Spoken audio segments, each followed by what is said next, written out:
Chapter 1. The Lost Treasure. A hero. That was the dream of one boy, the dream to be what many in this world aspire to be it fame or money. What this boy wanted was to be what a few heroes show to the world, what a true hero is.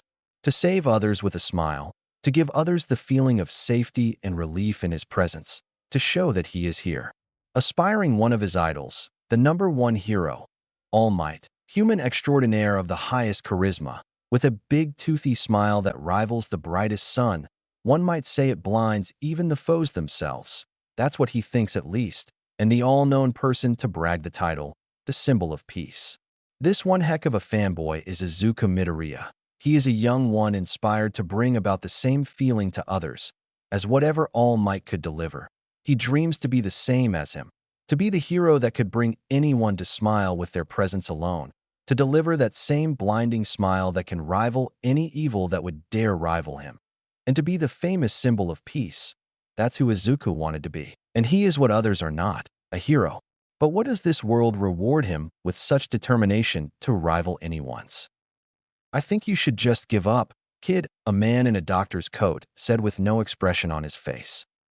I don't think I understand, sir, a woman with green hair that trails down her back said with a confused but worried face. I'm sorry to inform you, miss, but your son, to put it simply, is quirkless. Quirks. This world, which in a span of 80% of the world's population is born with this, other term for what you might call superpowers. Quirks are what makes everyone unique.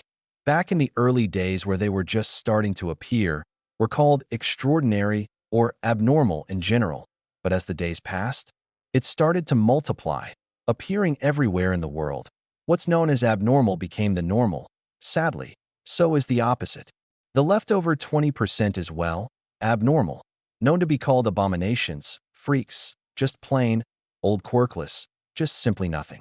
Well, apparently this thing became problematic right away.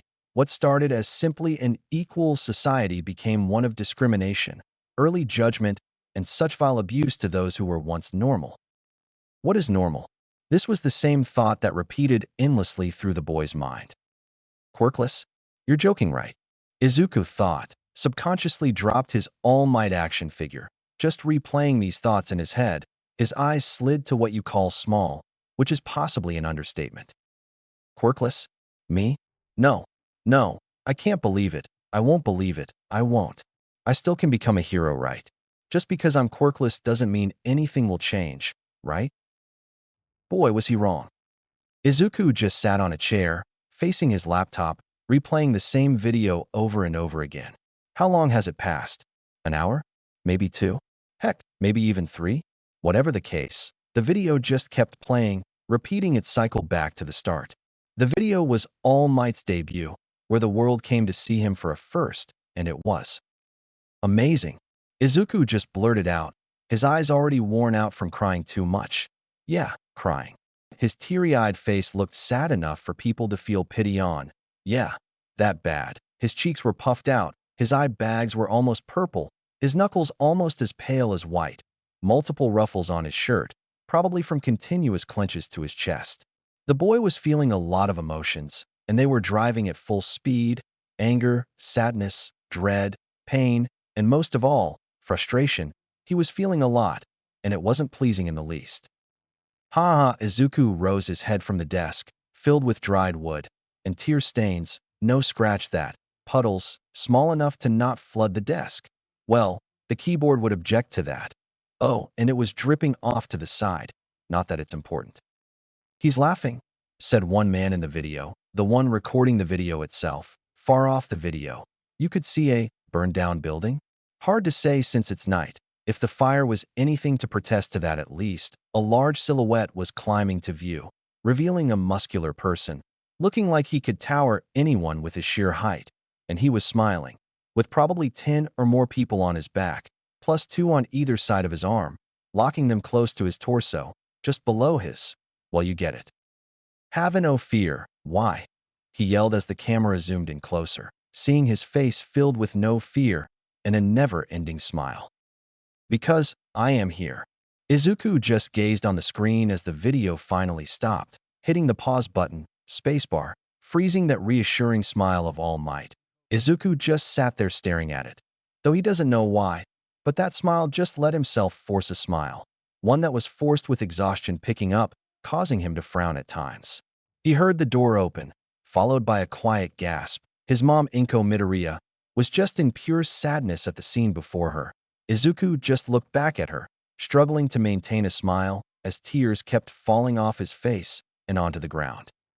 And Mom, I can still be a H-hero, all right. Izuku said in between sobs and gags as he pointed a shaky finger on the screen with All Might still frozen. Hero like All Might. That did it for Inko, as she let her motherly instincts take over and ran to her still crying son's body and hugged him tightly, enough to qualify as a low-rated bear hug. I'm sorry. I'm sorry. I'm sorry. I'm sorry. She cried in his arms. Izuku did no less and cried on her shoulder, eyes wide open from shock. His world was slowly shattering apart, but did nothing to return the hug, staying stiff and crying his sorrows away.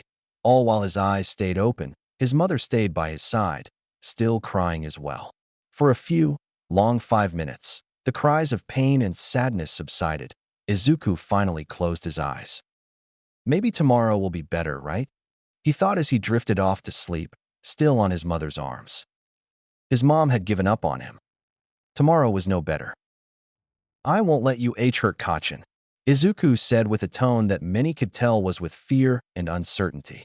He had his arms stretched out, his eyes shut tight, slightly close to crying as little tears tried to escape from the edges of his eyelids, in front of a blonde, half-beaten-up blonde kid. Hurt him? We ain't gonna hurt him. We're gonna make sure he passes out before he even feels the pain. The sun was out. A warm weather that was good for a good jog would be a good way to explain this perfect afternoon. Well, aside from the constant rantings of elementary kids in the playground and Izuku's declarations of protectiveness. Deku, out of my way, I'll handle these jerks. Said blonde kid stood up, slightly bruised from his arms to legs. Even remains of little to a while ago punches were evident on his shirt. If any of the ruffles proved it, he had his palms open. Small sparks started to ignite to life as he glared at the other kids.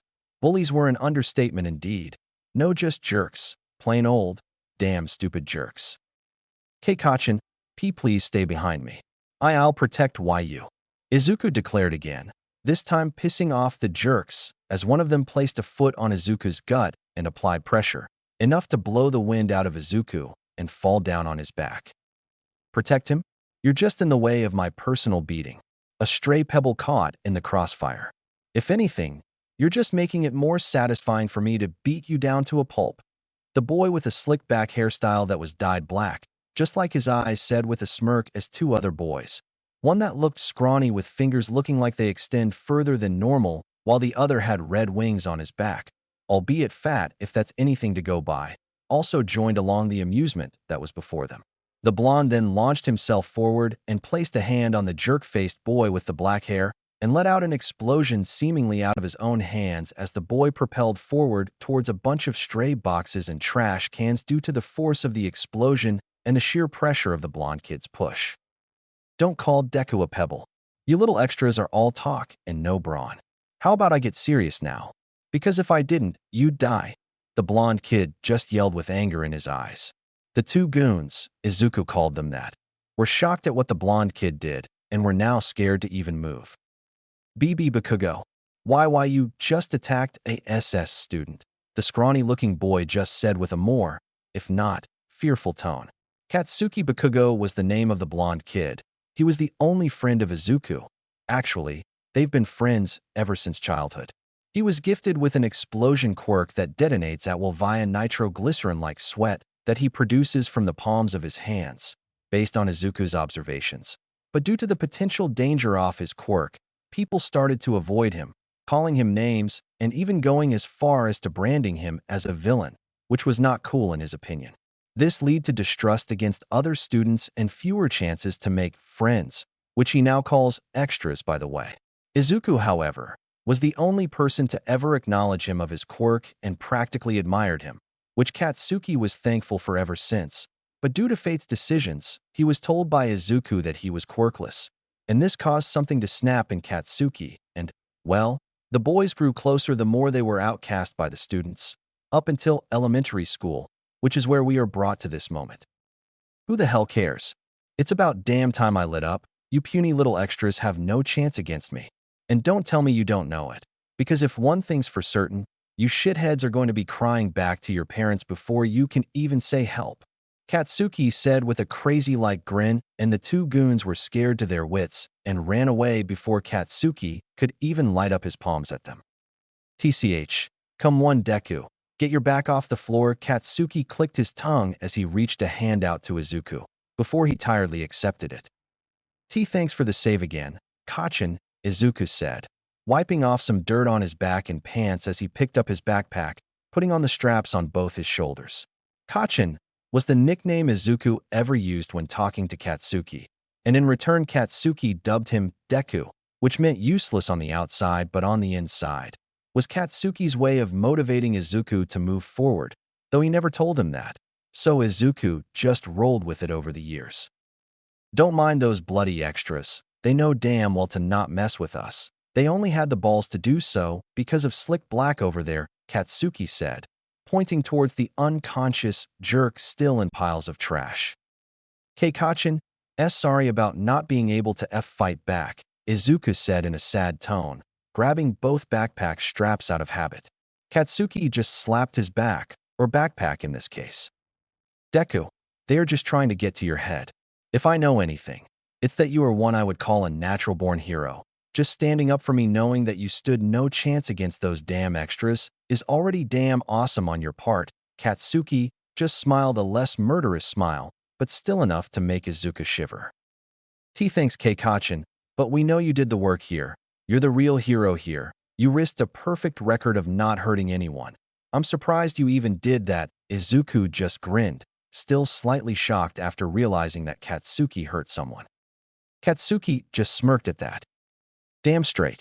It's about time I took matters into my hands, literally, and show no fucking mercy. Katsuki yelled with a slightly crazed smile as small explosions sparked to life on his palms. Still determined, as always I see. Izuku laughed at Katsuki's antics, still trying to filter out the foul language Katsuki was saying, until Katsuki grabbed his wrist and started running. Kachin, Izuku yelped as they started running away. There is no way in hell that I'm staying there. Let's damn run before the teachers catch a glimpse at my kill. Katsuki smiled. Wait, a genuine smile. Oh wait, no. There's that glint of mischief in it. Never mind. I am worried about what punishment you might get later on, Kachin, Izuku said, slightly nervous at the feeling of what might happen later. Nah, that old hag can beat me up all she wants. But I know I did the right thing there. They hurt my friend, so I kill them back. Simple exchange of fairness. Katsuki just grinned maniacally. How is that fair? Okay, now Izuku was nervous as that thought passed, but they kept running. Katsuki let go of his wrist at some point a while ago, and Izuku just decided to go with it. He smiled as he enjoyed his time with his only friend. Kachin's the only friend I got. I'm glad I have him. Maybe life isn't such a bad thing after all. Izuku smiled as he thought of that. They both had the same dream. To become the #1 hero. That's what they aimed to be in the future. They both had their differences. 1. Izuku was quirkless. 2. Katsuki was branded as a potential villain, but that's what brought the two close. Over the years, Katsuki became almost, if not, protective of Izuku. Because of so much jerks trying to beat him up, the discrimination always pissed off Katsuki to no end. Sure, many of the extras spat out hurtful words like villain or evil. But when it came to Izuku being bullied, scratch that, discriminated, oh now that, was another story. Katsuki would actually want to hurt them instead of ignore them. He actually genuinely hated those remarks of quirkless freak or abnormal waste of space, the kid who said that was on Katsuki's death list, and he wouldn't hesitate for 1 second of it. Flashback. Any moment you hesitate on the battlefield, you will leave a free opening for the enemy. Keep that in mind, Deku. A 9-year-old Katsuki said with a serious face. I know that Kachin, but is hurting others really necessary? A 9-year-old Izuku said with concern in his voice. When people call you an abnormal waste of dash tch.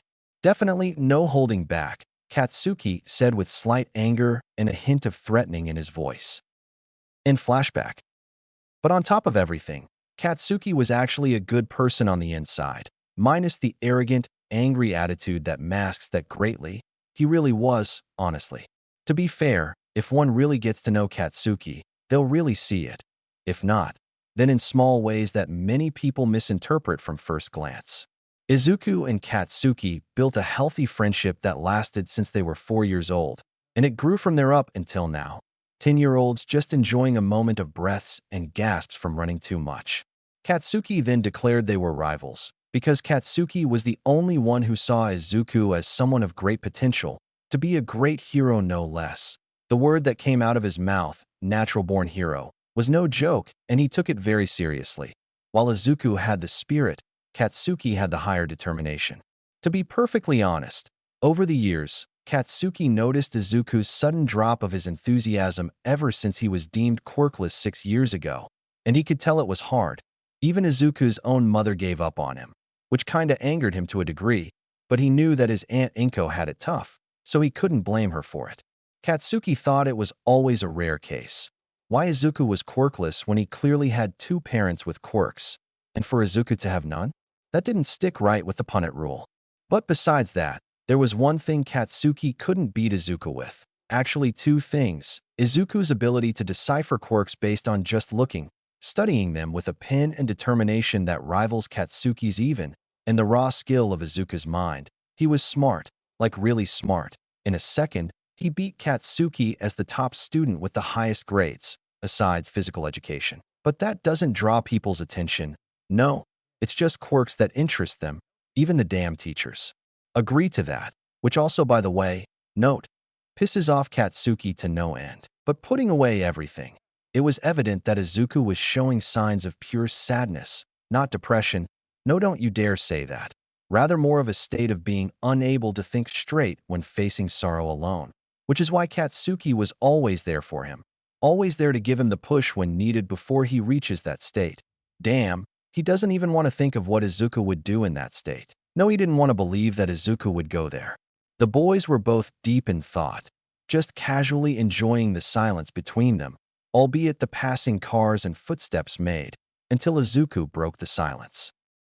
Hey Kachin, I gotta go take another route that leads to the marketplace. I just remembered my mom giving me a list of what to get before I left for school.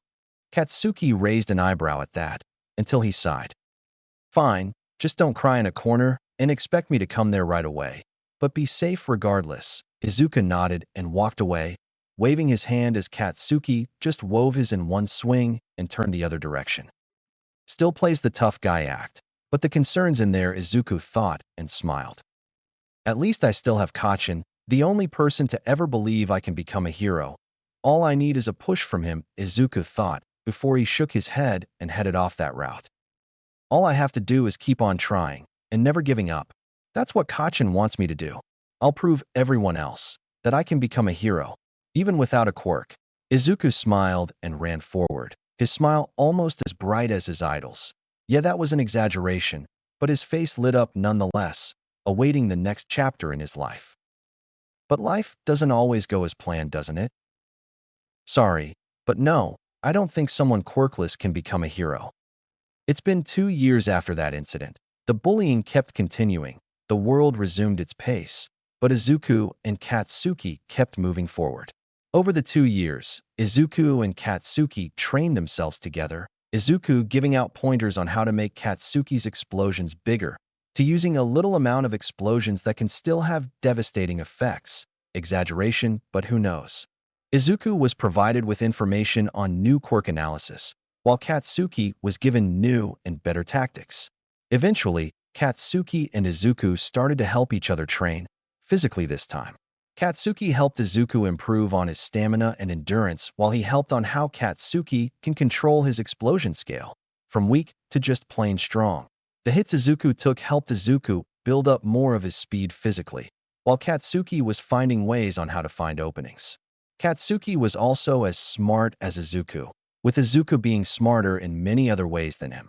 In a sense, Katsuki was a battle freak. He always wanted to fight to better improve himself in what he calls the way to improve thy spirit and bloodlust, which creeped out Izuku more than when Katsuki says die or kill. And the results of both their training was showing out.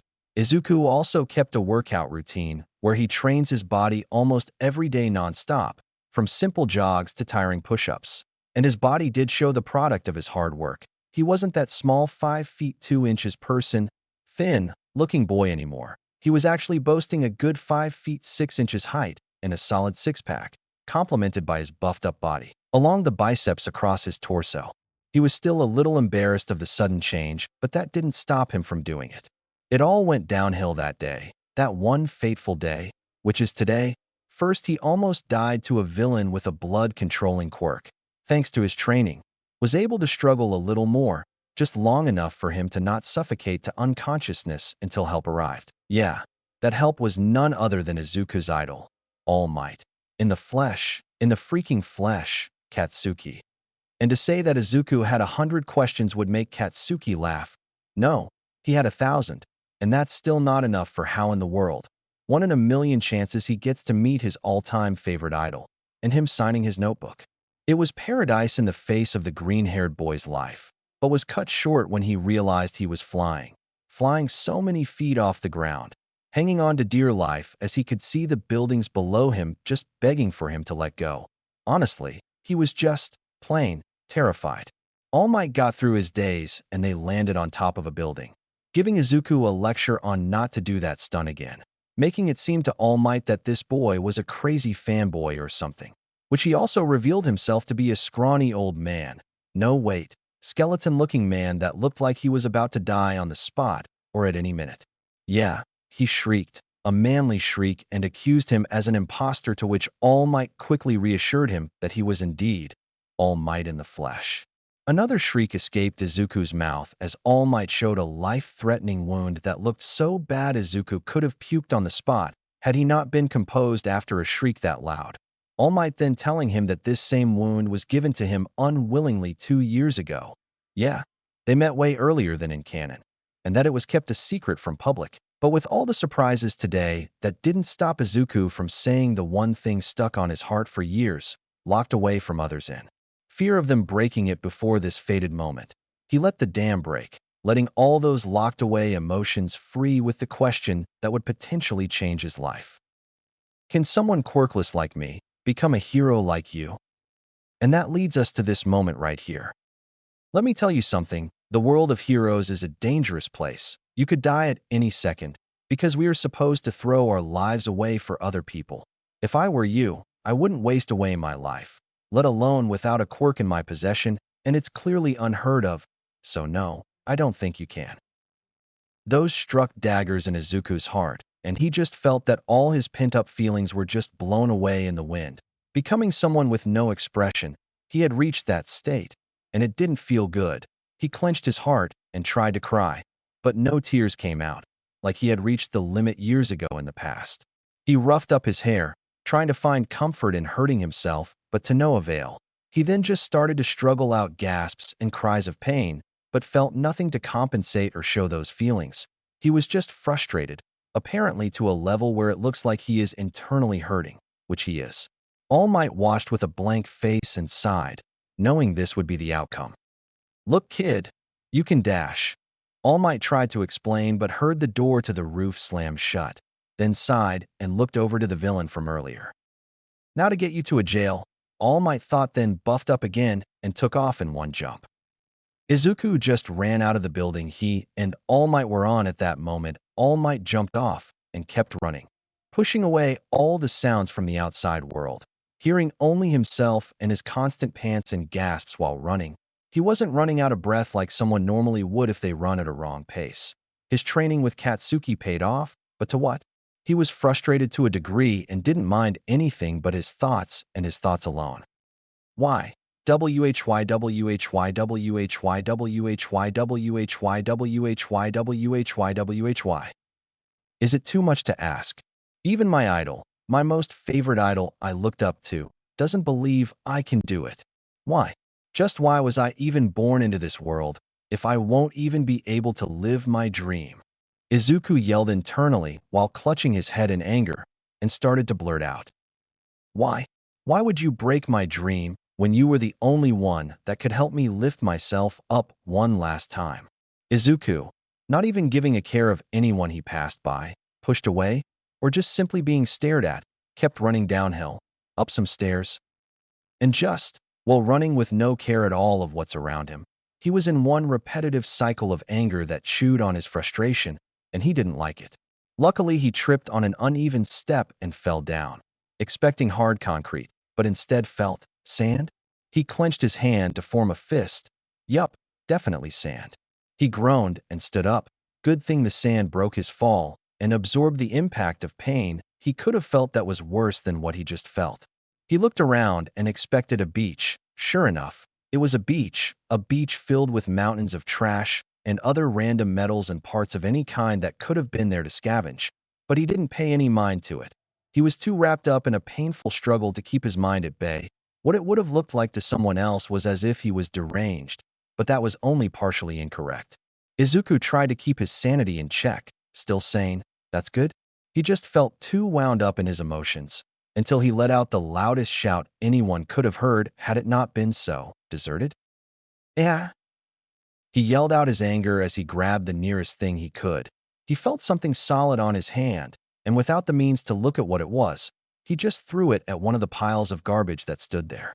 It fell. Due to the daily training of Izuku for 2 years, the strength of the throw was good enough to even move a broken washing machine.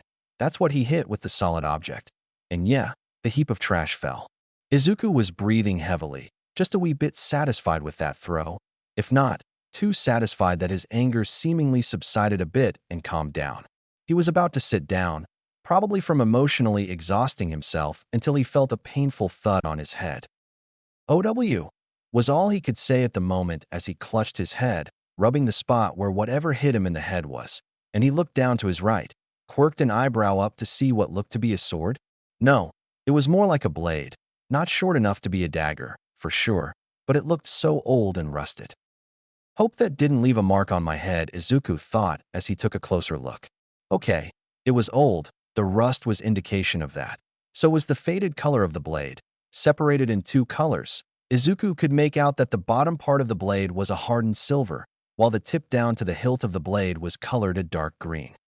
Moss-colored, Izuku thought as he started looking at it further. The middle part of the blade had a line trailing down from the tip of the blade down onto the hilt. 5 perfectly shaped holes, 1 inch away from each other, while trailing down until the last circle, which was the bottom-most one.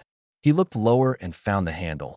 He held it and turned his wrist around at certain angles, admiring the beauty of the sword despite its condition. It had this feeling to it, like it wanted to be looked at. If that made any sense, though, the handle holding the blade was dusty, but with a blow, Izuku finally made out the color of the handle. From the hilt of the blade, the whole handle was a jade color, same as the one on the topmost part of the blade, and had 6 gold diamonds trailing down from top to bottom on either side of the handle, half an inch apart.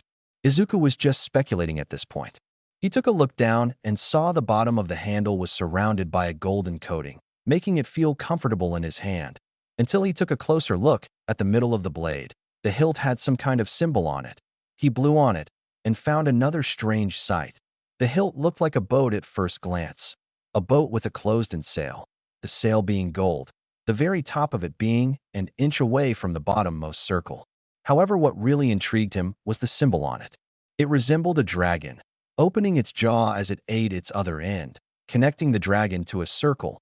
Each of the dragon's body was a series of water droplet-looking symbols that connected to each other, each one facing out of the inner circle. The color looked a little purple, but it was hard to tell even by blowing it. Being the curious Izuku he is, lifting his other hand over the symbol, he started to touch the dragon's head, making a full round up until the tail. At this action, the entire blade glowed. Even the holes started to glow a bright white light. Izuku panicked at this and almost dropped the blade until he started to feel tired, dizzy, fuzzy. The feeling was indescribable, and the next big thing happened. He felt the world fade to darkness and closed his eyes. He blacked out. This is where his story finally begins. Izuku shuffled his hair, proving that he was asleep. if his eyes that were closed were any indication. He opened his eyes slowly, still slightly drowsy. Suddenly a bad headache comes up and grabs his green hair, rubbing his temples slowly as he fought the headache, and it subsided. Where am I? Izuku was plain confused and still sleepy. Mustering up all his strength, he lifted himself up, elbows supporting his back up, and looked around. He widened his eyes at the sight. It was, well, to put it simply, entrancing. He was sitting in a humongous white petal field. He looked up and saw that the sky was a bright purple and the clouds were colored a bright white, but not as bright as the white petals he was currently sitting on. Not too long ago was he sleeping on them, though. He looked around and just saw, well, nothing besides white petals growing and extended towards the horizon. Am I dreaming? I remembered I passed out, but that's about it, Izuku thought, and decided to sit properly, back straight properly. Is this just a dream? Izuku said to no one in particular. Well, that's what he thought, though. I'm just as confused as you are, said a cheery voice beside him. Equally confused, you can hear it in his voice. Izuku yelped, wide-eyed, and looked beside him. Sure enough, there was someone. He looked a little like a 13 to 15-year-old. His height spoke for him, that's for sure. His hair was dyed a golden yellow and scattered about, two stray ones standing out from the top of his head. Looks like All Might's, but a little shorter on the left side. His eyes were dyed green just like Izuku's, except his were more brighter than his. Izuku's being a wee bit darker, possibly from the state he's in right now. His attire was a simple white t-shirt that had a V-shaped neck hole that showed of his chest. His collar was green, with little yellow-colored looking dumbbells, and they were in pairs beside each other scatter around the collar. It was extended out too, like what vampires do from what Izuku read at least. He had nothing special on besides from a single strap around his left shoulder to his right hip. He looked at the back and found out it was an empty scabbard. Strange, it kind of looks like it could fit, Izuku thought, but couldn't think much after that as he continued looking. Only now he realized that this guy's pants were short pants, from his hips stopping till his covered knees. This was a moss-colored pants, and that's not what surprised Izuku though. What surprised him was that this guy was buffed. He was fit, too fit. His chest area was boasting off a good buff, while his biceps were muscular to another level. It was beyond what a normal kid his age would get, and this guy looked like a 13 to 15-year-old. Surely, even with the amount of workouts Izuku did, he wouldn't reach that level of muscle build. Apparently, the guy in question was doing the same, looking at Izuku as well with an amused expression in his face. Like what he was seeing right now was like nothing he had seen before. Izuku looked at this kid, and they made eye contact. They stood in silence, taking in one and the other's eye color before the kid spoke up. Well, I guess we are done looking at each other, the guy said with a toothy grin that actually, on an honest level, rivals even All Might's. Izuku looked embarrassed a bit and looked away, slightly blushing from realizing what happened, and oh homo. Sorry, I just didn't know someone else was within me, Izuku said while waving his hand, probably to try and reassure himself. The guy just laughed in a genuine way. And I sure, no need to worry about it. It's normal to get to know each other. Izuku just stared at him and smiled, knowing for some strange reason that this guy meant no harm. Hee, I guess you're right, Izuku said, smiling in an even way with his own toothy grin, while rubbing the back of his head. Now then, the guy said with a smile, and jumped up, in a cool way too. He was laying down, then using the strength of his arms, launched himself up, perfectly landing on his feet, and sitting down afterwards. The name's Meliodas, captain of the 7 deadly sins and proud owner of the boar's hat. The guy named Meliodas said with no signs of losing his smile. Izuku Midoriya. Izuku said sheepishly, unsure of what was going on and why this guy was here, but smiled nonetheless. Izuku, huh? Haven't seen you around here before, Meliodas said with a cheery voice, like he was beaming with positivity, then looked at Izuku to see him flabbergasted, which left him confused. Something on my face, Izuku? Meliodas broke the smile to an honest-to-goodness confused look, pointing at his face. There it is again. Izuku with wide eyes looked at him, then broke out of his trance and just looked down. Sorry about that. It's just that I didn't expect you to use my in-name so casually, Izuku said, then looked up to see a confused Meliodas looking at him. I'm confused, It's proper to say someone's name right. Meliodas was actually genuinely confused right now, until Izuku spoke up. Oh, of course. It's just well. Our country only allows those who are close or we are related to use the names given to us by birth. And well, we barely met, and why? Izuku stuttered while Meliodas looked at him with a confused but understanding look. Then he smiled. Well, that kinda explains it, but I still don't get it as to why do it. Meliodas asked in the same cheery voice again. Never mind that. As long as we know our names, then that's fine, Izuku said with a smile, until his mood shifted to a puzzled look. Say Meliodas, what do you mean by captain? Izuku asks while looking at Meliodas, to which replied with a smile. Oh that. Nothing too special, just a bunch of misfits and the most powerful knights in all of the kingdom of Lyonesse. Izuku looked at him and again with the puzzled look.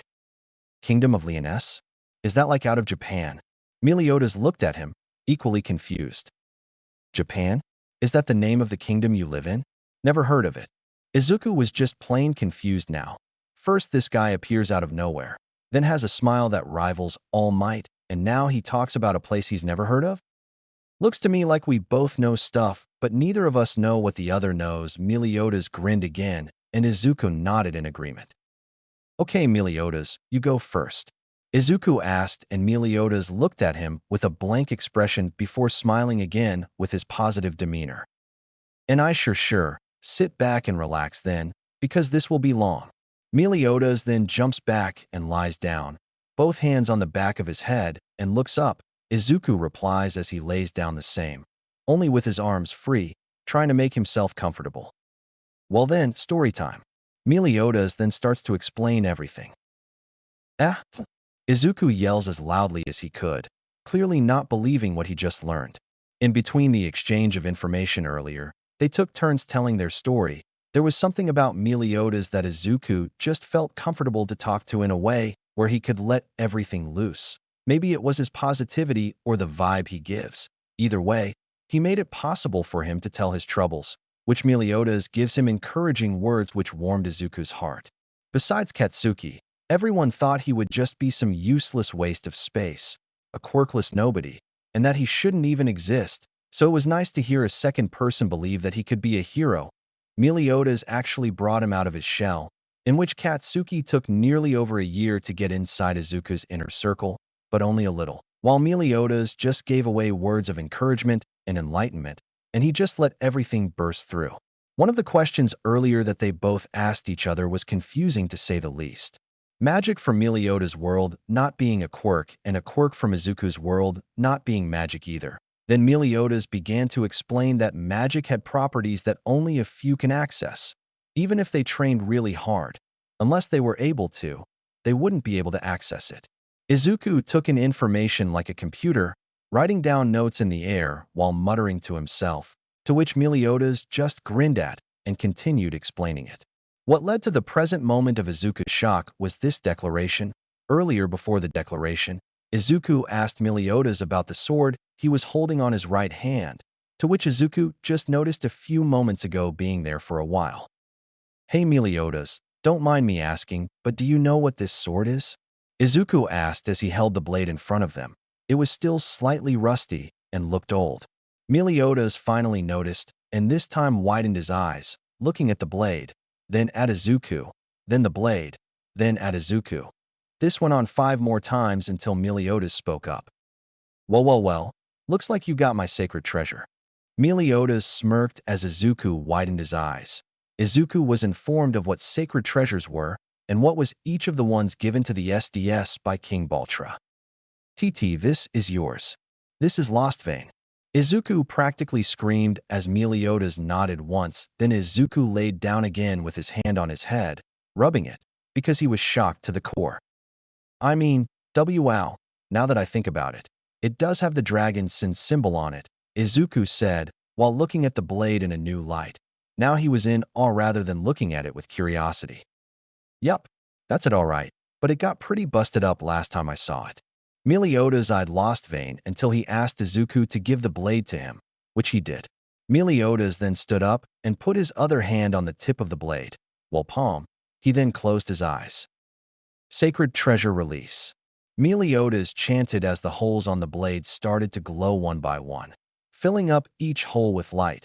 From the edge of the blade until next to the hilt, as tiny clanking noises could be heard as they each lit up, like activating them triggered a sound. And to Izuku's awe, Lost Vein was cleansed of every rust and dust on it, as it looked brand new.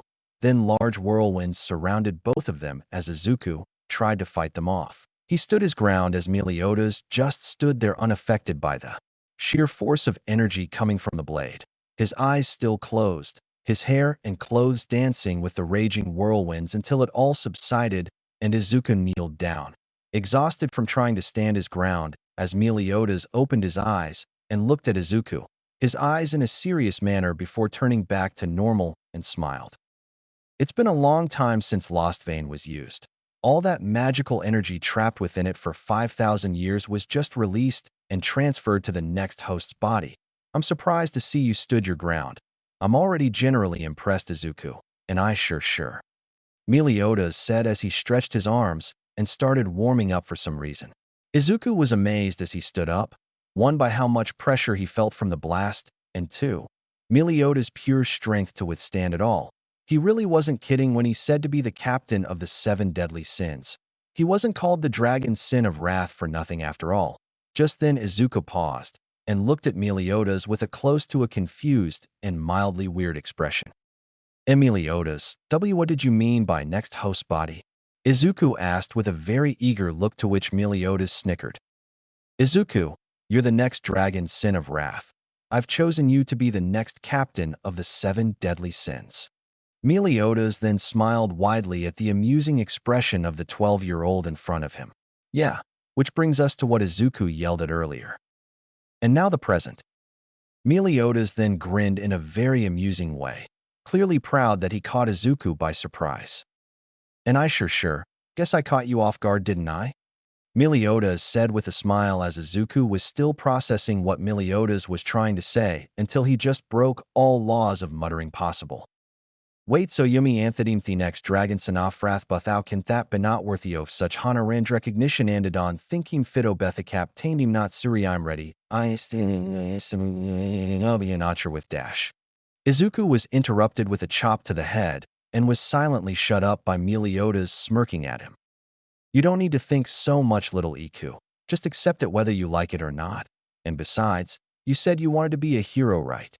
Meliodas asked, to which Izuku nodded. Then accept this honor I give to you and become the dragon's sin of wrath and the new captain of the 7 deadly sins. Meliodas said with a smile, and Izuku cried, This is our cinnamon roll we're talking about here. Izuku wiped his eyes and looked at Meliodas' eyes with a proud smile, and smiled a toothy grin somehow similar to Meliodas' own. I accept, Izuku yelled, and Meliodas grinned widely. Suddenly, the two were engulfed in a purple vortex of flames and wind. Izuku yelped but felt that the flames did not burn him. Suddenly, he sees a giant purple dragon was brought to life as it roared behind Meliodas, and Izuku stood in awe and shock. The dragon then stared at Izuku as they both made eye contact. Then the dragon glowed a bright red and started to fly towards Izuku, who was in fear but stood his ground. The dragon made its way to Izuku and started to shrink as it fired a large purple and red flame towards Izuku as he flinched but didn't move. He closed his eyes and felt his whole body start to float. Then the dragon flew way up and back at a fast speed that the human eye couldn't even see and disappeared into Izuku's right shoulder, showing the same symbol as the one imprinted on Lost Vein, and Meliodas showed his as he put up his sleeve, showing he still had the symbol on. He grinned and walked towards Izuku and placed a hand on his shoulder. Good. Now then, I already transferred all the magical power sealed away into Lost Vein for 5,000 years, which is how after I finished releasing all of the magic, you felt exhausted, correct? Meliodas asked, and Izuku nodded. He did actually feel weak for a slight moment before he went back up. Meliodas just nodded twice. Good. You can't feel it yet, but the magical energy inside of you is trying to find ways to flow inside your body in a more flexible current. That way, you can access that magic throughout your body with no strain at all. Meliodas explained, to which Izuku took down air notes. and started a muttering spree. Meliodas took this as a sign to continue. So in general, all the magical energy lying inside you can be used in two ways, physically and magically. That's simple enough to understand. However, magically using the magic takes a lot of concentration and mind power, while physically requires stamina and the sheer limit of how much your body can take. In this case, if your magical energy will find a flexible current to work with, you won't have to worry about the limit of your body since magic can be amplified and released. Meliodas explained with a finger up, and Izuku was sitting down listening and being Izuku. However, magic is still known to be unstable.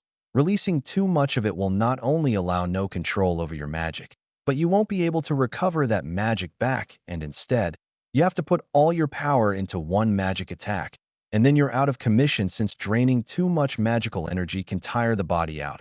Remember, physical strain. Meliodas said with a smile, and Izuku just nodded, taking in all the information he was receiving. But like I said, magic isn't a quirk. It's completely foreign to your world's era and practically extinct. You will be the only one I know that has magic out there. Meliodas warned, and Izuku nodded, a finger on his chin as he thought of everything he would be doing. Meliodas then smirked, which Izuku looked up in confusion. "What is it, Meliodas?" Izuku said with the same look. Meliodas just smiled. "Looks like I'll have to teach you how to use magic and amplify/release it at will properly. I don't want you hurting yourself.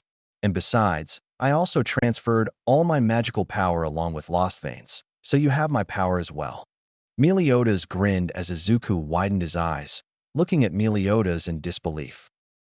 Why, you're kidding, all right," Izuku said with slight fear as Meliodas smirked at him.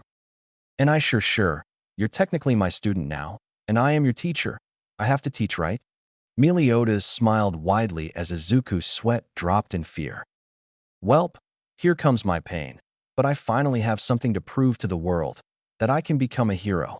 For Meliodas, Kachin, and my mom." Izuku thought happily and grinned at Meliodas, making him grin as well. "All right, give me everything you know. I'm ready," Izuku yelled determinedly and took a fighting stance, and Meliodas held Lost Vein on his left hand and smirked.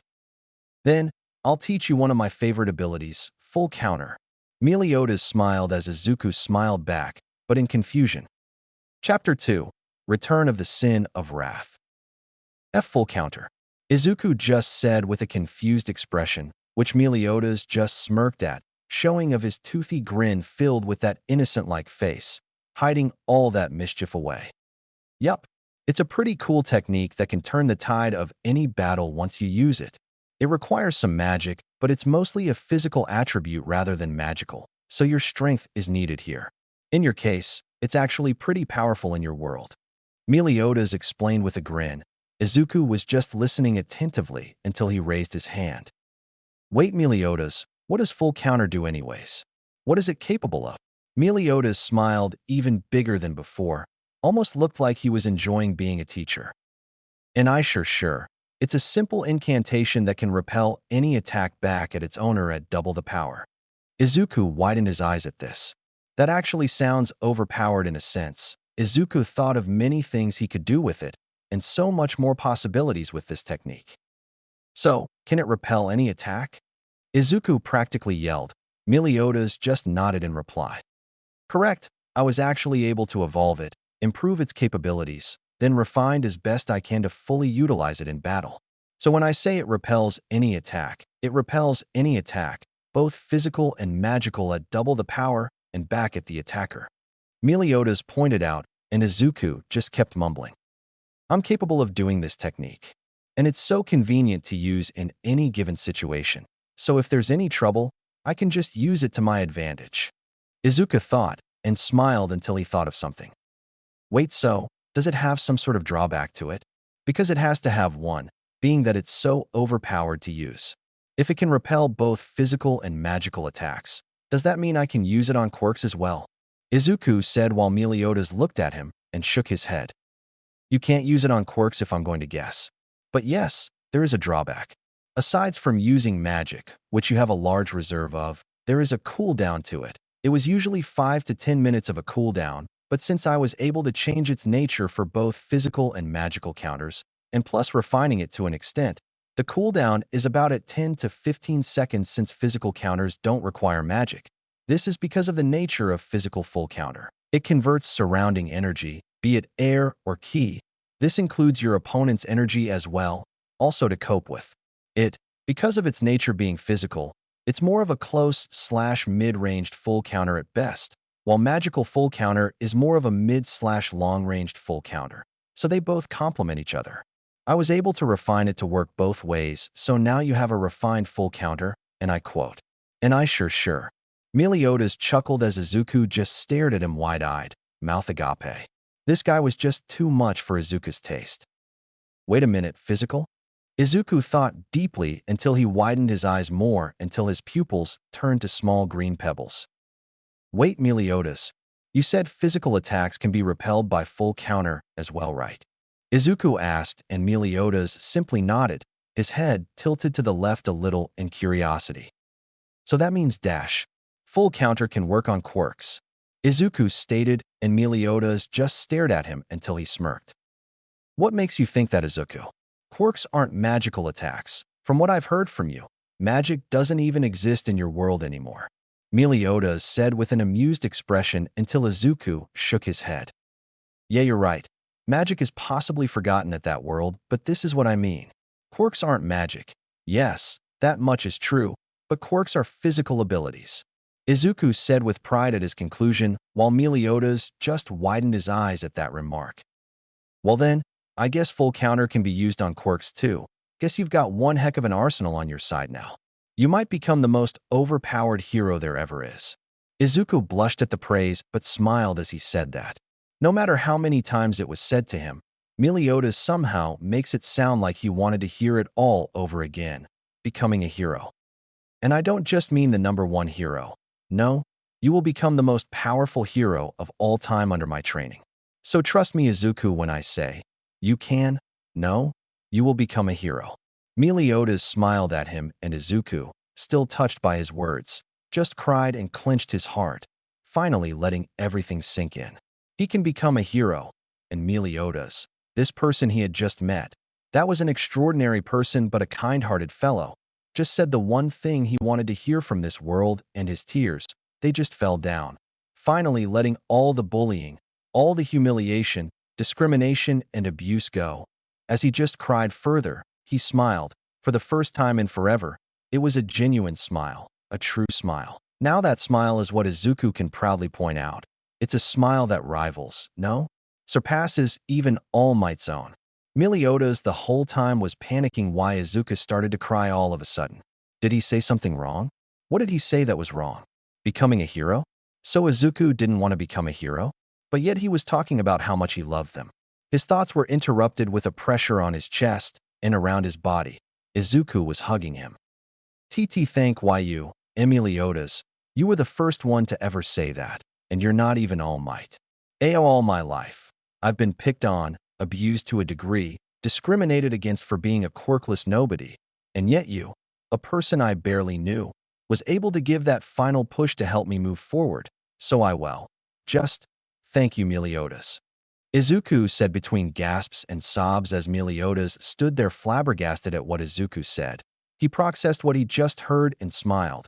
He returned the hug back with double, if not triple the strength of Izuku's hold on him. There, it's all right, you're welcome. You deserve as much as everything for what you've been doing, Izuku. Don't let anything or anyone stand in your way as a hero, and don't let down the world itself as a sin.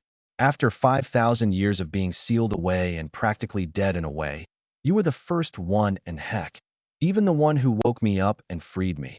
So it should be you I'm thanking, Izuku. Meliodas said as Izuku continued crying tears of happiness on his shoulder. Izuku was slightly taller, so he had to lean in much further to Meliodas' shoulder and just smiled as the tears kept falling. Then, why you're welcome, T2. Izuku sobbed, then lifted himself up, wiping the tears away with his arm as Meliodas smiled as he bumped Izuku's chest with the side of his fist, then extending it towards Izuku. How about we start the training? Enough with the drama, and let's bring you to where the top is, shall we? And I sure, Meliodas snickered as Izuku smiled back, albeit even brighter than before. All right, Izuku yelled as he returned the fist. Their wrists hit each other. They both smiled, and the training began. Izuku, before you leave, I should say something. Meliodas said with a blank expression as he picked up a white petal and gazed at it. And what's that? Izuku said with slight concern and worry. Meliodas closed his eyes and blew the petal away. He stood up and looked down to Izuku. Lost Vein is your only access to get to me. If you want to train your magical attributes, then come to me. But your physical training is up to you. You are only training your spiritual body right now. So your spirit increases in strength and magic, but since magic is mainly being used more than your strength, it's growing at a slow rate. Meliodas said as Izuku looked at him for a moment before looking down. You said that spirit uses both magic and strength, so if I don't even it out, chances are my spirit won't grow faster or it won't increase at all. So if I don't balance things out, then I'll be more at a disadvantage. Izuku said as Meliodas nodded. Its way of function is way more different than what we used to have. Spirit increases the limits of both magic and your strength. Without it, you can't access magic at all whether you have it or not. So if the spirit is stronger than both, then you'll not only get more stamina and upgrades to your limit breaks, but you also enter a state of form. However, you aren't ready for that yet because it's too unstable to use, and I doubt you'll be able to use it at the first try. So keep in mind that when you feel like you need to rest, do it. Don't overexert yourself, because your physical body can't keep up with your rapid growing magic. If you don't rest, then Meliodas faces Izuku and does an explosion-like gesture. Oh crap. So, I believe I kept you in here long enough. Your mom must be worried by how long you were gone. Meliodas said as Izuku then widened his eyes and internally screamed. He got up straight and started panicking. Oh crap, my mom's gonna be killing me tonight if I don't head home. Thank you so much for everything again, Meliodas. Izuku said as Meliodas just smiled. No worries, little Iku. Now, I won't be gone when you go back to your world. You'll just have to call me, and I'll be there through my spiritual body, and nobody will see me except for you. Meliodas said with a grin as Izuku hugged him again. Really a hugger, aren't cha? Well then I guess you have to go anyways. Meliodas said as he and Izuku looked at each other with grins. See you on the other side, little Iku. Meliodas said with a smirk as Izuku grinned back at the nickname.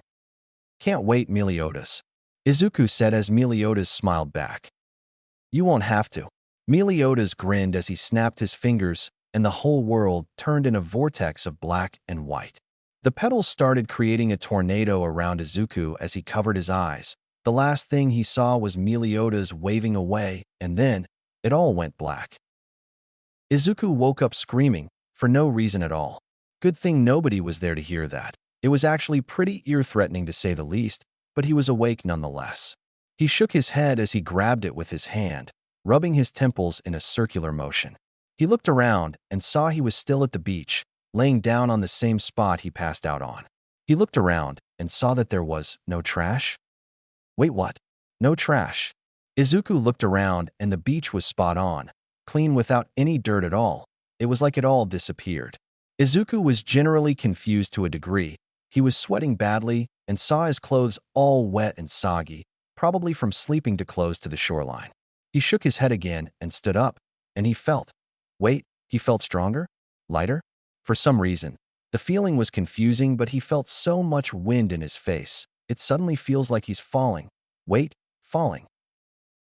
Izuku looked down and widened his eyes till his pupils formed two green dots. He was several meters off the ground, way far off to the sky that the beach looked like it was a pack of sand, and he was falling down.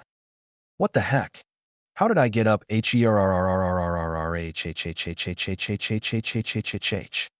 Yup, he was picking up speed, going down fast, like really fast. Did I jump up that high? Now that I think about it, I did feel like I launched myself, but still. Izuku yelled internally as he picked up more speed towards the ground. I really strong. I didn't even use magic. Wait. Izuku yelled as he thought deeply for any clues or signs Meliodas gave to him earlier. Flashback. If you want to train your magical attributes, then come to me. but your physical training is up to you. In flashback. That's right. Maybe what he was talking about was that I have to train my body now, so I can get used to my new strength.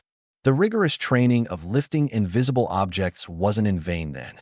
I was physically working out at that place while my body moved on its own. Wait, moved on its own. Izuku shivered at the thought possibly sleepwalking, or in his case, sleep working out. It really didn't matter because the ground was getting closer. Since I'm this strong, I should be able to land safely with no injuries, right?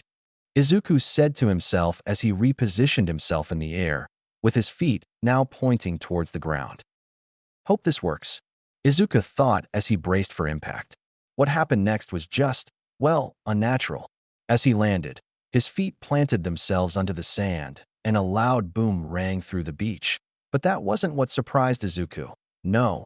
Him landing created a large crater as sand exploded under his feet. The sheer force made a shockwave. That explains the booming noise that made nearby sand fly away from the wind. Nearby trees were knocked off root and flew towards other trees. He even freaking cleared the water from the shoreline to an extent where it was far off till the water refilled itself back to its original shape. Then the shoreline was back to normal in a couple seconds. To say Izuku was shocked was an understatement. He was flabbergasted to a degree of near-head explosion, and he was just frozen in place, taking in how he didn't feel any pain from the fall. The beach now looked like it was cleared off sand on one area, and it gathered towards a nearby wall, making it look like an uneven pyramid.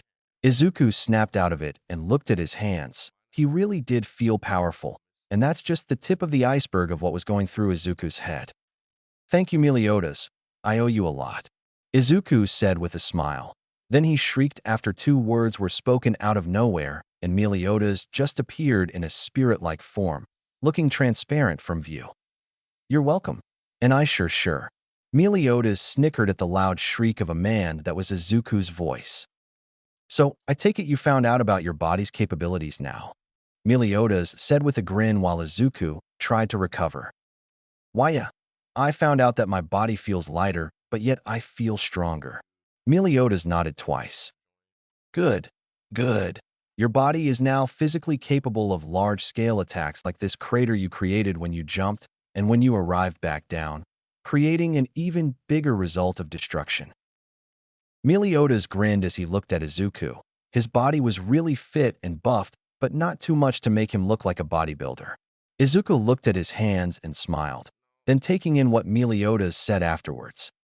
I can't believe I can cause this much damage from a jump alone, let alone a fall as well, Izuku said as he continued to survey his body and feel the magic flowing around him.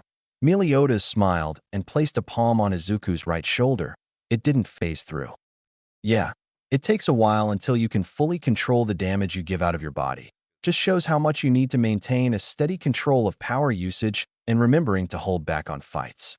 Simple punches like those can already kill someone on contact, and you don't want that now, do you?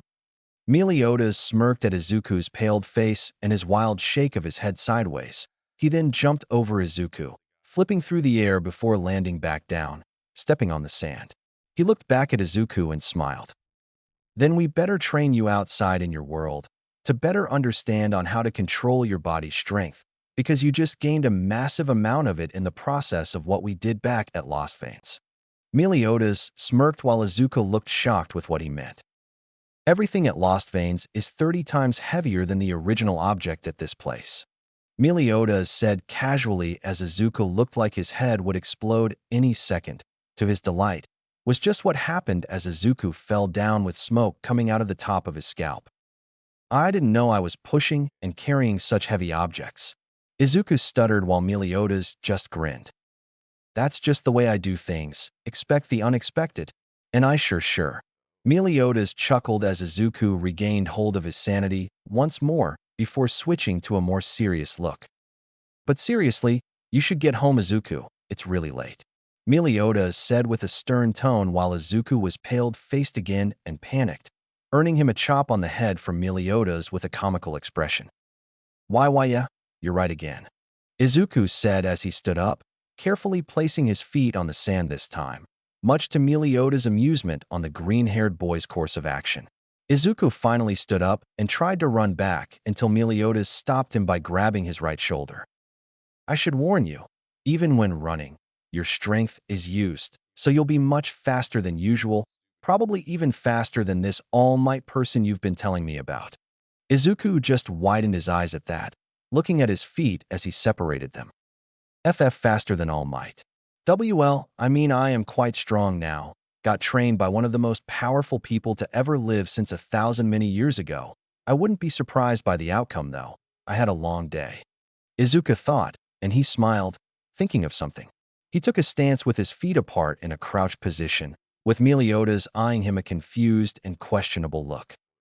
What are you doing, little Iku? Meliodas asked with a curious look on his face, to which Izuku just smiled at. I'm going to try and control my speed. If it works like I think it does, then I should be able to control it faster than normal. So if I'm physically faster, everything around me would slow down naturally, right? Izuku asked Meliodas, and Meliodas just nodded to it. Try it out then. It's better if you learn how to do it yourself. Meliodas grinned as Izuku nodded back in agreement. Okay, here goes. Izuku closed his eyes and took a deep breath, holding back pressure. Then he opened his eyes and launched himself forward. To anyone who may be watching near the beach, they would have seen Izuku just disappear, leaving a trail of destruction behind him as he launched forward. A loud boom of a shockwave caused the tides to move back rapidly by the sheer force, and the sand below where Izuku once stepped suddenly disappeared from where it was and left a crater with no sand in view, just a bunch of cracked concrete. To Izuku, he just ran normally, and everything slowed down to a degree where time didn't stop, but enough to make Izuku see the cars, tree leaves, and other people slowly going at a speed of a turtle or just plain not moving at all. It was phenomenal and awe-striking. Izuku was even covering large distances at what he would call normal pace, and he kept running till he made it back home. He should have noticed that when stopping, everything returns to normal, and he stopped too quickly and created a crater near his sidewalk as another booming noise exploded in the area, activating car alarms around Izuku, and he just rubbed the back of his head in embarrassment. That was amazing. My theory was correct. Everything slowed down while I moved at an even faster pace than before. I wondered what I looked like to other people. Probably just a flash of light passing by at an unbelievable speed. I even left another crater just from stopping alone. So that means my strength is also on par with my speed. So many ideas to use now. Izuku yelled in enthusiasm as he now saw what he was capable of. Satisfied with the results, he walked to his front door with a smile in his face. It never faded as he was getting constant hugs and rants about not being home early, and Izuku just smiled at her saying that he was fine. Inko was surprised that his whole atmosphere had changed a full 180. His baby boy was happy, even happier than before. That was a surprise on her part. He asked her if he could sleep early, since he wasn't that hungry after he happily declined an offer for dinner and went to his room. Inko was just filled with confusion, but she had a feeling in her heart that she was finally able to see that fire, the fire in his eyes that had long gone out for 8 years, and it was finally rekindled. She just cried without realizing it, and when she did, she cried even louder and went for the phone, calling a known number with a Mitsuki Bakugo written as her name on contacts, and the other line was answered. Izuku just laid down on his bed, looking up to the ceiling, and was in a daze, reflecting on the events that happened today. The heartbreaking truth that All Might gave, meeting Meliodas, receiving Lostvein and being its newest wielder, the amount of magical energy in his body. He could actually feel it flowing, making his eyes feel drowsy. It felt like it was comfortable in a soothing-like manner. He thought about how Meliodas dubbed him the newest captain of the 7 deadly sins, and finally him being the dragon's sin of wrath, such a title it was. If nothing else, it was an honor, and he was glad he accepted it. He raised his hand up, reaching for the ceiling, then grinning while chanting. Sacred treasure, Lostvein, he shouted, and with a blinding light, Lostvein appeared in Izuku's palm as he held it firm, admiring it from each side as he turned around to get better looks at it. Izuku still couldn't believe it, but it was really happening. He yawned, signifying that he was tired, so he turned to his side and shut out the lamp as he looked towards the ceiling. Lostvein still rested on his hand as he tightened his grip. I won't let you down, Meliodas. Izuku thought as he took one last look at Lost Vein, before throwing it in the air, and it vanished in a flurry of gentle winds that blew to Izuku, cooling him down, and that finally put him to sleep, as he closed his eyes and drifted off, wondering what tomorrow would bring. That begs the question, what will happen tomorrow? It's been 3 years after that fateful day. Izuku started training non-stop with all his newfound power and started to put some effort into creating new combos. He learned to take better control of his strength and train himself until he was able to unconsciously shut off the power or regulate it to a percentage that he wanted. He learned as well, based off his notes and from a certain golden-haired boy, that the sheer amount of force Izuku could register that can split open a mountain with one swipe of a stick is at only 40% of his released strength. And that was a mountain, a freaking mountain. Not even at half of his power, and it's already able to do that much damage and devastation to a degree. That's not even the gist of it. Meliodas said that going full power could very well destroy an entire land with just a punch. With a blade was even worse. Meliodas explained that if he went full power to an extent, the very land mass below him could crumble just from standing alone. His power measured off the charts, and it was massive. Going 100% percentages was Izuku's idea, would be too much destruction caused to the land, and it definitely wasn't going to stop there. No, Meliodas also mentioned that 100% isn't the limit. He said that 250% was the minimum limit. Okay, first of all, what the heck? And second, the minimum. Although Meliodas said never to go above 70%, which is considerably piquing my curiosity, but I chose to ignore it and trust Meliodas' judgment, Izuku still wondered why. The amount of power Izuku could use to be fast enough to outrun any opponent would be 5% without casualties of hurting the opponent too much to give him broken bones. And Izuku mostly trained the most out of his control with 5%, and it just became second nature now. His natural dam was 5% at best, and it would stay there regardless whether Izuku would forget or when he would need it. He trained enough for his power output to stay at a fixed percentage. Izuku even trained himself to master releasing the strength at one point of his body, while the rest of his body would stay stationary to 5% while he increased that one part of his body. The best percentage to use to not kill anyone was 10%, and it would only leave the opponent immobile for the rest of the fight, and that was already enough to destroy steel with a punch. Of course, that didn't stop Izuku from training with Meliodas using magic, and it was just pure torture for the green-haired boy, since magic was foreign to him, and he tried his best to use it. Over the years, Izuku showed steady progress with magical control and could even sense magical signals like Meliodas could, although that was basic magic usage, but it was still progress nonetheless. Izuku was even able to use the refined full counter properly with no casualties, albeit from massive amounts of exhaustion and sweat to finally get this far to control it. He had to train both full counters first before moving on to the refined state, but it was a heck of a year to just even perfect it, and he did. The second year followed after with constant control of magic to not let it overflow through the body. Releasing it constantly would cause major accidents to occur, like unintentional point-blank range full counters, to losing focus of his strength causing him to lose control, and others. Izuku did his best to tower over every obstacle, and he succeeded. What a guy to never give up. After the long 3 years of non-stop training, what felt like pride, joy, maybe even relief? Whatever the feeling was, Izuku was roaring to the sky, standing tall whilst bloody and bruised from body to bottom. The feeling was mutual, and frankly Izuku just felt more alive, if that's anything to go by, but the roars of triumph never faded. Meliodas watched from afar with a wide grin on his face. He felt that he did his job, and that Izuku proudly succeeded each one, without quitting or giving up, and Meliodas just stared in awe at the sight before him.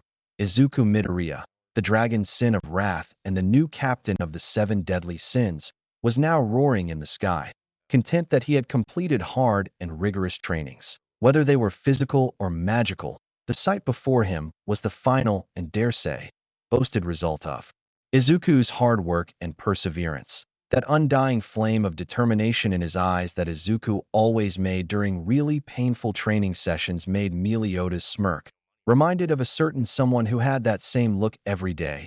Meliodas then smiled. remembering that person as he closed his eyes and memories begun to flood his mind as emotions jump-started. The blonde-haired teen felt happiness, joy, sadness, anger, and what none would expect, love. As he reminded himself of those memories, he felt a strange liquid falling down his cheek. He plucked out a drop with a finger and examined it like it was the strangest thing he'd ever seen. Then he realized the roaring subsided a moment ago. Meliodas? Izuku asked with concern and slightly gasped when Meliodas looked at Izuku. He was crying, with a confused expression like he didn't know he was crying. Meliodas, why are you crying? Did I do something wrong? Izuku asked with slight fear, to which Meliodas reassured him with a smile and wiped off the tears on his cheek. Then Meliodas looked up. No, it's just that. You reminded me of someone very important to me. Meliodas stared at the sky, smiling a genuine smile that made Izuku wonder who was that person that made Meliodas smile this way. Her name was Elizabeth Leoness. Meliodas said, somehow answering Izuku's question. Leoness? She's a princess then? Izuku asked, to which Meliodas nodded, then looked back up again, remembering her face. Yeah, and she was beautiful, really beautiful. Her white hair that I would have died to touch again was softer than anything I've felt, even being slightly taller than me. She was someone I knew that I would protect with my life, no matter what. Being a knight means being someone who protects right. Meliodas said, and Izuku nodded, eager as to hearing this person that Meliodas mentioned. Well, I was her knight. She came to me, to the 7 deadly sins. When we were banished from the kingdom due to being accused for killing the Holy Knight captain, she told me she needed to look for the sins, which I lied about me just being a normal bartender. What really caught me off guard was that she liked my cooking, even when I knew it tasted disgustingly terrible, but looked wonderful from the outside. And well, things kinda picked off from there. I saved her from being killed for running away from the kingdom, and I vowed to help her find the rest of the other sins. Meliodas chuckled, remembering the face Elizabeth made when she was crying for being given food despite it being really terrible. Izuku just looked at Meliodas with a smile. I see, Meliodas has someone he loves, just like how mom loves dad, huh? Izuku smiled as Meliodas sighed, to which he replied with one of his own. So what happened to her? Izuku said, but felt the atmosphere change from being happy to a gloomy bloom. He felt the sadness coming from Meliodas. He looked to his side and saw his face covered in the shadows of his hair. Izuku regretted his decision and apologized for bringing up a bad memory, but Meliodas just looked up, with a much brighter expression, but it had signs of sorrow in them. She died already, no longer able to reincarnate since the curse was broken, and I still have at least 1,000 years left in me. Sometimes living your life, knowing you can die at any moment and be revived, stripped away of any emotion you learned from that life. It's just so frustrating. Meliodas said that last part softly, but Izuku heard it and flinched. He also felt the same way, albeit in a different way, but you get what I mean. Izuku looked up to the sky and just felt relief, joy, sadness, and pride. Then he closed his eyes, thinking of all the times he was discriminated against, bullied from. They were already fading away from his memory, and he can hardly remember any of them at all, but the feelings were still alive, still trying to be set free, and he did, and sighed. Meliodas heard it and looked over to Izuku's side. I actually know how you feel, Meliodas, honest. I also felt frustrated at being teased from, discriminated against, bullied, abused, physically injured. All those pains I felt, they just fueled the anger in my heart, just dying to let itself out and lash unto others the stored pain I felt from all their hurtful words.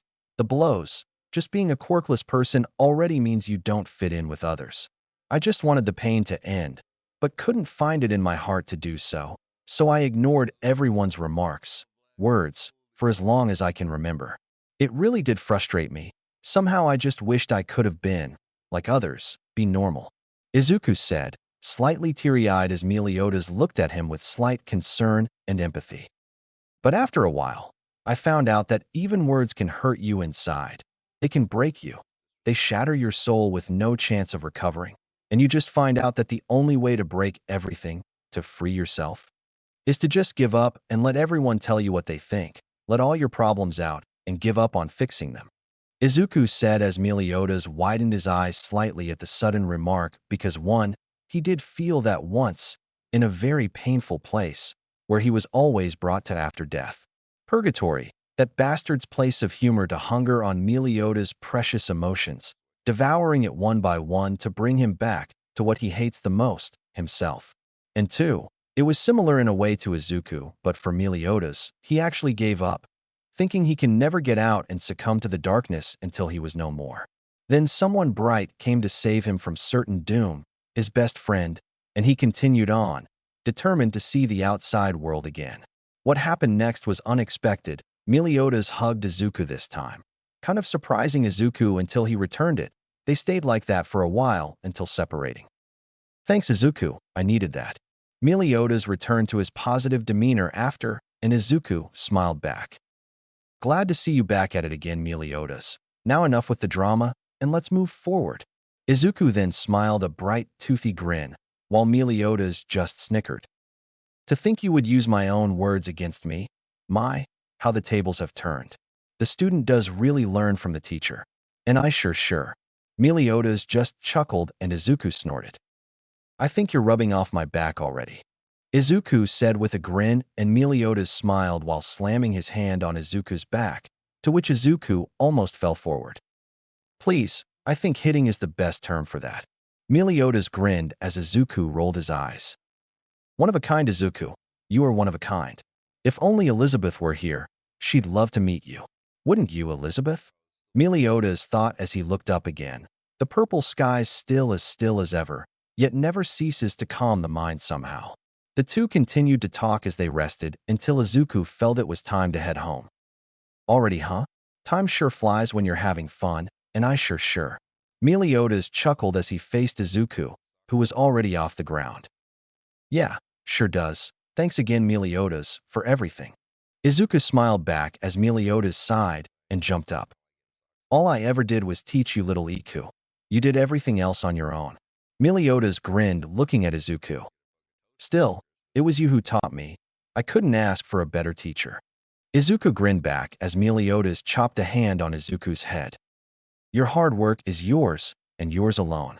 You did better than I expected, and managed to be the first human to ever learn refined full counter. That's already worth my respect, and I sure.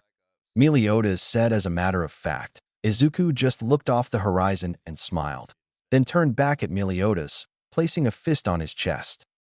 See you on the other side, Meliodas. Izuku smirked as Meliodas just chuckled a little. Guess the student really does learn from the teacher. Can't wait, little Iku.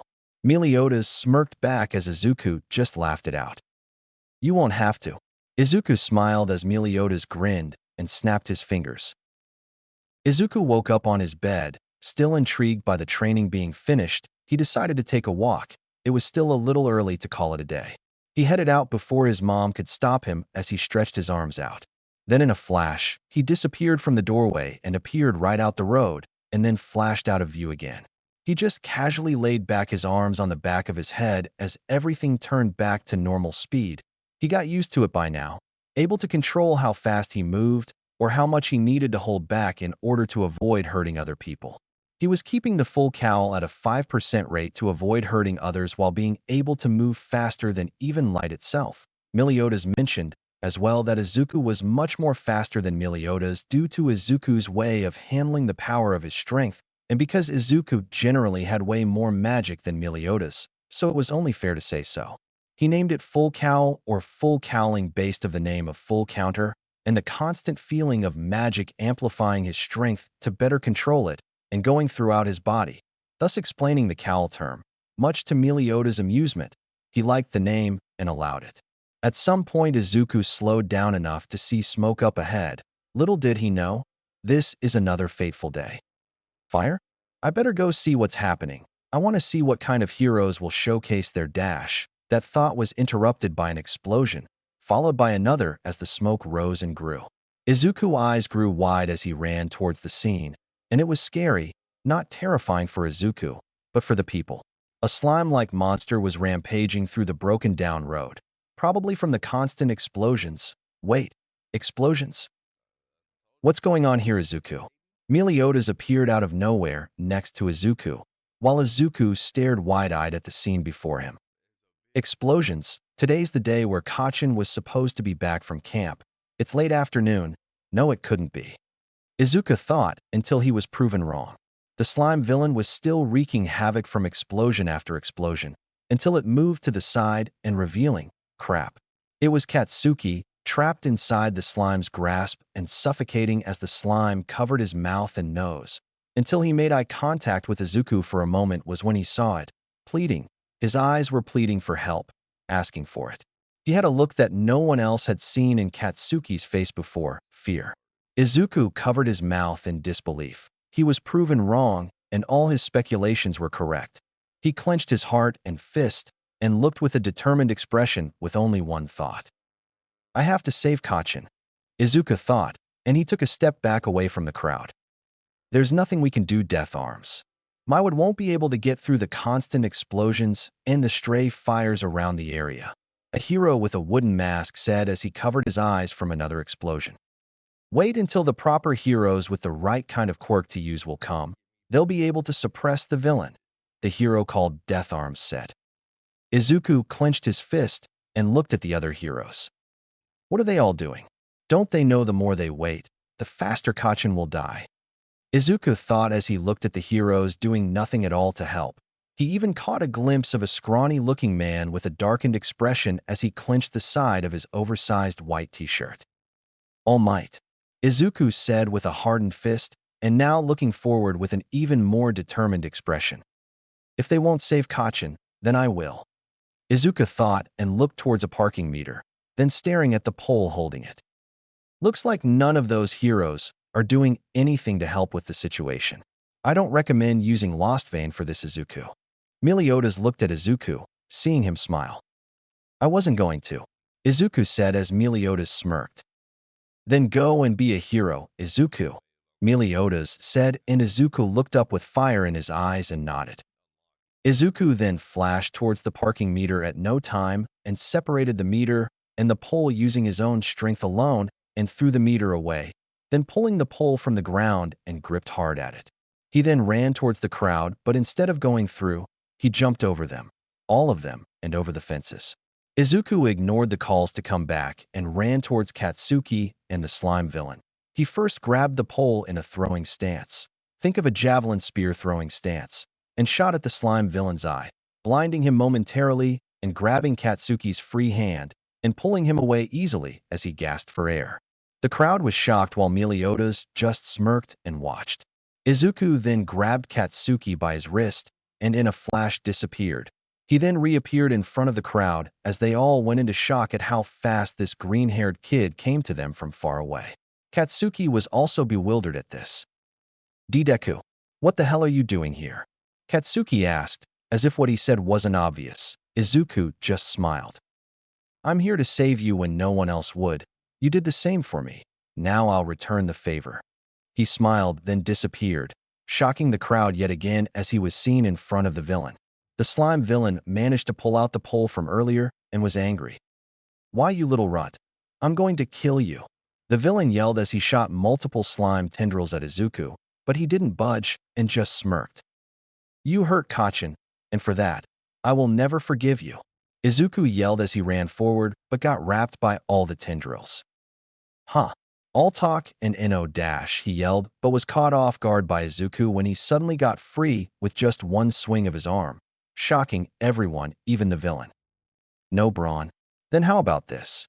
Izuku said, then appeared in front of the villain's good eye, then kicked it with a 8% reinforced foot jab, and the villain was sent flying away a good few feet from the crowd as they all watched in awe and shock by the strength of this boy. Izuku landed softly on the floor and grabbed the pole as it was spinning in the air. The villain let it go after being kicked. Izuku then sighed and walked towards the downed villain, pole in hand, and with a determined face on. Heroes risk their lives every day. I don't care if I don't have a license. There is no time for that if someone is going to die. Izuku yelled as he shocked the crowd and the pro heroes. Katsuki just watched in disbelief at the scene of Izuku kicking this villain's ass like it was nothing. And while they waited for someone to come, none of them went in to try and get Kachin out. Well, he needed help. and I answered his call. Izuku yelled as some gasped in awe, and Meliodas just grinned. Go get him, Izuku, Meliodas said as he watched, proud of what he was saying. Now then, he then turned to the villain, finally trying to get up.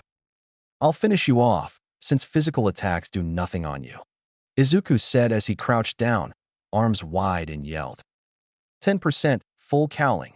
Izuku was then covered in raging winds that were able to extinguish all the flames around the area, the crowd covering their heads as the winds were strong enough to push them back, clearly in awe as Meliodas looked with the same grin plastered on his face.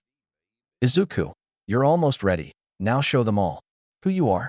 The dragon's sin of wrath. Meliodas yelled with a smile as the winds kicked up, pushing back everyone, forcing them to hold on to the rails. The scrawny-looking man looked in disbelief at the sight of this kid, who he just remembered a few years ago, was now taking up the act of a true hero, giving his life for another's when no one else would. He just stood and cursed at himself. I should have not have done that to him. What am I doing? Pathetic. I am truly pathetic, the man thought as he began to buff up, but then he debuffed as the wind picked up, its sheer force actually pushing him away. The man was in disbelief that this power came from just a boy, and he said he was using 10%? What in the world is this kid made of? The villain stared in shock as he was also getting pushed back by the wind as Izuku glared at him, his eyes feigning supremacy and power. Yield, Izuku said loud enough for everyone to hear, but the villain stood his ground, planting slime tendrils acting like anchors to keep him in place. Never, the villain said, but before he could do anything else, Izuku appeared in front of him, smiling and saying, "Then bye," Izuku said as he then launched a fist towards the villain at such an inhuman speed, and he took the impact, but the fist didn't hit him. No, the wind pressure created by the force of the fist was the one that made contact, sending all parts of his slime body in a scattered manner. The winds pushed back a bunch of people, causing them to fall, including some of the pro-heroes and the scrawny-looking man, as well as Katsuki, covering his face as the winds picked up and launched towards the sky. From the impact, and the clouds disappeared, changing the weather completely. Izuku stood his ground, fist raised towards the sky. He sighed a breath he's been holding in as he felt his strength decreasing back to 5%. Then he lowered it and started wiping away the leftover slime off his shirt as the people started picking themselves up again and watched in disbelief. It wasn't sunny anymore, but it was raining. There was a hole in the sky as the clouds parted, and behold them a sight to see. Izuku standing triumph while looking around the now empty broken road. That kid just changed the freaking weather, a man in a black suit said. How in the world does this kid have this much power? Another practically yelled as Meliodas now looked towards Izuku with a smirk. Nicely done, little Iku, nicely done. Meliodas grinned as he watched. Then Izuku suddenly disappeared, catching everyone off guard, then suddenly appearing in front of the pro-heroes with 2 bottles in his hand filled with the slime villain's remains.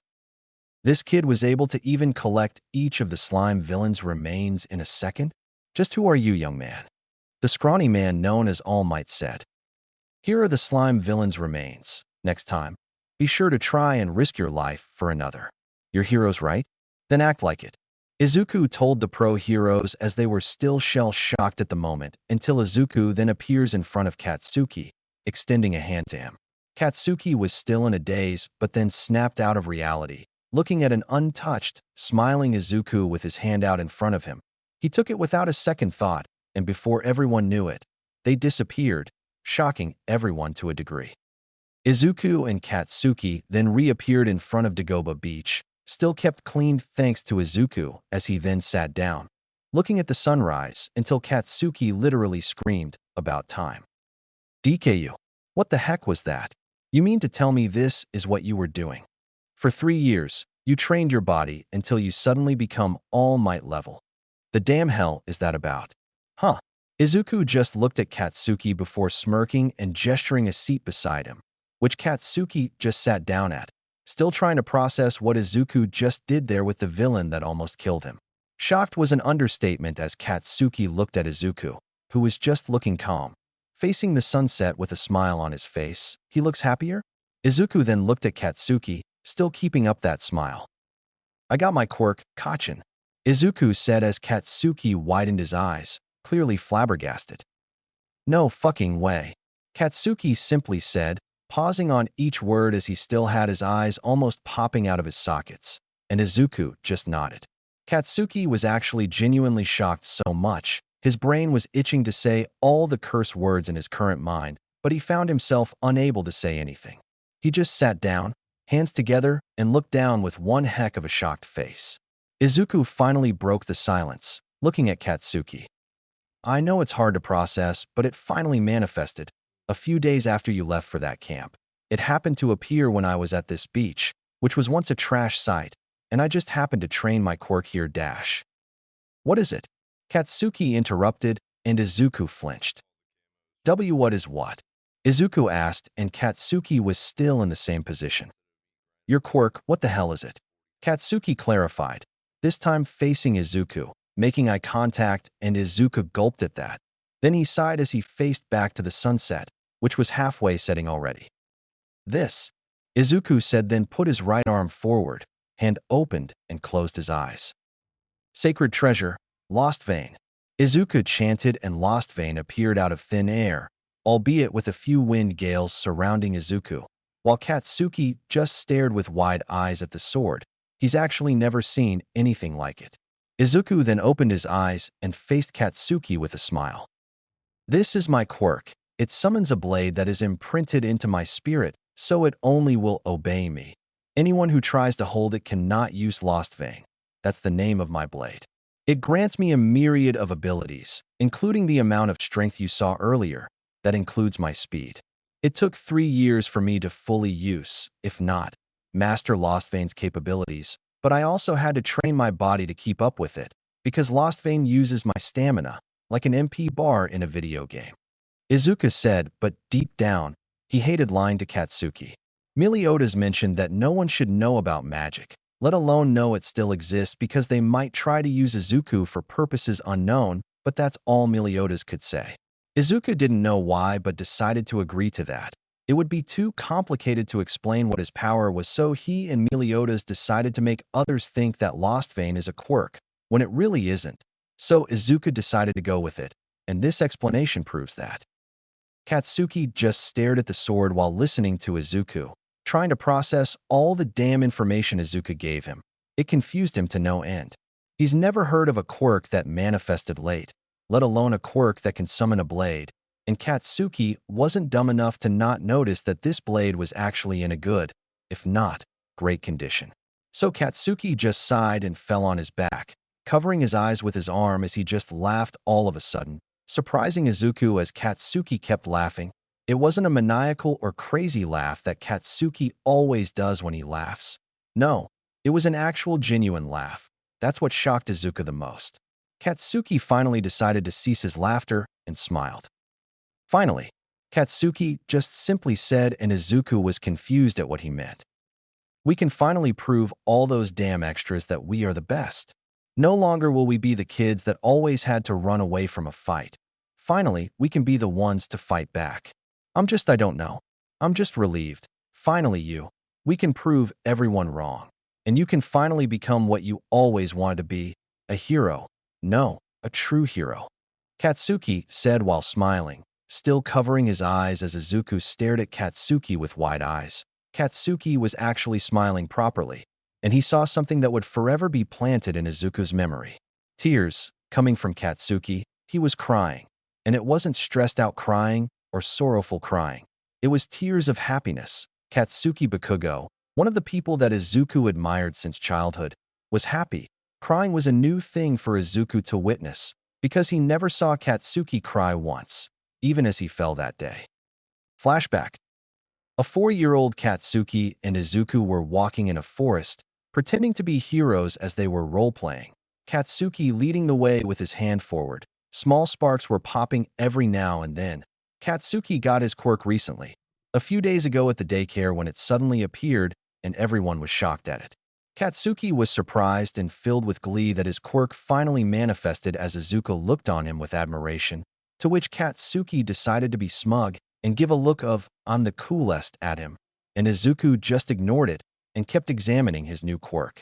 Back to the forest, Izuku was following Katsuki, wearing a large red cape tied to his neck and flowing as the wind picked it up. They ended up crossing a log that went over a small river, and Katsuki didn't hesitate to cross it. Izuku, however, was debating whether it was okay to cross, but was interrupted by hearing a slip.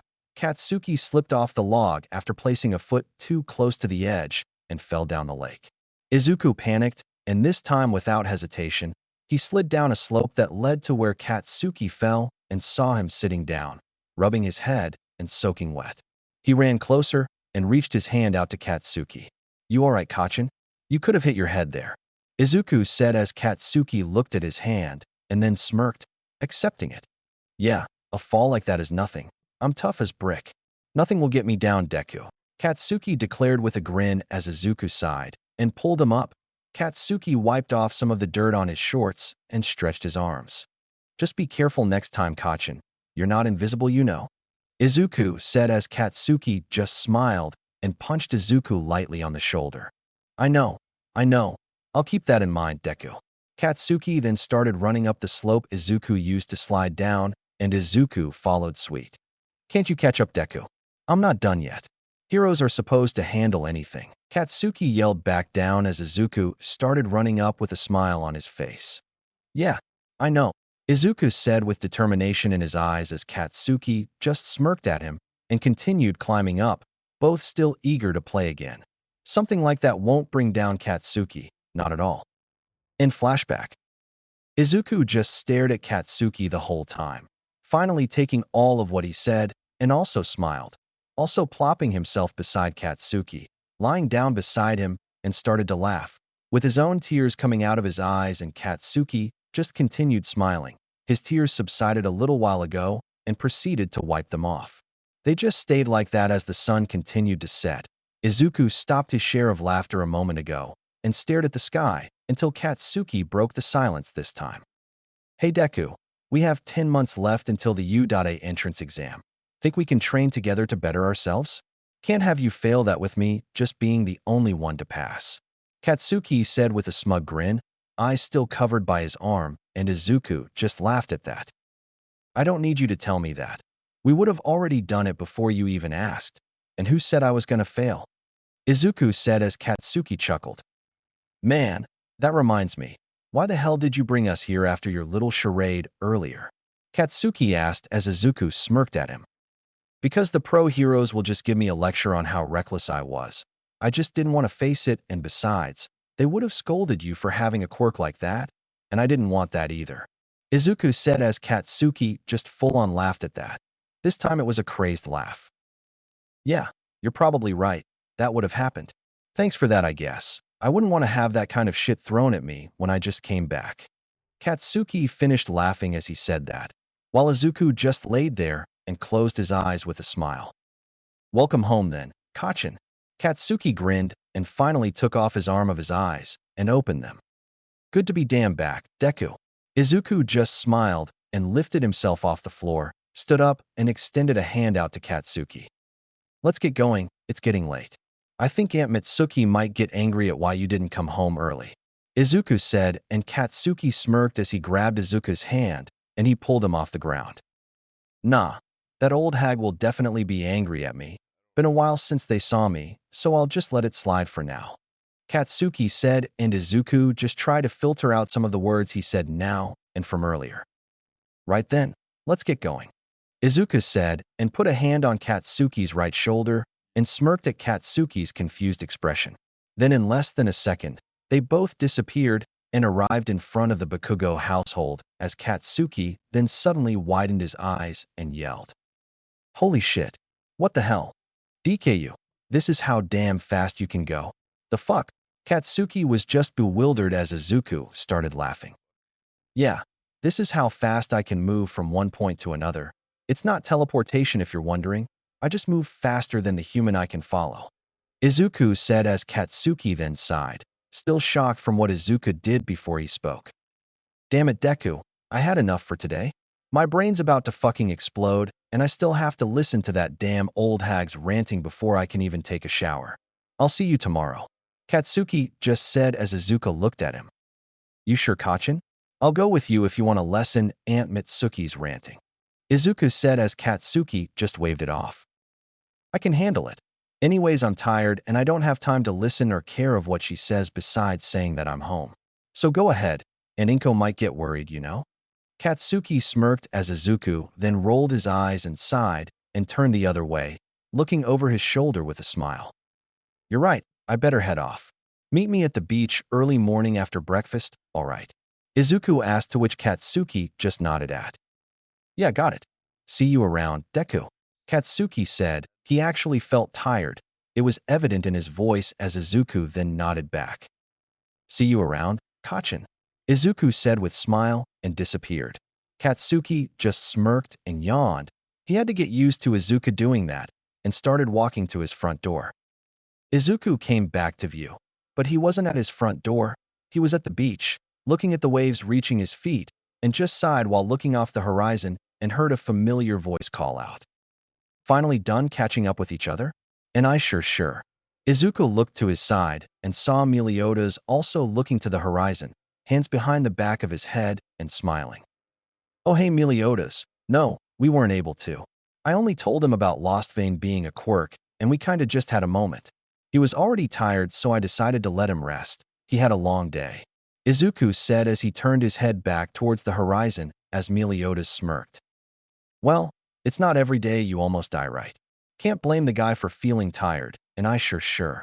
Meliodas said with a grin as Izuku just chuckled a bit. Yeah, I guess he really did have a long day. We decided to talk tomorrow morning, so we'll start catching up from there. Besides, where were you the whole time? Izuku asked, this time looking at Meliodas as he smiled. Sightseeing, nothing too serious. Just wanted to see how the world evolved over the decades. Meliodas said as Izuku's sweat dropped at that. I swear, Meliodas is too carefree sometimes, no all the time. He says decades too casually. Izuku thought as he sighed and looked him. His smile that Izuku always thought could overpower All Might's own. He just smiled in return. It wasn't contagious, but he just liked the fact that Meliodas always saw everything with the same cheery expression. It was inspiring in a way where Izuku couldn't explain. Meliodas decided to speak up. I'm proud of you, Izuku. Meliodas smiled as Izuku looked at him with wide eyes. Why you are? Izuku stuttered and Meliodas simply nodded and looked back towards the horizon, closing his eyes.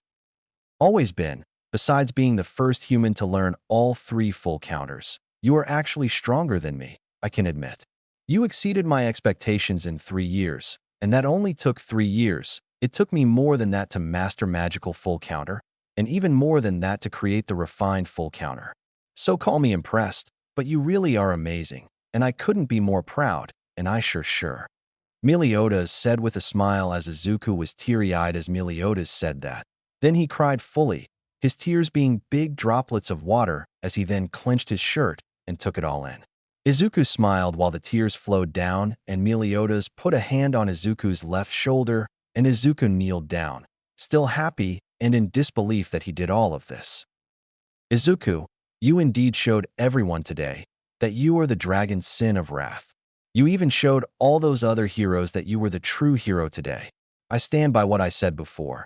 It's all your hard work that paid off. The results speak for themselves, and I'm proud. Meliodas grinned as Izuku cried even louder and clenched his shirt tighter and let himself cry out his emotions and hugged Meliodas with all his might. Meliodas unaffected by how much strength Izuku used at him. I mean, why would 5% of Izuku's strength hurt Meliodas? This is Meliodas we're talking about. Thank you, Meliodas. Again, thank you for everything you've done. I won't let you down. Izuku yelled in between sobs and gasps as the tears kept falling while Meliodas just smiled and patted his back. And I sure. I know you won't, little Iku. I know you won't. Meliodas said, and Izuku finally stopped crying and straightened his back. The difference in height was evident, and Meliodas just smirked. They both stood facing each other, and their wrists hit. Meliodas grinning while Izuku smiled with a teary-eyed face. Izuku was finally done with his training. He succeeded every trial that Meliodas threw at him. Only 10 more months of extra training before the exams. 10 more months to get ready and train with Katsuki. 10 more months till he finally can show everyone that he, the dragon's sin of wrath, and the new captain of the 7 deadly sins, can become one heck of a hero.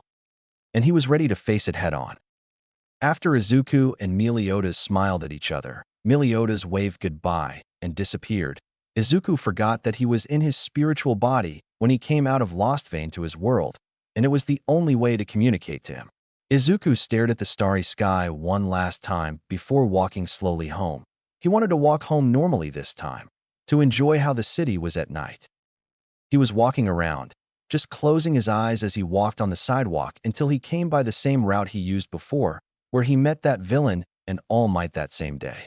He shrugged off the thought of All Might breaking his dream. He already had Meliodas, the one who fixed that shattered dream of his, and just smiled and walked through, still thinking about all the times Meliodas trained him until something really unexpected happened. He felt a small push hit his right leg and opened his eyes, wondering what hit him, and saw what did. A small girl with white, maybe silver hair, a small bronze-colored horn on the right side of her forehead sticking out, must be her quirk, and wearing some sort of ragged clothes. It wasn't even clothes in Izuku's opinion. What surprised Izuku was that she had her eyes shut tight, gripping his pants tightly like her life depended on it.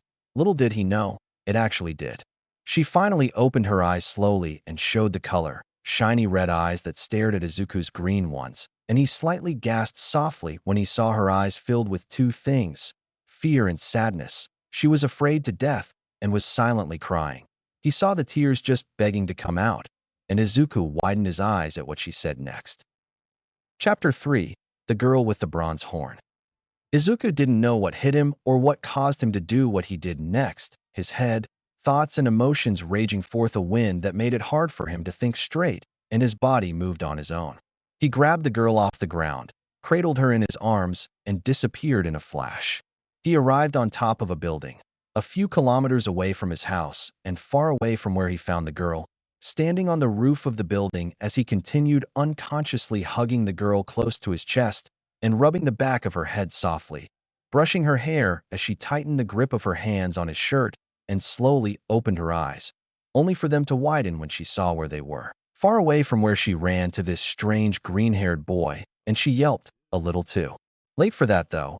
She didn't know what just happened when she closed her eyes earlier and decided to just savor the moment and just hug the boy close to her, to which he slowly rubbed her back and hugged in reply. Izuku finally regained back his senses and widened his eyes at where they were, much to the same expression the girl made earlier, and looked down to find said girl in his arms, and yelped. The girl flinched before she looked up and finally made eye contact with Izuku and stared into his eyes. She finally got a better look at them and saw that they were an electric green color, reflecting light from down the street as it swirled into a dark green color, then back to the bright green. She was mesmerized by his eyes. They didn't look like it showed fear, pain. They didn't show intent to hurt. She only saw what she really wanted to see in someone's eyes: kindness. Izuku finally broke the silence. "Hey, are you okay?" Izuku said in a reassuring tone. He looked into her eyes as she did the same. Red pupils that were swirling a vortex of emotions: pain, sorrow, and relief. What happened next just shocked him as the girl lunged herself forward as Izuku caught her in his arms, and she chose that very moment to cry, which Izuku replied with a gasp as she finally hugged him tightly. She was small, enough for Izuku to carry her in his arms. At first, he thought this girl must have been lost, but the moment she said those two words from earlier changed his view of the situation before he even thought anything of it. It was a cry for help. It had signs of desperation in it as he remembered her face the first time they made eye contact. She was scared, to a degree. Izuku took the moment to reply with a hug of his own and gently rubbed his hand on top of her head slowly in a sideway manner. It's okay. Everything's going to be all right. You're safe now." Izuku didn't know why he said that. He only thought of what his mother would do in this situation, and that came into his head first, putting it to action, but just decided to roll with it. The girl cried even harder and louder than before as he said that, and he continued to reassure her that everything was okay. They stayed like that for who knows how long? 5 minutes? 10? Whatever. It didn't matter to both of them as they continued hugging each other. After a good long moment, The girl's cries slowly faded, and she tightened her grip on Izuku as Izuku kept rubbing his hand in the same manner as before, his hand slightly in pain of doing the same motion for a while until the girl spoke up. Thank you. It was soft and almost sounded like a whisper, but Izuku heard it loud and clear.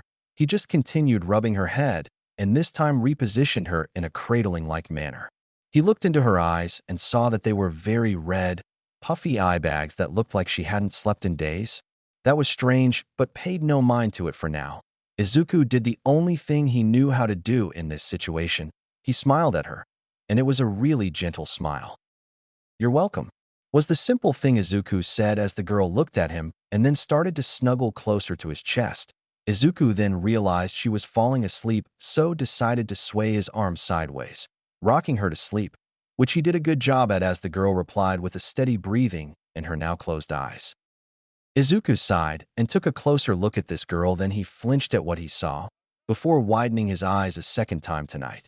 The girl had bandages wrapped around her wrists. Her arms were small, but they looked malnourished. He then noticed her legs as well, with bandages wrapped the same way around her ankles. Her legs also looked the same way as her arms. He saw many marks that he wouldn't dare to think of how she got those. But that answered a few questions to Izuku as he then felt anger in his heart. It was evident on his face. This girl was treated badly, very badly. These marks didn't look normal to him, and he began to feel his arms tense up until he realized there was a girl in his arms right now. He looked at her face to see her. She looked content and comfortable, which Izuku didn't understand why, but just smiled. She really looked peaceful and happy, but she wasn't smiling. Izuku didn't know why. He decided to take her back home. It was getting really late, and he wouldn't even think twice to decide whether to leave this girl here, and just disappeared. Izuku arrived at his front door and flinched a bit when the girl shuffled her position a bit to hug his shirt. He just sighed and smiled. The girl looked really adorable as she slept. Izuku knocked on the door and heard big footsteps rushing towards the door. It opened, and he heard her mom start to rant. "Izuku, where dash?" She almost screamed before Izuku silenced her with a loud shush, and she realized why. Her baby boy was carrying a small child in his arms, asleep and content. That didn't stop her from slightly gasping and covering her mouth to not let any noise escape. Izuku slightly shifted his head forward, signaling her to go to the kitchen, to which she did while Izuku took off his shoes and threw them to the side in a lazy way before closing the door quietly with his foot. He walked towards the couch and sat down. He tried to let her lay down on the couch, but she was gripping his short tightly, like really tightly, and he just didn't want to let her go if she was acting like this. So he continued holding her in his arms until his mother came back with a glass of water, to which Izuku slightly moved the little girl near his body so Izuku could hold her with one arm and use the other to grab the glass of water and proceeded to drink it in one gulp. He didn't know he was that thirsty. Inko decided to break the silence a bit. "Izuku, please explain why you have a child in your arms right now." Inko quietly whispered to Izuku, and he nodded. "I found her when we bumped into each other. Well, she bumped into me." "Mom." The girl was scared to who knows what. I saw the terrified face she made, and that just made me carry her away without a second thought and ran. I don't regret the decision, though, because I didn't even know when I made it, but she looks fine now. If not happier, I guess. I don't know. Izuku finished with a low voice, and Inko nodded slowly while looking at the girl sleeping peacefully in Izuku's arms. "She does look adorable, doesn't she? You really look like a father now, in my opinion, of course." Inko said softly, and Izuku widened his eyes, his mouth slightly agape before facing her with a really mom face. But that still did nothing to mask the massive blush on his face. He was just beyond shocked and embarrassed. "Mom." Izuku whispered a shout, and Inko chuckled lightly at seeing his boy's face red as a tomato. "I'm just teasing you. But still, she looks like she hadn't slept for days." Inko said as Izuku calmly recovered his composure and nodded while looking down at the white-haired girl. "Yeah, I also thought that as well. Her eye bags were obvious and really looked black. I'm worried as well." "Mom, she's really malnourished. These marks on her body, they scream bad all over the place. It isn't normal. I'm afraid she might have been." Izuku gulped as Inko widened his eyes. His son was right. She saw the marks on her arms and legs. She even saw the bandages wrapped around her wrists and ankles. She felt all her motherly instincts kick her heart, but she relaxed a bit, albeit still clenching her hand until the knuckles looked white. Izuku, honey, you did the right thing to bring her here, but I'm not sure if we can keep her just yet. I'll allow her to stay one night, but we have to make sure to find any sort of connection to a family she might have, understand? Inko said as Izuku slightly frowned a bit. Before nodding and looking back to the girl, he paid closer attention to her horn. It was a bronze-colored horn, and he could have sworn he saw it a little longer a while ago, but shook the thought out of his mind and looked back to his mom, who was still looking at the child in his arms. Mom, I'll put her to bed. I won't eat dinner tonight. I want to make sure she sleeps properly before I go to bed. I think she really needs a proper bed. Izuku lightly chuckled as Inko smiled at his short joke. All right, just be sure to eat a lot tomorrow morning, Inko said as Izuku nodded and stood up, now carrying the girl with both his arms as he went to his room. He opened the door to his room, the girl still asleep on one arm as he entered, then closed it with his right foot. Izuku's room was, to say the least, an actual fanboy room. He had several action figures in his room, all lined up straight across a shelf, several All Might posters pasted all around the room. Even his bed was All Might themed. He just sighed and walked towards the bed, where he turned off the lamp and opened the curtains, the moon dimly lighting up his room like an automatic nightlight. He then sat down on his bed and leaned forward to place the white-haired girl's head on a pillow. That let her decide to let go of Izuku's shirt and snuggled her head onto the pillow and laid down on the bed, finally off Izuku's shirt. Izuku looked at the girl's sleeping figure with a smile before looking at his own shirt to find a huge wet stain just above the left side of his torso, below his left shoulder and side again.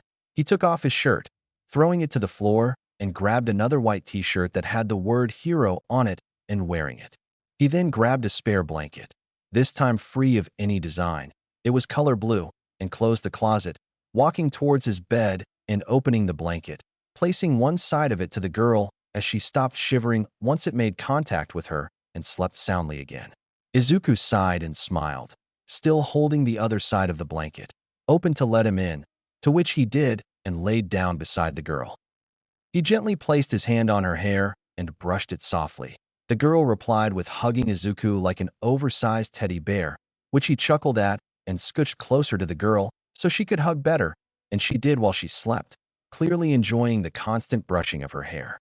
For a moment, Izuku thought he saw her try to make a smile, but stopped and instead just moved her head towards his chest, and he sighed. He'd have to talk to her tomorrow to get answers to many questions in his head, like who was she? Or where did you come from? How did she get those marks? He just yawned at the thoughts and many more questions he could have made up and decided to sleep it off. He pulled the little girl closer to him as she also replied without hesitating. It's like she was just pretending to sleep, but wasn't. He slowly closed his eyes, taking one last look at the girl, brushing her hair one last time before finally drifting off to sleep. The rest of the night was uneventful. The morning finally came, sunlight filling up the room as it brightened everything else, posters, figures, etc. The sunlight managed to find its way to the little girl's face, and she slowly awoke from the bright light. She was still slightly drowsy, so she couldn't properly see what was around her, so she rubbed her eyes, her vision finally clearing before she yawned loudly, and she opened her eyes, only finding in herself to open them widely at the room she was now in. There were pictures of a muscular man, opening his mouth to show his teeth. She looked around in slight awe and curiosity. She found herself also looking at a bunch of toys, people that were lined up straight on a shelf, a strange-looking device that had a bunch of letters on its bottom. She finally stopped looking around and wondered where she was. Where am I?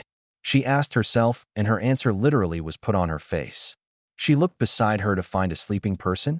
She widened her eyes when she took a closer look at the person, his green hair slightly scattered about in a rough mess. She took it to herself to touch it. It was soft. She looked at him again and saw he was still sleeping. His eyes were closed and his chest was moving up and down. She lifted herself up to kneel down, looking at the strange person beside her, or why this person was here. It looked like a boy, that she could tell. His body was much bigger than hers, but not too much. He slightly shifted a bit in his sleep when she slightly yelped. that somehow allowed him to wake up? She looked curious when he opened his eyes, and she widened hers even further when she saw it. Green eyes. The boy woke up, yawning very loudly as she then looked at him more. Eyes fully awake now. He looked to his left and saw her awake. She was still shocked at him when it all came back to her. Last night's events. How this boy came to her and helped her when she needed it. She broke her trance when he saw him rub his right eye, and he lifted the edges of his lips up. "Oh, you're awake. Good morning," he said as he stretched his hand forward. As if on instinct, she closed her eyes shut, expecting to get hit, but was met with a really soothing feeling. The boy was brushing her hair softly. She didn't expect it at all, and just looked at him until she remembered the events last night again and started crying when she realized who this was. This time she lunged herself forward and wrapped her hands around his neck, and he slightly was pushed back until regaining his ground, and she cried more. He just froze until he also put his arms around her, slowly brushing her hair like he did last night, and put his other hand on her back and rubbed it up and down. She slowly started to relax at what she felt was the best feeling in the world to her. She definitely never felt anything like it. If she did before, she's already forgotten it until now. Her cries slowly turned to sobs, then to short gasps, and finally sniffles. She pulled herself back as he let go a bit, his hands still holding on to her as she rubbed her eyes to wipe her tears away. The boy finally broke the silence. "Hey, you're okay now?" the boy asked, to which she nodded slowly while still rubbing her eyes. "I am okay now, thank you." She actually meant to say thank you for helping her last night. The boy did that thing again with his lips moving up. It was a weird gesture in a way, but it somehow felt like it was okay to do so at this moment, but she found herself incapable of doing so.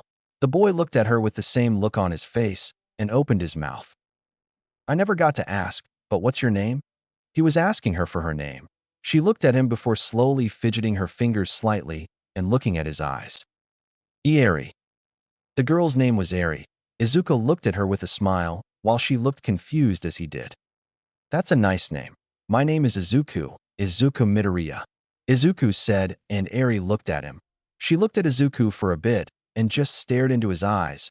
She didn't know why, but those eyes were somehow giving her a feeling in her chest, like she was safe with him, as long as she looked at those electric green eyes. Izuku. She struggled with saying the name, and Izuku slightly chuckled at that. It was adorable. "That's right, Izuku," Izuku said, explaining how to say his name. "Is you Izuku?" Eri said, still finding it hard to say Izuku's name, and he nodded. "Almost there. If you want, call me anything you want to if my name's too hard to say," Izuku said, and Eri looked like she was thinking of a name to call Izuku, and he just smiled at her. It looked like she couldn't come up with anything until the door to the room opened, and Inko's head came in as she looked at the two who were awake. "Oh good. You're both awake. It's time to eat," Inko said with a smile. Izuku was about to get up, but was stopped when Eri jumped suddenly behind Izuku's back. She was hiding from his mom, and he looked at her, green eyes meeting her red ones. "It's okay, Eri. She's not going to hurt you.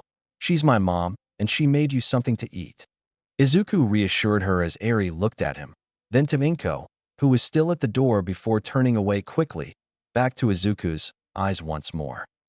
"Mom?" Eri asked, and Izuku nodded. "She's my mom. A mom is a parent. It's someone who takes care of you and loves you no matter what. She protects you and always makes sure you're safe," Izuku said with a smile as Eri looked at him with a questionable look, before turning to Inko, slowly lifting her hand to point a finger at her. "Is Yuku's mama?" Eri said, still struggling to say it as Izuku nodded at Eri and smiled. "That's right," Izuku said as Eri still looked nervous. Inko decided to slowly approach her with caution. She could see that the girl was unsure of what to do and just kneeled down, a little closer to Izuku, as Eri continued hiding behind Izuku's back, gripping his shoulder as Inko reached her hand out towards Eri. "Hi there. I'm Inko Midoriya, Izuku's mom. What's your name?" Inko said with a soft smile. Eri reacted with an even tighter grip on Izuku's shoulder and hid behind him again. Izuku placed a hand on Eri's right hand and rubbed the back of it with his thumb. "It's okay. I'm here if you need me," Izuku said in a whisper that only Eri could hear. That seemed to do the trick as Eri started to slowly come out of Izuku's back and Inko was able to see her, red eyes and green eyes. She looked like a girl Izuku to Eri, and she slowly, but unsurely reached out her small hand towards Inko's after removing it from Izuku's reassuring hand. They made contact, and Eri tensed up a bit. Izuku felt it since she had her second hand on Izuku's right shoulder this time. Then it took a while before Eri started to feel Inko's hand. It was softer than Izuku's. Rough, hard hand. But somehow it had the same feeling that Izuku gave her, a feeling of safety and no sign of hostility. She slowly but this time surely took off her other hand of Izuku and used both to feel hers, closing Inko's right hand with both of hers, and started to feel it. This time she felt her nervousness fading away as Inko then smiled, happy that Eri was able to feel comfortable with her until Eri finally spoke up. "And my name is Eri, and nice to meet you," Eri said with nervousness again, but not as much as before. Then Inko smiled a bit more. "Nice to meet you too, Eri," Inko said as Eri slowly nodded, letting go of Inko's hand, and then suddenly jumping back towards Izuku, hugging him as she nuzzled into his chest. Izuku just sighed and started stroking her hair slowly. "Good job, Eri. I told you it was okay," Izuku said softly as he felt Eri nodding a bit before Inko spoke again. "Would you both like to eat now? The food's getting cold," Inko said as Izuku just nodded with Eri facing Inko and also giving her a slight nod before hiding her face again in Izuku's shirt. "She's really shy around others," Inko noted to herself as she then stood up and walked out the door, with Izuku and Eri, who was sitting on Izuku's arms, following her to the kitchen. Izuku, Eri, and Inko all ate at the table, with Eri making a face filled with awe at the sight of the wonderful cooking that was Inko's. She was practically drooling at the food. It was really cute and adorable. They all ate in a peaceful manner, albeit with Izuku teaching Eri how to use chopsticks, learning to say thanks before eating, and just all in all enjoying the small family moment with the addition of Eri in the mix. After breakfast, Izuku started teaching Eri about many things she found very interesting and just generally marveled at each sight of an animal she'd see in each page of a book that Izuku had when he was younger. It was really fun to say the least. Izuku and Eri both enjoying their time as Inko smiled at the sight. Izuku did really look like a father, much to Izuku's dismay and amusement of Inko's teasing, while Eri stared at them in a confusing way. Inko then told both of them that she'll be going out to try and get someone to examine Eri for any signs of having family ties, and more of the matter, they needed to know if they wanted to help Eri. After she left, Izuku and Eri continued to enjoy their time together until Izuku's phone rang. He checked to see who was calling, and much to Izuku's delight, it was Katsuki. He just remembered that they needed to head for the beach early in the morning. Izuku panicked and told Katsuki he had his hands full and told him to come to his house, to which Katsuki questioned Izuku, but only getting a "you'll see" reply from Izuku before saying their goodbyes and hanging up the phone. Eri, the whole time, was confused as to why Izuku was talking to a rectangle-looking device, and Izuku lightly chuckled after seeing Eri's face. "It's called a phone. I use it to call, chat, or text people whenever I need to. It's also good for searching the latest news on hero work and viral debuts," Izuku explained briefly, but Eri just sat there confused. She literally had no idea what Izuku was saying except understanding one. That device was called a phone, and the other was a question on the only word she could understand from Izuku. "What's a hero?" Eri asked innocently, and Izuku stared at her with wide eyes and was genuinely shocked. This girl, this sweet, kind, cute, and innocent girl, doesn't know what a hero is? He just took a deep breath and exhaled as he relaxed and looked at Eri, now having her full attention because she was actually curious to know. "Well, a hero is someone who helps people, Eri. They save others who can't save themselves and are always there to give people reassurance and relief, knowing that a hero was there to save them, and that they were safe as long as they were there," Izuku said with a smile.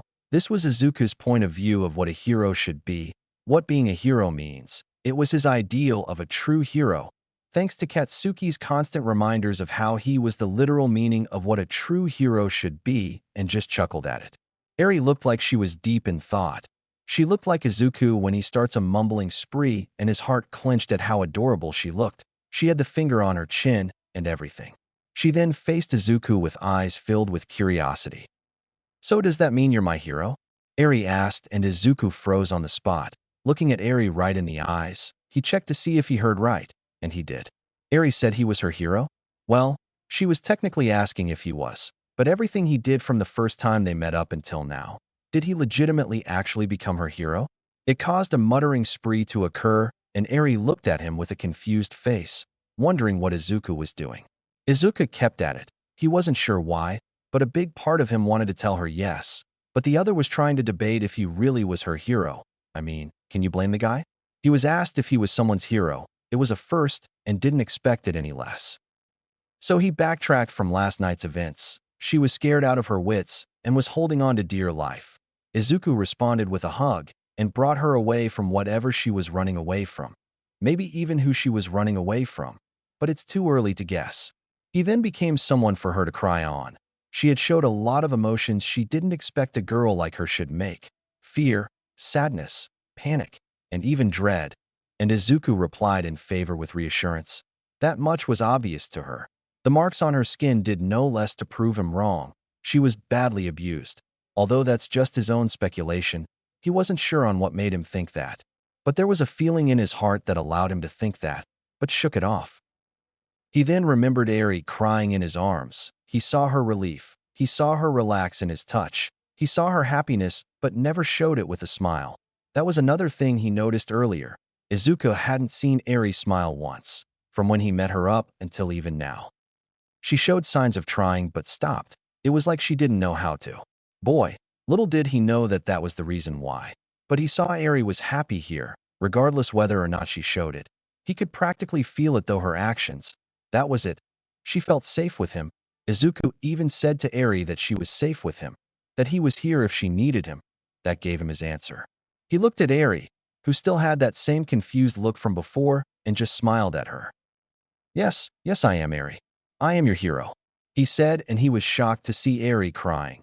She did what he already expected her to do next, as Eri lunged herself at Izuku, while he wrapped his arms around her as she continued crying into his chest, stroking her hair while saying kind words and giving her full attention of his care. He continued to hug her on one arm while using his other to continue stroking her hair, her sobs getting louder as she increased the volume of her cries. They stayed like that for a long time before Eri decided to cease crying and moved back to look at Izuku. His eyes that still gave that same feeling Eri had now started to feel safe. She felt safe with Izuku that always had that weird but right action placed on his face. Izuku brushed off a stray tear on her left cheek and smiled at her. I'll always be here for you, Eri, whenever you ask for it. Now go ahead and smile. I want to see you smile. Izuku said with a smile of his own as he looked into Eri's eyes that were still red from crying, but put on a face filled with confusion. Smile? Is that what you call the weird thing you do with your mouth? Izuku froze again at that question. Are you kidding me? He was proven wrong yet again. He felt anger boiling his blood as he looked to the ground with one of the angriest faces he could have possibly formed. Eri doesn't know how to smile. He knew it. He saw it. Eri trying to imitate him earlier. It was heartbreaking for Izuku to see. An innocent little girl who had never known the feeling of when you smile, let alone how to do it. Izuku stopped his anger as he saw Eri looking at him with a face that made Izuku's heart drop a mile down. Fear. She was showing a face of fear, and it was directed to him. He quickly frowned and moved his hand sideways in a really fast manner, trying to tell Eri that it wasn't her fault that he got mad and kept bowing his head. He even went as far to hug her back with the same apologies from earlier. I'm sorry, Eri. I'm sorry. I should have not made that face. I am just mad at myself for not realizing you didn't know how to smile. I am sorry, I really am. Izuku said as he began to feel tears trying to escape him as he placed his hand on her back and the other on the back of her head. Izuku then felt a soft sensation fill him, his hair being brushed in the same manner he gave to Eri all the time when she cried. Eri was doing the same. It was ironic, the roles reversed. From another person's view, it really looked too adorable. I was just scared that I said something wrong. I'm sorry too, Izu. Eri said as she continued to brush his emerald hair. She still felt it, and it was still the same. It was still soft to the touch. She felt Izuku shaking his head sideways. And no, don't be. It's my fault for scaring you. I just felt like I could have done more. Izuku said, and Eri just hugged him this time, as Izuku felt the pressure on his chest increase. But you already done so much for me. Why you gave me so many things that he wouldn't give me, what I wasn't allowed to feel. You all gave it to me without hurting me, and I'm. Thank you, Izu. Thank you for being my hero. Eri wasted no time in crying again. Izuku just shocked at what she just said. He subconsciously took note of the emphasis she made on the word he, but other than that, he also started to tear up. He then returned the hug as they sat and cried on each other. One content that he was able to do so much for her that he didn't think was enough, while the other one was content with having him tell her she was safe as long as she was with him, that he was going to, no, is her hero, and just hugged him tighter. After the crying subsided, Izuku leaned back and met face to face with Eri, his eyes now red from crying too much while Eri's was even redder. What he said next changed everything from that day forward. I'm going to become the best hero you can have. I will make sure that I will, no, can make you smile, and that I will continue to protect you with all my strength and soul, my sweat and pain, all to be that someone you call your hero. Izuku said with a determined expression as he wiped off the tears off Eri's cheek and smiled at her. And she did the one thing no one expected. She moved the edges of her lips upward, struggling to keep it up until it stayed. It stayed in place. She was smiling. She was actually smiling. Izuku gasped loud enough with eyes wide enough to think it was going to pop out of his sockets. Eri was smiling. And genuinely too. But you already are, Eri said as she started to cry. Same can be said for Izuku. She was smiling. And he made her smile. He made her smile. This was too much for Izuku that he cried and sobbed louder than before as Eri, for the umpteenth time today, hugged him once again. This time Izuku hugging her as she did, and stood up, lifting her off the ground, and spun her around, holding onto her waist with both hands as he did, and he laughed. Tears still flooding down, and Eri still smiling at Izuku. She also started to laugh. She closed her eyes and enjoyed being spun around in circles until Izuku slowed down and slowly moved her closer to his chest, Eri snuggling near his chest, and she just slowly drifted off to sleep, quite exhausted from crying too much. Izuku continued hugging her tightly and sat down on the couch, laying his back down as he positioned Eri on one arm to hold her and stroked her hair in a motherly fashion. Eri responded with a yawn and snuggled closer in Izuku's arm, her hand resting on her lap, and the other holding Izuku's shirt. She decided to speak. So this is what smiling is. It feels nice, really nice. Thank you, Izu. Thank you so much, Eri said while smiling softly as she drifted off to sleep. Not until Izuku replied. No. Thank you for showing me that I can be a hero, that I can be your hero. I promise, Eri. I'll help you continue to smile. As long as I am here, I will keep you safe, Izuku said as he continued to brush her hair, and Eri silently cried. But no tears came out as she just smiled in content, finally letting sleep take hold of her and closed her eyes.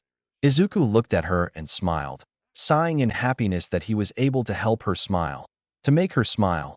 It was an exhausting day, but one that'll make Izuku and Eri remember it forever, for Izuku being the one person to make Eri's life better from here on out, and becoming a hero to someone, for Eri, the first time she smiled, the relief of being cared for again, to see herself happy, to finally not feel pain for one day, to finally touch someone without making them disappear. She would have to tell Izuku the rest of her story, but she, for now, was asleep in Izuku's arm, as he too drifted off to sleep, yawning before finally surrendering to sleep's hold. So, I take it this is why your hands are full. A voice broke Izuku's sleep and rubbed his eyes. He looked back to see someone leaning at the doorway to the living room. Katsuki was grinning as Izuku rolled his eyes and waved with one hand. Katsuki then walked forward, sitting down once he arrived on the couch and looked to see a bundle of cuteness sleeping in Izuku's arm. It was contagious. Even Katsuki found himself staring until he shook it off and stared at Izuku, looking for an answer, to which Izuku sighed. I found her last night. She ran into me asking for help. So I did what she told me to, and I took her away from what she was running away from. It's kind of a complex situation right now, My mom's trying to find a way to help us with taking care of her further. We aren't sure if Eri has any parents, so Mom went ahead to try and find ways on how we can connect any kind of family she could have. Izuku explained, and Katsuki just crossed his arms and sighed. It was complicated. Yeah, that is a complex situation you got yourself into, but I don't blame you. You probably helped this kid, Eri, right? Damn, I knew you had the spirit of a true hero and all, but you just took it to an all-new level. Katsuki smirked as Izuku just grinned and looked down at Eri, who was still sleeping peacefully. She's mysterious, to say the least. Eri still didn't tell me what had happened to her.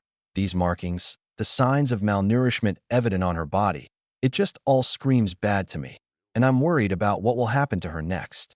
Izuku slightly frowned as he brushed her hair gently, and she smiled.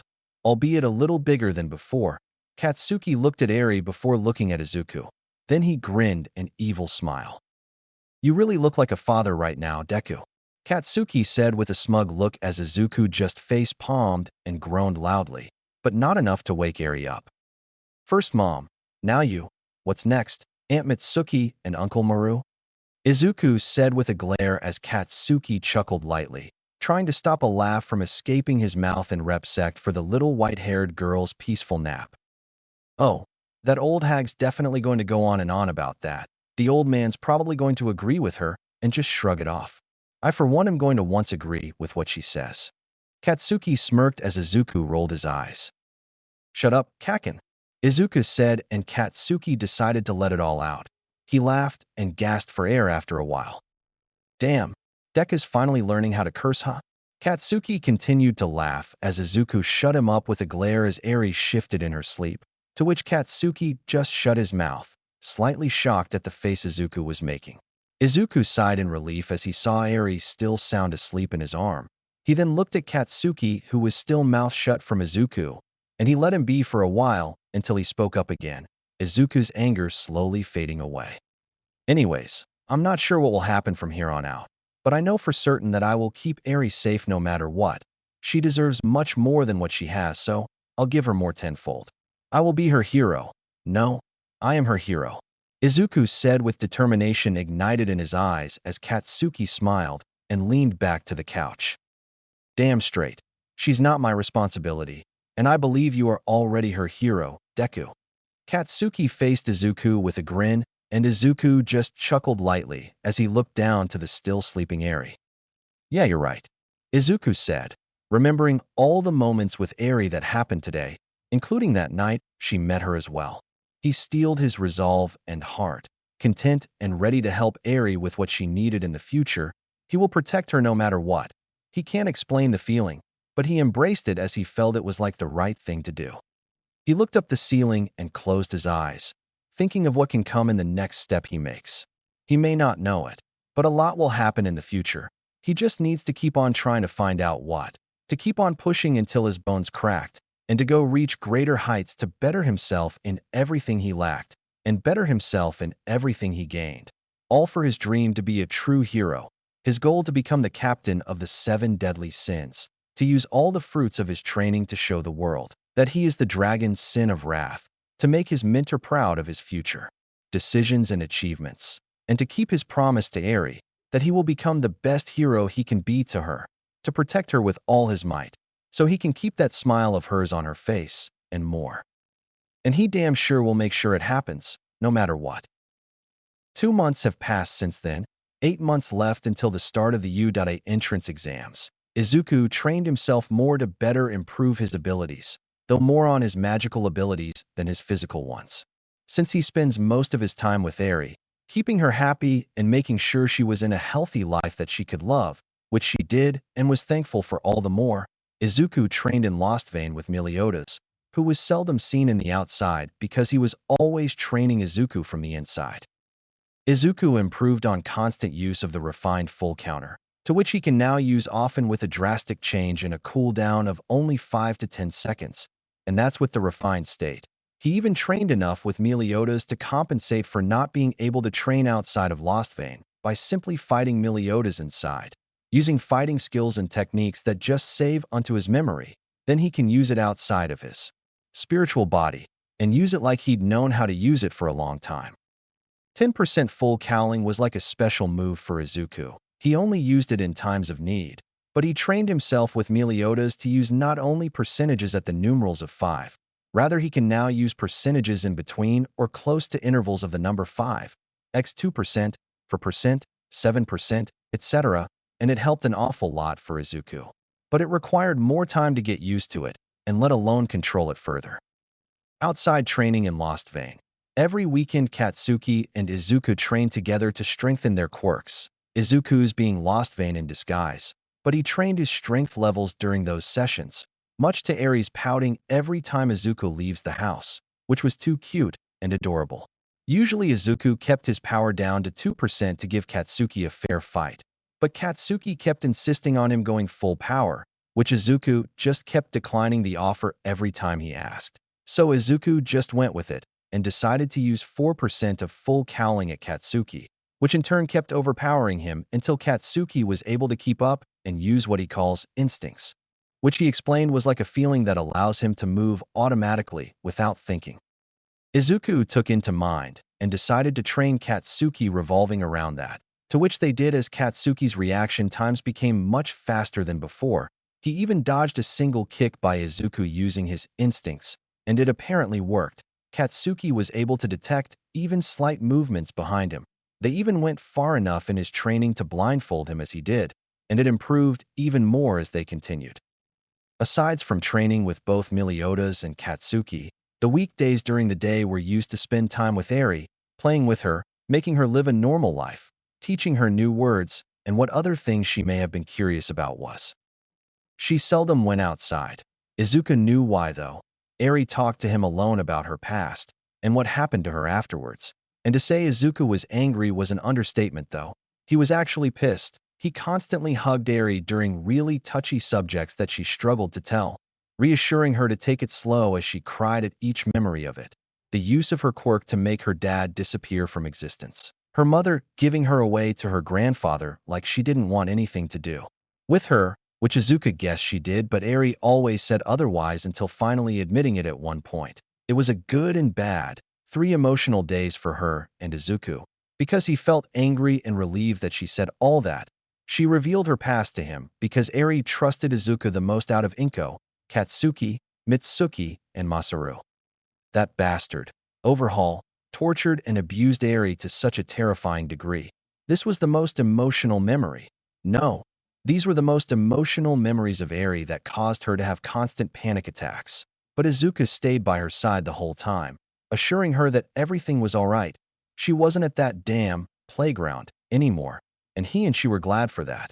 It wasn't even a playground, but an experimental room where Eri was strapped at, disassembled then reassembled again and again, using her blood, body parts, and others. Izuku doesn't even want to mention at all from the thought of it. It was disgusting.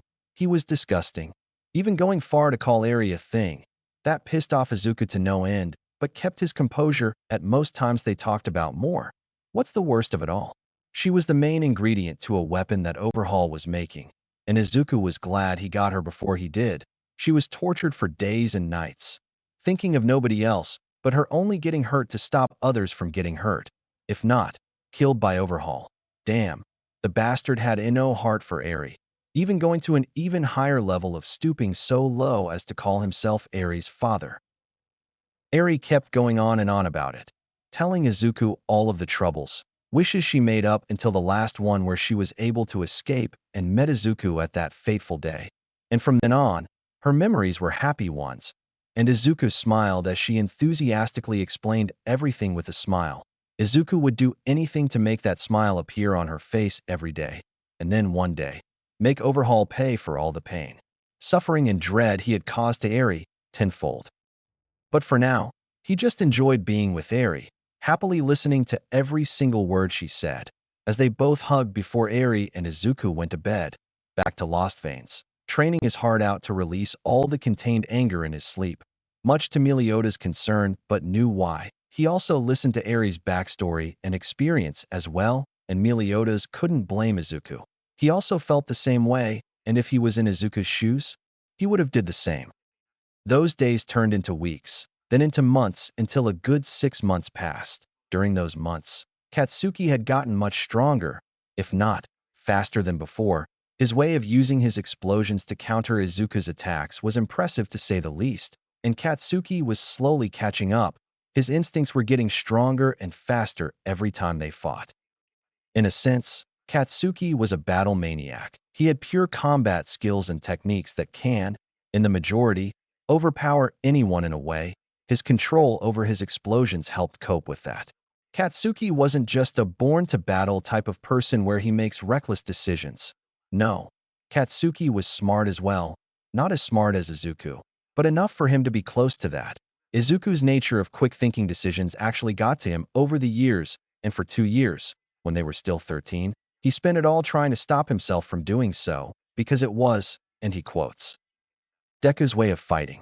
Katsuki said, to which Izuku was confused at why Katsuki was talking to himself, and just shook his head in amusement. The same type of improvement could be said for Izuku. While he trained Katsuki to better his own senses in battle, Izuku bettered himself in the field of analysis, figuring out opponent strategies and breaking them down to either use it against them or take it as an advantage to throw them off guard. What's to say this wasn't training Izuku physically, because it was. The months also had more good points to them.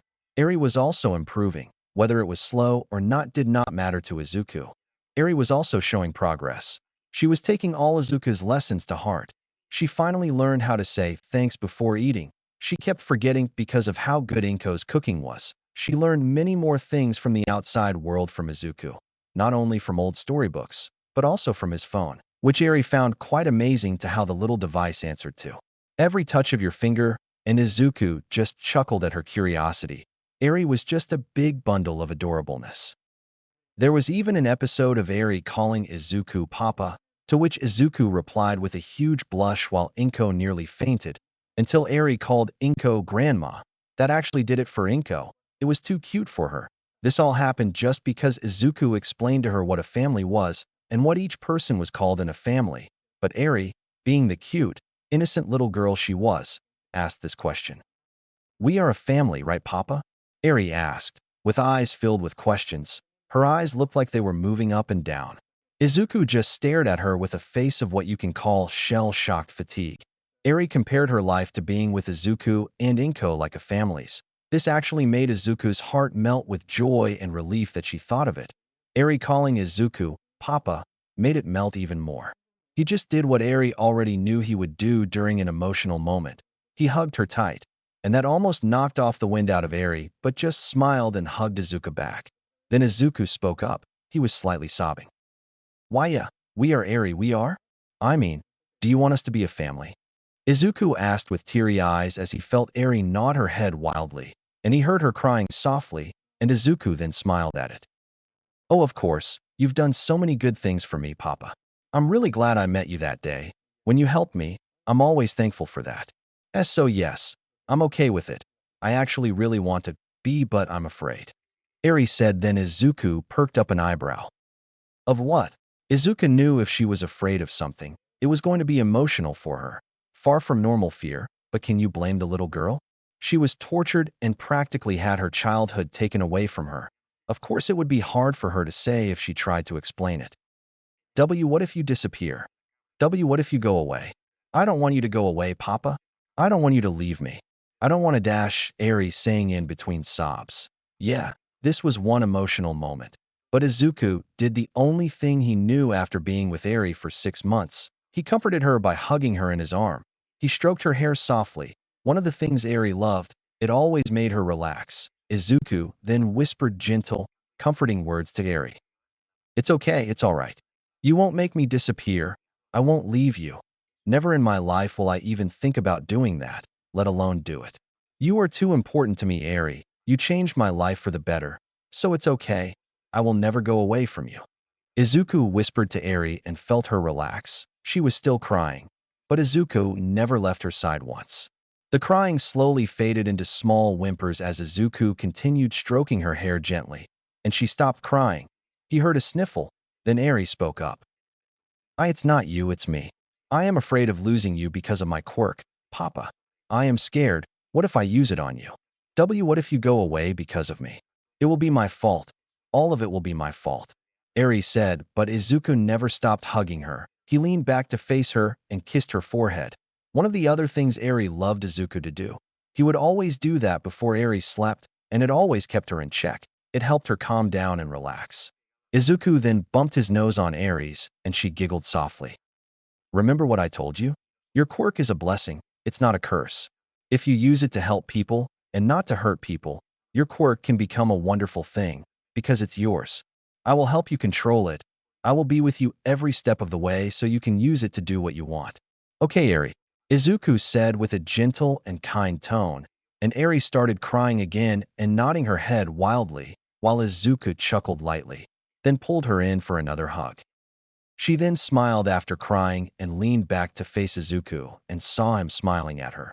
Something happened that really showed her progress. Her bronze horn started to glow, a bright white, as Eri smiled at Izuku, and Izuku was shocked at what happened next.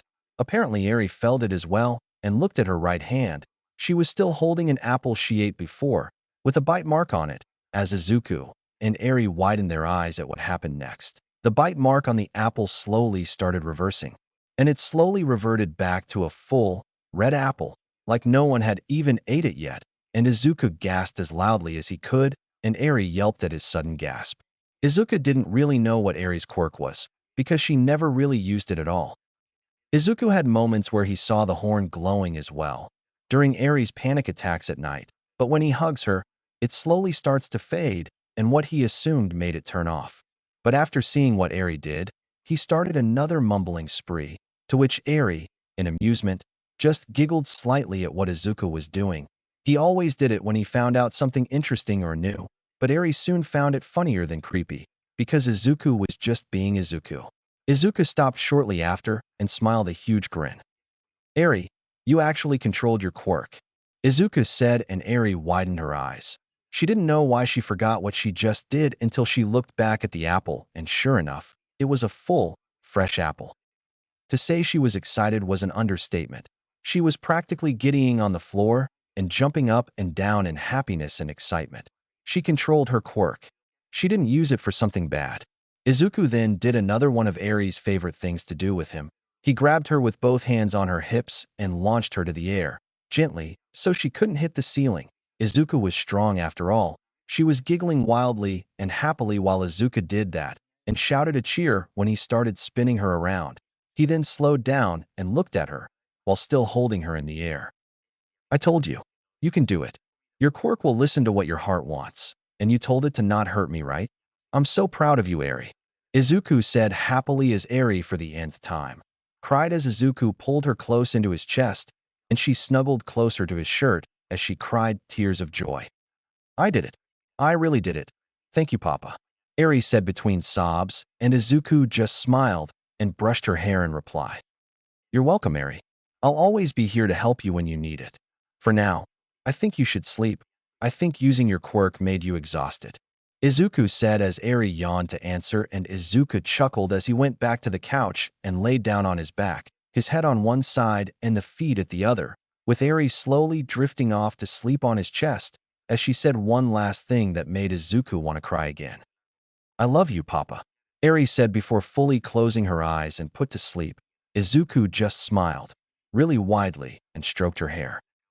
Love you too, Eri, he whispered, and also drifted off to sleep, not after yawning first. Izuku and Eri's lives had only just begun. Tomorrow was the last day before the U.A entrance exam, and Izuku was going to complete it and to make sure he gets in, so he can start his path to becoming the best hero he can be, with Eri being his motivation to keep moving forward. Izuku left early the next day, not before reminding Eri that he'll be back by lunchtime and hugging her goodbye and telling his mom he'd be off. He disappeared and arrived on the beach, Katsuki and Izuku's favorite place to train. Katsuki literally called it the death zone, much to Izuku's amusement at the sheer antics of Katsuki. He stood by the beach as he watched the sunrise, the morning breeze a cool feeling that freshened his body to an extent, and he sighed, enjoying the quiet morning's offer to him. Well, as quiet as it got until it ended just as quickly as it started. And I sure, looks like your exam is tomorrow, little Iku. Izuku was used to Meliodas popping out of nowhere by now, and just chuckled at the memory of how he shrieked whenever he appeared without notice. Hey Meliodas, yeah, just a bit nervous, but I'm confident that I can ace it, Izuku said with a smile, still staring at the beautiful sight of the rising sun, and Meliodas just smirked. Good, good. It's all right to be confident, but don't let it get to your head.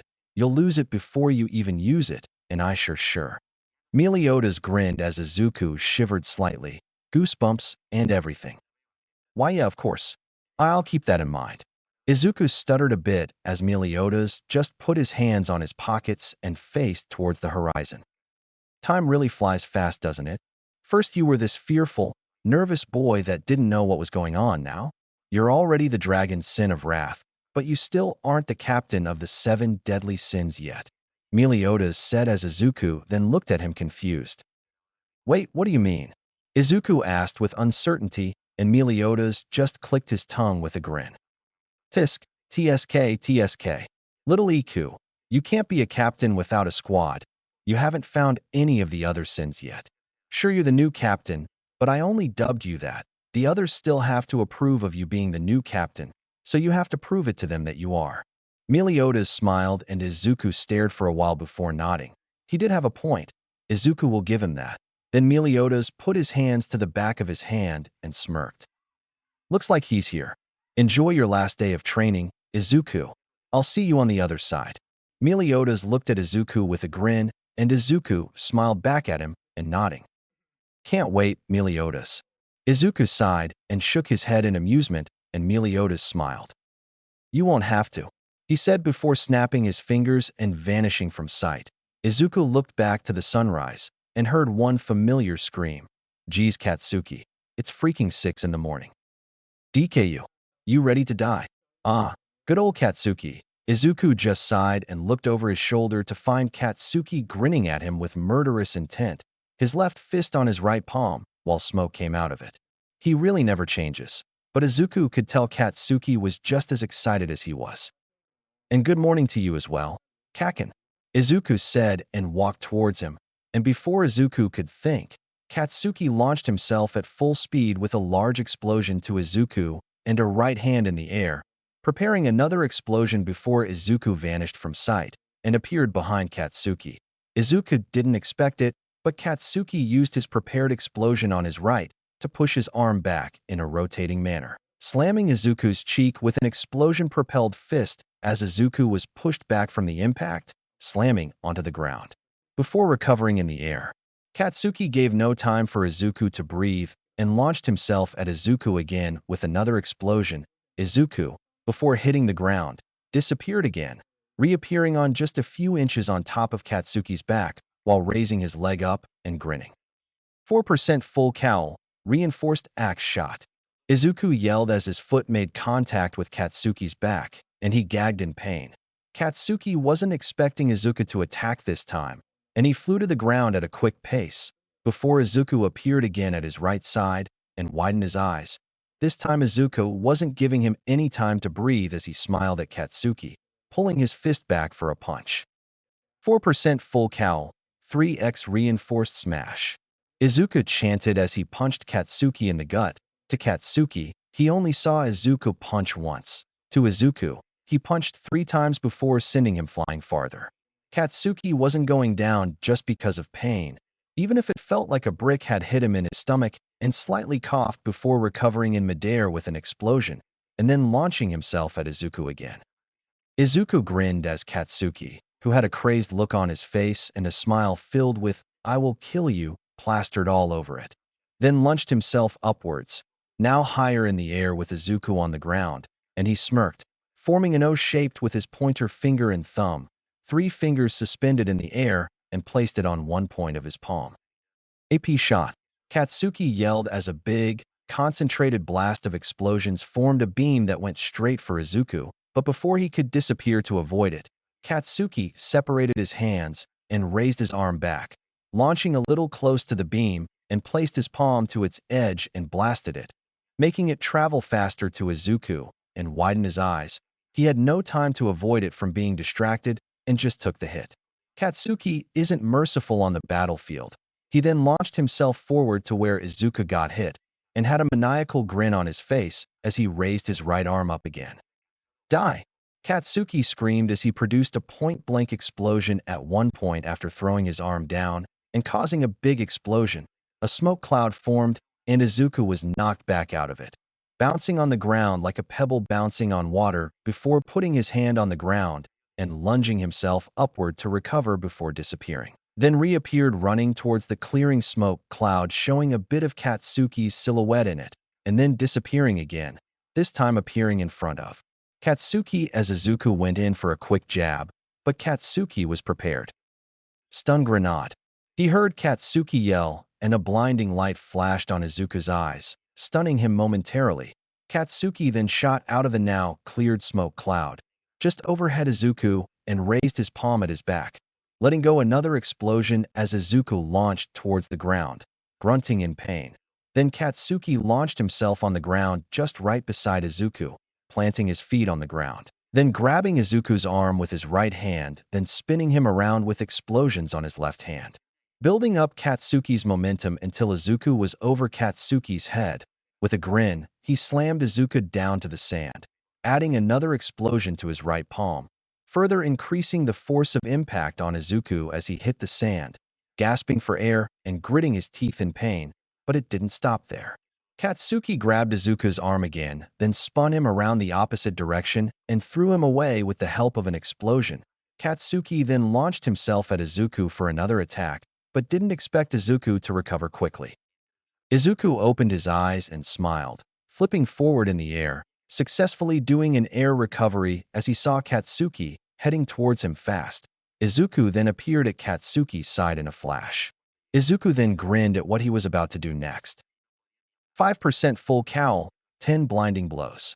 Izuku jabbed at Katsuki's stomach, receiving Katsuki's reply to pain with a gag, but it didn't end there.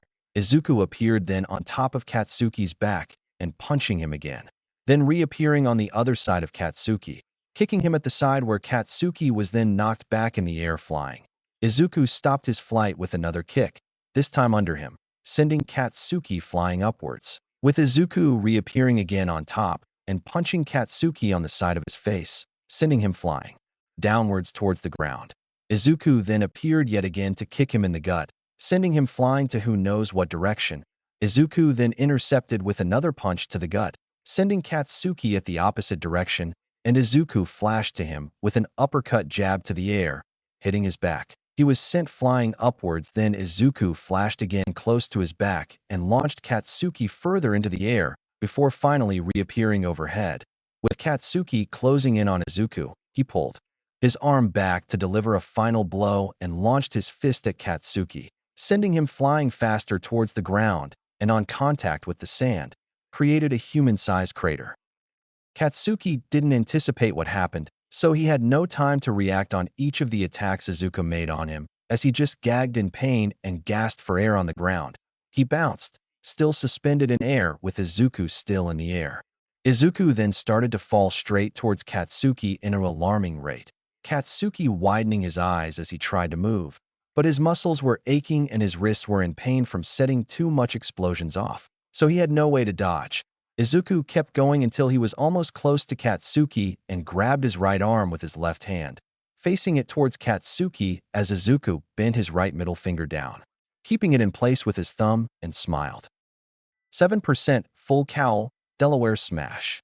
Izuku yelled as he flicked his fingers. Just before he reached Katsuki, a vortex of wind shot towards Katsuki, him widening his eyes further as the wind hit him, creating a bigger crater with sand swirling in a tornado from the impact of the wind.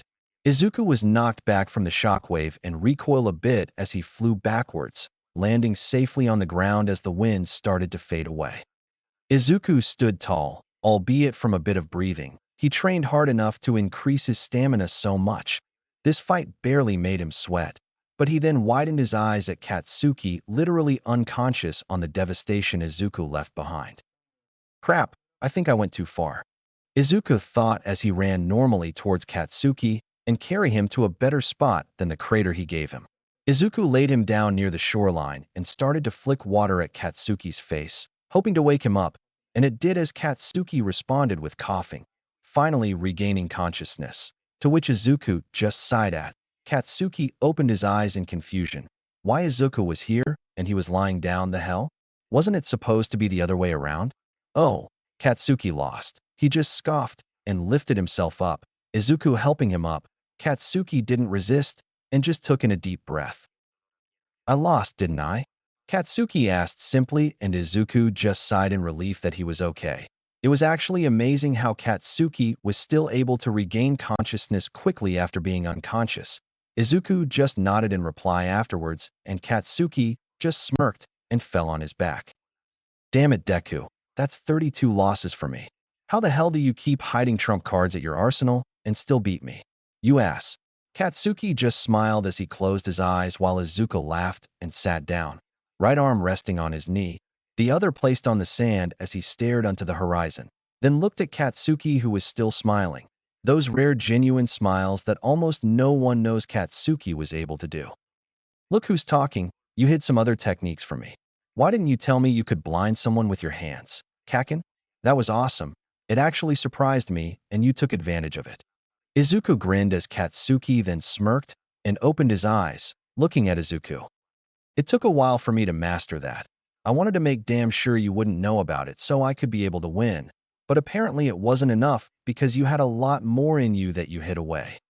Katsuki said as he punched Izuku's shoulder, Izuku grunting a bit in pain as he held his shoulder and rubbed it.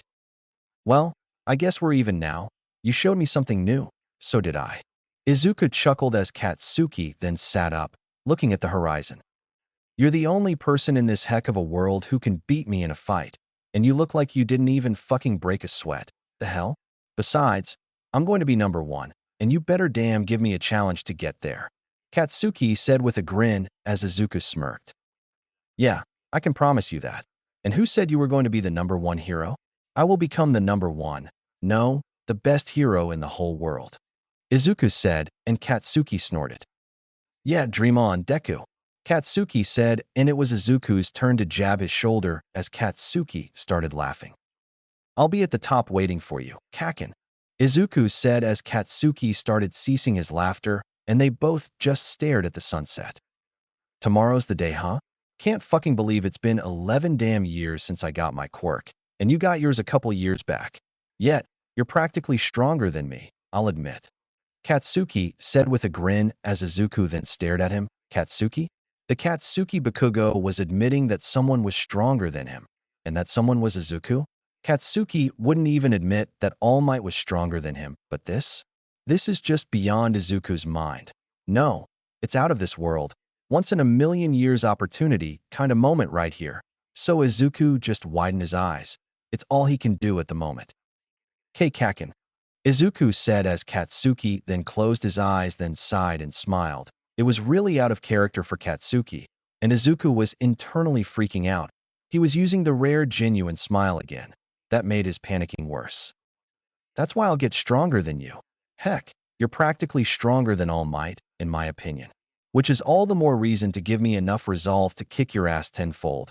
I'll make sure that even you will admit that I'm stronger than you, or that I'm your equal, because I'm your damn rival, Deku. And no one else can be. Got that? Katsuki said with determination and a hint of murderous intent, which Izuku shivered at first, but then smiled. Katsuki was actually still trying to get stronger, even if the difference in their power says otherwise. He was still trying, and that made Izuku's resolve to help him get stronger even bigger. He was going to help Katsuki reach his goal, while Izuku reached his own. Got it. You can count on me to push you even further than what you are now. Izuku said with his own fire of determination as Katsuki looked at Izuku and smirked. Thanks, Deku. Katsuki said with a smile as he and Izuku looked towards the horizon. It was noon. Izuku and Katsuki's chapter has finally begun. Tomorrow is the day they declare to U.A. that they'll be the world's most strongest heroes, and none of them are going to give up. None of them. After the training, Izuku arrived home, with Eri running to him as he entered, him hugging her in return as she did. They all ate lunch before going on to enjoy the rest of the day. Although Izuku was tired and wanted to rest for the big day tomorrow, he wanted to spend as much time with Eri before he did. Eri showed Izuku what she practiced during her time at their house. She showed him how well she was doing with using her quirk, reassembling broken shards of a fallen glass, making another apple she bit revert back to its original fresh state. Eri had a thing for apples. She was practically addicted to them, and she always asked for one even after breakfast, lunch, and dinner. And even going as far as healing the bruises Eri saw on Izuku's arm, much to the shocked expression of Izuku and his eyes almost looking like they will pop out any second, with Eri giggling at how funny Izuku looked. Izuku also took note that her horn grows when she uses her quirk, and she also gets a little tired after using it once. Eri told him that her quirk depends on how she feels, and that made sense to Izuku. When she's happy, she's able to control it fully but at the cost of falling asleep faster.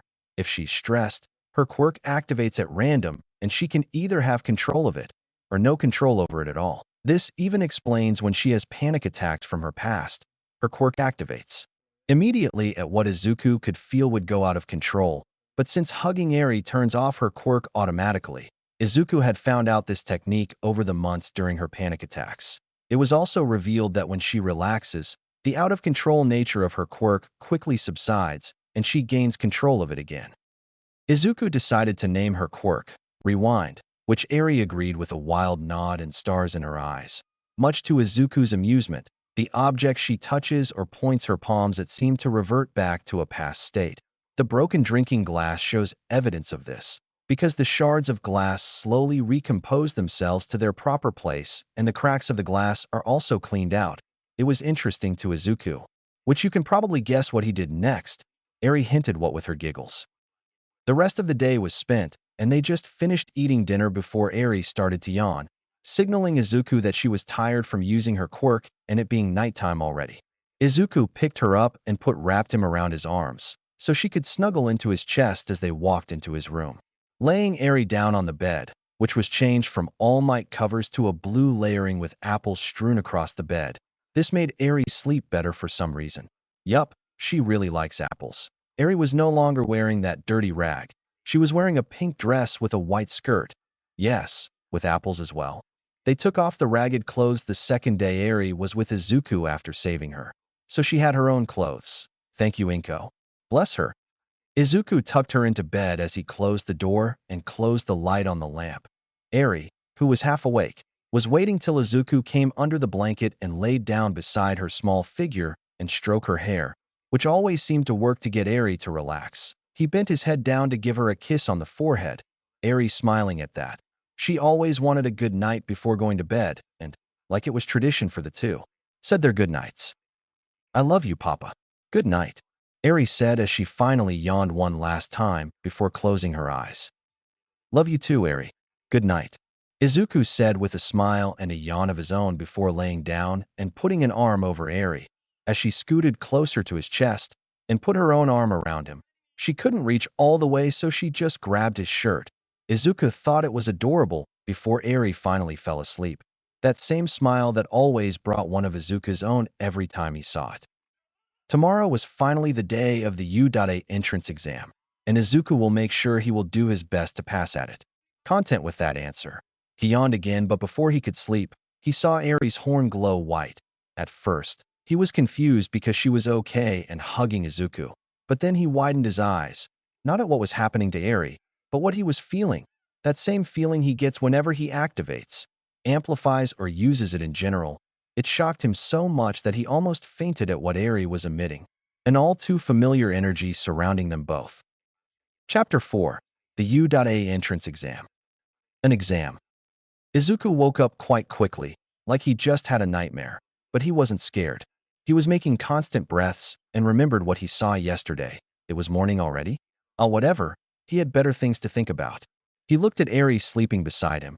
He remembered the events of yesterday. Or was it yesterday? Or was it a dream? He didn't know, so he proceeded to close his eyes, trying to detect any magical signs/signatures. Nothing. He felt nothing coming from Eri. He was generally confused at the moment. Was it actually a dream? He didn't really know and sighed. He'd have to rethink about it later. Right now, the day finally came. The U.A entrance exam. Izuku's face brightened up as he sat up, stretching his arms and muscles. He sighed again as he heard a couple of popping noises that seemed to wake Eri up as she yawned. Izuku, hearing her, and smiling as he looked at her, waking up while slowly opening her eyes. And again, red eyes meet green eyes. She smiled. "Good morning, Papa," Eri said drowsily as Izuku chuckled while Izuku kissed her forehead, hearing a hum of content from her while brushing her hair. "Good morning, Eri. Did you sleep well?" Izuku asked, to which Eri nodded slowly as she yawned, finally waking up. "Yeah, I did. No nightmares this time." Eri smiled as Izuku then pet her head and stroked her hair once before getting off of the bed, stretching one more time before looking back at Eri, who was also imitating Izuku. He just smiled at how cute Eri was being. "Why don't we get something to eat? I can smell Mom's cooking from here." He wasn't lying.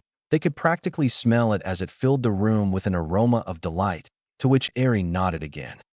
Let's go, Papa," Eri said as Izuku picked her up and placed her on the ground, walking to the door while holding Eri's tiny hand, slightly bending down since he was a little taller than her. They arrived at the kitchen to reveal one of the rare breakfast feasts that Inko only pulled when there was a special event, and there was after all. Izuku smelled the air again and sighed, eager to eat today's breakfast while Eri did the same, only slightly drooling as she sniffed the waves of deliciousness that was Inko's cooking. They sat on the table, saying thanks before eating the delicacies placed on the table, with the exception of Eri grabbing an apple first before the rest of the food. After eating, Izuku went to take a shower as Eri sat on the couch, still eating and enjoying her apple. She looked at it in awe, like she'd never seen an apple before. She then closed her eyes as her horns started to glow again, reversing the bites on the apple till it was back to a full, fresh apple, and smiled. She had better control of her quirk thanks to Izuku, and took a bite again. Izuku came back a few minutes later, wearing his school uniform, backpack on as he took another apple from the table before sitting beside Eri, placing his bag on the other side, and started to eat his apple. Inko was cleaning the dishes as Izuku and Eri continued to eat in a quiet manner before Eri spoke up.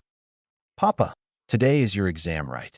Eri asked as she finished her apple with a last bite, while Izuku continued to chew his before talking. "Yeah, it is. I'm going to try and get into Udate, one of the best schools in all of Japan," Izuku said as he took another bite, and Eri jumped off the couch to go to a trash can, before walking back and plopping back to her seat. "You will become a hero there, right?" Eri asked, this time looking at Izuku with curiosity, and he smiled. "The best hero I can be, so I'll be able to protect you and fulfill my dream." He poked Eri's stomach at the word, "you," and she giggled loudly. She was ticklish the most there. "Yeah, Papa will win and become a hero," Eri declared after jumping up and throwing a fist to the air.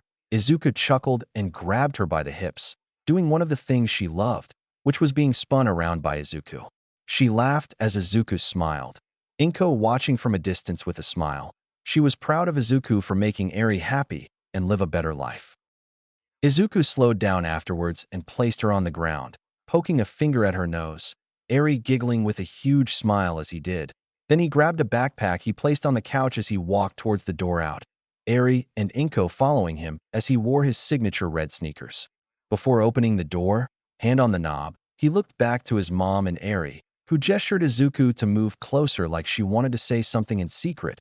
He moved his face closer, and before he noticed, Eri kissed him on the cheek as he looked at her, Eri with a smile on her face as she did. "Good luck, Papa. I'll wait for you here, along with Grandma Inko," Eri said as Izuku smiled back and hugged her, Eri returning it before Izuku leaned back and kissed her forehead in return. "Thanks, Eri. I'll be back later," Izuku said, and Eri nodded before standing up and looking at his mom, who had a smile on her face, both from being called Grandma and seeing Izuku happy in general. He smiled back to her before opening the door. "I'm off." Izuku waved at Eri and his mom as they both waved back with a smile before closing the door. "You ready to kick some ass, Deku?" Katsuki said with an evil grin as Izuku just sighed and nodded. "You know it. Are you ready, Kaken?" Izuku said with a smile as Katsuki glared at him for a bit before smirking. "Don't state the obvious, Deku. Is that even a question?" Katsuki said with a murderous smile as Izuku grinned. He had an idea. "Not at all, Kaken. Not at all," Izuku said, but before Katsuki could say or do anything else, he grabbed Katsuki's shoulder and they both disappeared, before reappearing at the road to U.A, and the building was right in front of them, with all its glory, and Izuku looked in awe, letting out a whistle before Katsuki started to scream. "The fuck, DKU? Warn me before you pull something like that, shithead," Katsuki yelled, small sparks of explosions coming out of his hand as Izuku started laughing out loud, drawing some attention to some people around them. Katsuki didn't hesitate to punch his shoulder, not holding back on it, as Izuku slowly rubbed his shoulder after saying, "Ow," while proceeding to laugh before walking forward to the U.A gate. "I thought you said you were ready, Kaken?" Izuku grinned widely as Katsuki then scoffed and walked to Izuku, now beside him, and smirked. "I'll let that slide, damn it.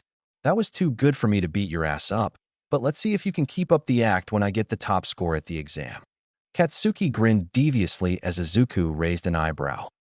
"Whatever you say, Kaken," Izuku said as he and Katsuki walked further down the road to the entrance of the building, until Izuku somehow tripped on an uneven block and started to fall. "Really, world?" Izuku just sighed, accepting what was to come, which was pain on his face on the stone pavement. "What the hell are dash?" Katsuki didn't finish. Izuku never felt the hard, cold floor. Instead, he was suspended in midair, and Izuku just widened his eyes. What the heck was he doing? He didn't release any magic earlier. No, that much is certain. He didn't feel someone pulling him from the back as well, to make him avoid falling. He was just floating. Apparently, he got his answer shortly after he felt someone positioning him back to standing. "Sorry, I should have asked first before using my quirk." Izuku heard a voice, a female voice, and he flinched a bit because of the sudden new person that joined him and Katsuki, so he looked to his right to reassure her. "Oh, it's all right, you dash." Izuku froze on the spot, mouth agape to a degree where he was speechless. Yeah, it was a girl, definitely. She was, to say the most, beautiful, at least to Izuku. He looked at her and gathered her features. Her hair was color brown, in a bob cut, her face in a round-like shape as he looked to her cheeks. They had a permanent blush placed on each one, until he finally met her eyes. They were looking onto his, and he felt his heart clench. They had a feeling to them that made him unable to even speak a word, let alone make a sound at all. He looked into them and found himself feeling some sort of fluttering inside his stomach as he looked at her eyes. They were the same color as her hair, which made it all the way better to him for some reason. She was entrancing, and he just stood in midair, not losing eye contact. Apparently, he came back to the real world and realized he was staring. His face started turning red as he tried to say a word, but found himself incapable of doing so. Izuku found it hard to stop looking at her eyes, and he sure did try hard enough to utter a word, but he still found it impossible to do so. She just smiled brightly, which made his chest clench even further than before. It was a cute smile, not airy cute. No, it was different, way different. "It would have been bad luck if you had fallen right," the brown-haired girl said as she put her hands together, and Izuku felt his weight come back to him again and finally felt the ground. "So her quirk removes the weight of someone?" Izuku took note of it. Why?" Izuku managed to finally speak, his face still flushed, but not as much as before. The girl then walked away from them. "Well, good luck to both of you," the girl said as she waved before finally walking away, leaving a speechless Izuku in her leave. Katsuki just stared at Izuku's face. Izuku was never this silent before. The guy always talked a lot, much to his daily infamous muttering sprees. That Katsuki was beyond annoyed at sometimes, just continued to stare until he realized what just happened, and his jaw dropped a tiny bit. "You've got to be shitting me," Katsuki said before full-on laughing as Izuku snapped out of his trance, his blush fading away, and looked to Katsuki with a confused expression on. "K Kaken?" Izuku asked, finally able to speak a word properly, albeit with a bit of stuttering as Katsuki then put a hand on his shoulder, still laughing like a maniac. "Oh, this is going to be damn interesting. Let's get going, Deku." Katsuki smirked as Izuku looked at him in a confused manner before fully nodding, and both proceeded to enter the building. The auditorium was massive, piles of seats strewn across the place, and a stage located at the center of it. Izuku went to his seat, right beside Katsuki before the lights turned off, pointing a spotlight at the stage to reveal a yellow-haired man with shades on and a device around his neck that looked like speakers. Izuku smiled, knowing full well of who this was. Hello, fellow listeners. Welcome to this year's entrance exam. Can I hear a yeah? The man yelled, followed by a silence from the audience of students. Tough crowd. NYWAYS, let's get on with the test contents. YHHHHHHHH. Silence once again. The man started explaining the rules as Izuku listened and started muttering equations and other things Katsuki wasn't able to hear or translate, so he just ignored Izuku and continued to listen to the loud-ass man. The man mentioned something about papers being on the seats, and all the students followed to reach and read the contents.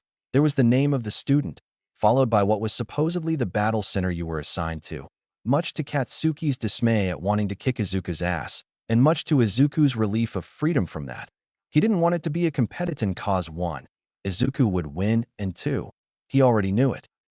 Katsuki and Izuku were interrupted by a spotlight moving close to them. Then to a guy with robotic-like features and glasses. He had blue hair that was combed straight, and he started to yell a question, but Izuku was still busy trying to explain to himself what he could do as he entered the testing grounds. But it broke when the same guy pointed towards Izuku, giving him full attention from everyone as he sunk to his seat, not knowing why everyone was looking at him. You've been muttering this whole time, and it's annoying. Are you trying to distract us all from concentrating on this exam? The guy shouted, and Izuku sunk further until he found unknown confidence and sat back up straight. If you think I'm trying to distracting anyone, I'm not. And try looking at yourself first. You're also distracting present Mike from explaining what it was. He was about to explain it as well, you know. Izuku stated with a stern voice as the guy looked bewildered at what Izuku said and muttered a sorry to the speaker known as Present Mike, much to Katsuki's bewilderment to Izuku before smirking and returning his attention to the stage. And just like Izuku said, he explained what the other mock villain was, saying it was a zero-pointer robot meant to be an obstacle and that they should avoid it. The rest of the speech ended with a loud plus ultra, and the same words came up on the big screen. They were then handed out another set of papers, the written exam. Izuku smiled and grabbed his pen, quickly started solving the first page. He was smart after all. After the test, Izuku and Katsuki had to separate since they both had different battle arena locations. Battle Center B being Izuku's and Battle Center C being Katsuki's. They both did a short fist bump, with Izuku smiling and Katsuki smirking at it. Good luck, Kaken, Izuku said, and Katsuki smirked again. Don't cry when you lose, Deku. Katsuki grinned as Izuku rolled his eyes and waved away, walking towards the bus to his assigned battle center. Izuku arrived at the battle center, his eyes in awe at the big wall and the fact that the gate was huge. Everything in Udata just kept marveling him to an extent, kinda like how Eri acts when she sees something new or interesting. He smiled when he thought about her and found a new determination come to life in his heart. This is for you, Eri. I promise I'll pass and become a hero. Izuku thought and hardened his face. He took off his hood to the back of his green hoodie. He was wearing black jogging pants, and his signature red sneakers shined brightly for some reason. His eyes were glowing an emerald color and turned to an electric green. He looked around and saw that same beautiful girl from before. She was trying to comfort herself with deep breaths and patting her chest softly. She was nervous. Izuku could see that on her face as she had her eyes closed. Izuku tried to walk to her to assure her or give any word of encouragement that might help her. She did help him from falling, right? But a hand placed on his shoulder stopped him from his tracks. He looked back to see who grabbed him and saw that same guy from before, the one that called him out earlier for his mumbling. Great, this guy's here as well. Izuku internally complained, but kept his composure until the blue-haired guy spoke. That girl over there is trying to concentrate. Are you trying to disrupt her performance in the exams? He asked sternly, and Izuku just felt his anger boiling up from his assumption. He actually was getting a bit pissed, but quickly recovered and shoved the guy's hand off his shoulder, looking at him with a glare. Aren't you doing the same to me as well? Besides, I was just going to encourage her to not be nervous since she helped me out earlier. Don't go assuming people's actions at first glance, especially when you're the one doing what you were trying to scold them for. Izuku's eyes glowed a brighter green as the guy stood back a bit. He was actually speechless to say the least. "I," the man said as Izuku just rolled his eyes and lifted his right arm up, fixing his sleeve as wind began to build up around Izuku, swirling around him as he closed his eyes. The other examinees looked to him to see what was happening, and they saw his whole body surrounded with small gales that made his hair dance. He opened his eyes as the gates started opening. They were glowing an electric green, and when the gate made a hole big enough for Izuku to fit in, Izuku sighed and grinned, then vanishing from sight, shocking everyone else that he left behind as he ran in first. He saw 5 one-pointers, 3 two-pointers, and 2 three-pointers ahead of him. He vanished again, appearing this time ahead of all of them. Suddenly, they all exploded one by one, before Izuku vanished again, looking for more robots. He had to use 7% of full cowling to destroy them easily, since their metal wasn't really that hard to break. Much to his smiling demeanor, he kept destroying each robot he came in eye contact with, continuing to intercept to nearby ones that hid in shadows or in plain sight. He just smirked. He didn't need to use Lost Vein for this. A bunch of people were watching the examinees through hidden cameras put into several monitors for them to examine and review each one they saw. "Doesn't this year's examinees look promising?" one of the judges in a skin-tight suit and a mask said. Indeed, one had already caught my eye as well, the kid with the green hair. A man with a really rectangular-looking head said. "He's destroying all the robots he makes eye contact with. He's fast and strong. Reminds me of a certain someone." A man-bear mouse-looking thing said as he looked to another man, revealing to be All Might in his deflated form. "I actually saw him 10 months ago. He's the boy that went viral from his unofficial debut, the one who destroyed the slime villain with no effort at all, saving that blonde-haired kid that also seems to be taking this exam as well, and he is well into it too." Present Mike said with a smile and a sweat drop as Katsuki yelled a battle cry in the monitor after destroying a pile of robots.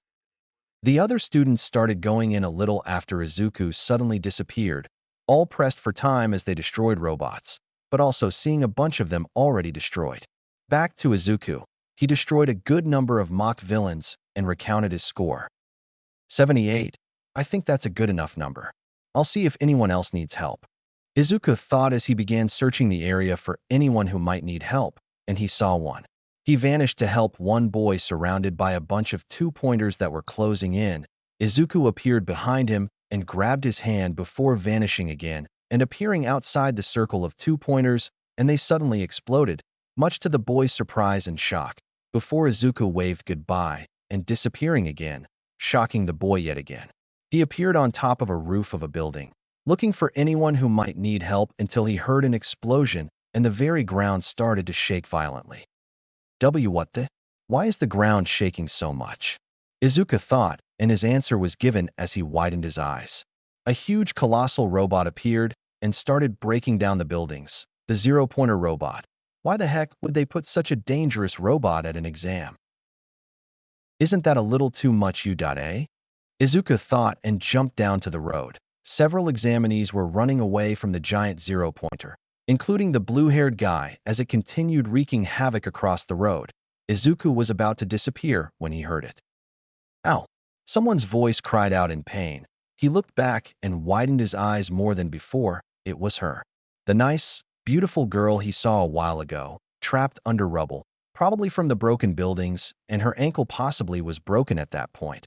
Izuku stayed in place, too shocked from two things. One, it was a girl that was trapped, and two, it was the girl that was trapped, but what happened next made him finally move.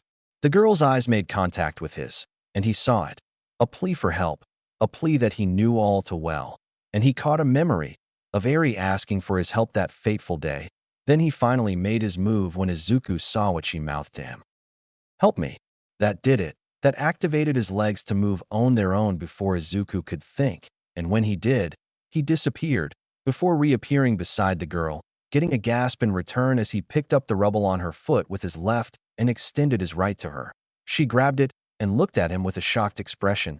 This boy was easily lifting a piece of concrete with ease, and that's still not what surprised her that day, no. He then picked her up bridal style, much to her yelp, and both of them vanished. reappearing somewhere far away but still close to the robot before it crushed the spot she was in, and he looked at her.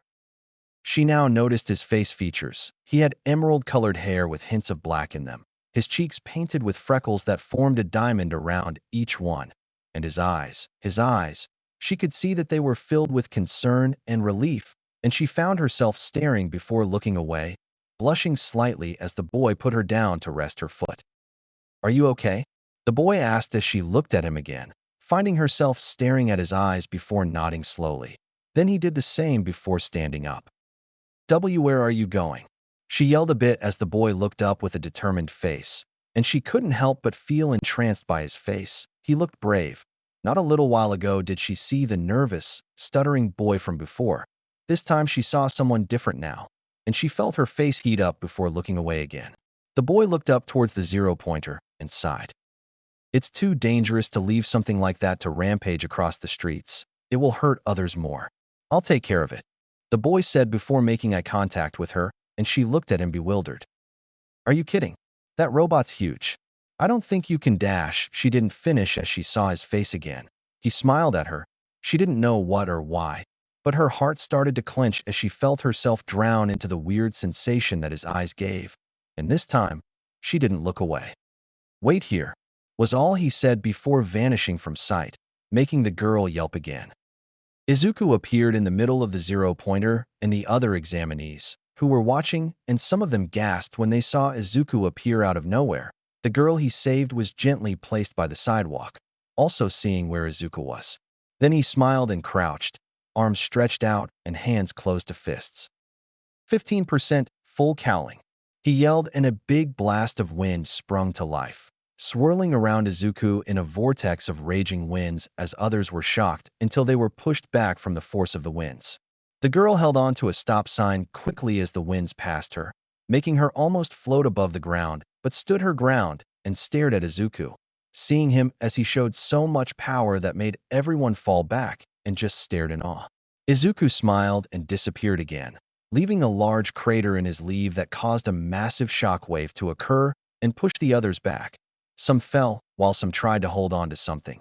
They saw that Izuku had jumped up until he was face to face with the colossal robot and held his fist back, ready to blow the robot to next week.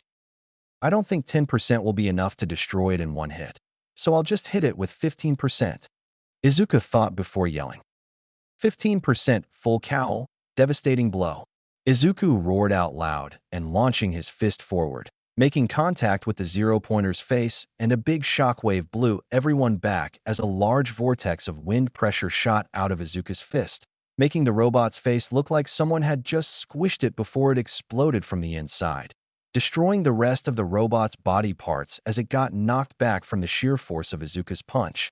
Then it fell down, making a large temporary earthquake before it subsided, making everyone fall to their knees as it did. To say everyone was shocked, it really is a huge understatement. The girl Izuku saved was actually beyond shocked. Her jaw still dropped from witnessing the strength Izuku pulled. "You mean to tell me, this boy, this innocent-looking green-haired boy, is capable of giving so much power? And he didn't even look fazed in the slightest too. Wait, he's falling." "What?" she thought and yelled internally as Izuku just started to fall down. But then he flipped in the air, feet first towards the ground, and he made contact with the concrete. Well, that's what was there, until Izuku practically created a small crater once hitting the road, and he was stretching his arms up, like that didn't hurt him at all. She just had her jaw dropped the whole time. "Welp, that was a good round," Izuku said, and as if right on cue, the timer rang across the battle center, signaling the practical exam was over, and Izuku disappeared again. Everyone was still flabbergasted to a degree. They didn't even hear the timer run out, and all just stood there, jaws touching their feet as they looked at the now battered and destroyed remains of what was the zero-pointer, not even minding Izuku disappearing. He reappeared beside the girl from before. She shrieked a bit, before Izuku rubbed the back of his head in embarrassment. He wasn't nervous talking to a girl right now, let alone this particular cute girl he got mesmerized with looking at, because of who knows why, thanks to the adrenaline rushing to his body at the moment. "Are you okay?" he asked a second time, and she just nodded, staring at his eyes for a moment. This boy was still concerned for her well-being. Then she looked down at her feet and sighed. I am fine. I only twisted my ankle, and it still hurts when I try to walk. Other than that, I'm all right. Thank you, she said and looked at him again, meeting his smile, and found herself blushing before looking away. Anyways, what was that? How are you so strong? And you punched that big zero-pointer like it was nothing. That's amazing. She wasn't lying. It was really surprising for her, and she still couldn't believe he just did that. And he did it with the mindset of, it might hurt other people. He did it to help others. She couldn't help but stare in awe and wonder at him, and he chuckled. Her heart leapt. It's just how my quirk works. It's complicated in a way I can't really explain, Izuku said with a smile, and she couldn't help but ask, what's your name? Izuku looked at her, still keeping that same smile that seemed to make her stomach churn. Maybe it was the after effect of her quirk kicking in. Yeah, that's it. Izuku Midoriya, Izuku said while closing his eyes and grinning. She repositioned herself to a comfortable position. Ochako Uraraka, Ochako said with her own smile. This time she was relaxing, finally letting herself free from the leftover shock that she had. Izuku just smiled before suddenly carrying her the same way as before, and she blushed heavily, not before letting out a soft yelp. Izuku's confidence was also off the charts thanks to his adrenaline still running. Is this okay? We need to get you to a nurse to patch up that ankle. I think U.A has someone that could help with it, Izuku said, and Ochako just nodded her head. She didn't know why, but his body emitted a warmth that made her want to stay there. It felt nice. But then she pushed it to the back of her head, her face a full-on red as Izuku and her disappeared from view. They arrived at what seemed to be a clinic of sorts, possibly the infirmary because it was a big room, with several beds separated by curtains covering each one, and proceeded to lay Ochako down on one. Izuku looked around to find someone who could help, but no one was there at the moment. He vanished to look into a fridge and found an ice pack. He grabbed it and closed the fridge, appearing back beside Ochako's bed, her yelp again in reply to it, then sighed. I have to get used to that, she said, and Izuku chuckled. Placing the ice pack on her ankle, she tensed up a bit at the cold touch, before slowly relaxing her left foot, and Izuku appeared again with a pillow, slowly lifting up her leg and placing the pillow under it before gently easing her foot back down. Now her foot can relax properly. This is all I can do at the moment. We need to get someone here to treat it properly, so I'll wait here until you're all okay, Izuku said as Ochako slightly blushed at that. He was too sweet though, and she barely even knew him. And no, it's okay. You really don't have to. I'm already okay like this, Ochako said, but Izuku shook his head, vanishing again for the nth time and reappearing with a chair on his hand and proceeded to place on the floor before sitting down. You asked for help earlier, so I intend to make sure you're safe before I can do what I can. Besides, it's not like I'm in a hurry, so I insist. Izuku smiled again. Okay, no fair. That seemed to allow herself to let him stay. She just slowly let her head rest on the pillow and closed her eyes. So, your quirk makes things you touch lose their weight, right? Izuku asked, and honestly, Ochako was surprised. She practically opened her eyes wide open and looked at his emerald eyes. How do you know that? Ochako asked, and he just put a finger on his chin. Well, the first time we met, I was floating in the air, which I guessed was your quirk, but I didn't know at the time, until I saw you clap your hands and faintly saw a pink light. I felt my weight return before I touched the ground, so I just put two and two together, but that's just my speculation. Am I wrong? Izuku muttered to an extent, and Ochako stared at him, still wide-eyed at him, somehow figuring out her quirk when she didn't intend to let anyone find out. That's right. It's actually amazing you were able to figure it out through just one moment I used it. I mean, it could be obvious, but I don't know, Ochako said as she picked up an empty cup she saw on the side desk right the bed, holding it with 4 fingers before placing her pinky down. Then she let go as the cup just stayed in the air, floating. My quirk is called zero gravity. It lets me turn off the gravity of anything I touch with 5 of my fingers, which have pads on them. The amount I can turn off depends on my weight limit, which is 3 tons at the moment. Going anywhere higher will make me feel nauseous, and I'll sometimes lose my lunch.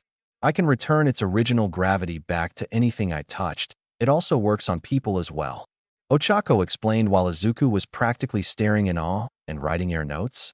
Ochako knew her quirk wasn't that fancy or anything too particular, so she was happy that someone liked her quirk and was genuinely interested in it, Izuku being the one she's talking about. Izuku stopped his muttering and rubbed his head before extending his arm forward, right over Ochako's legs as she stared at him, wondering what he was doing until he closed his eyes. Sacred treasure, lost vein. Izuku chanted and a swirl of wind blasted around the room.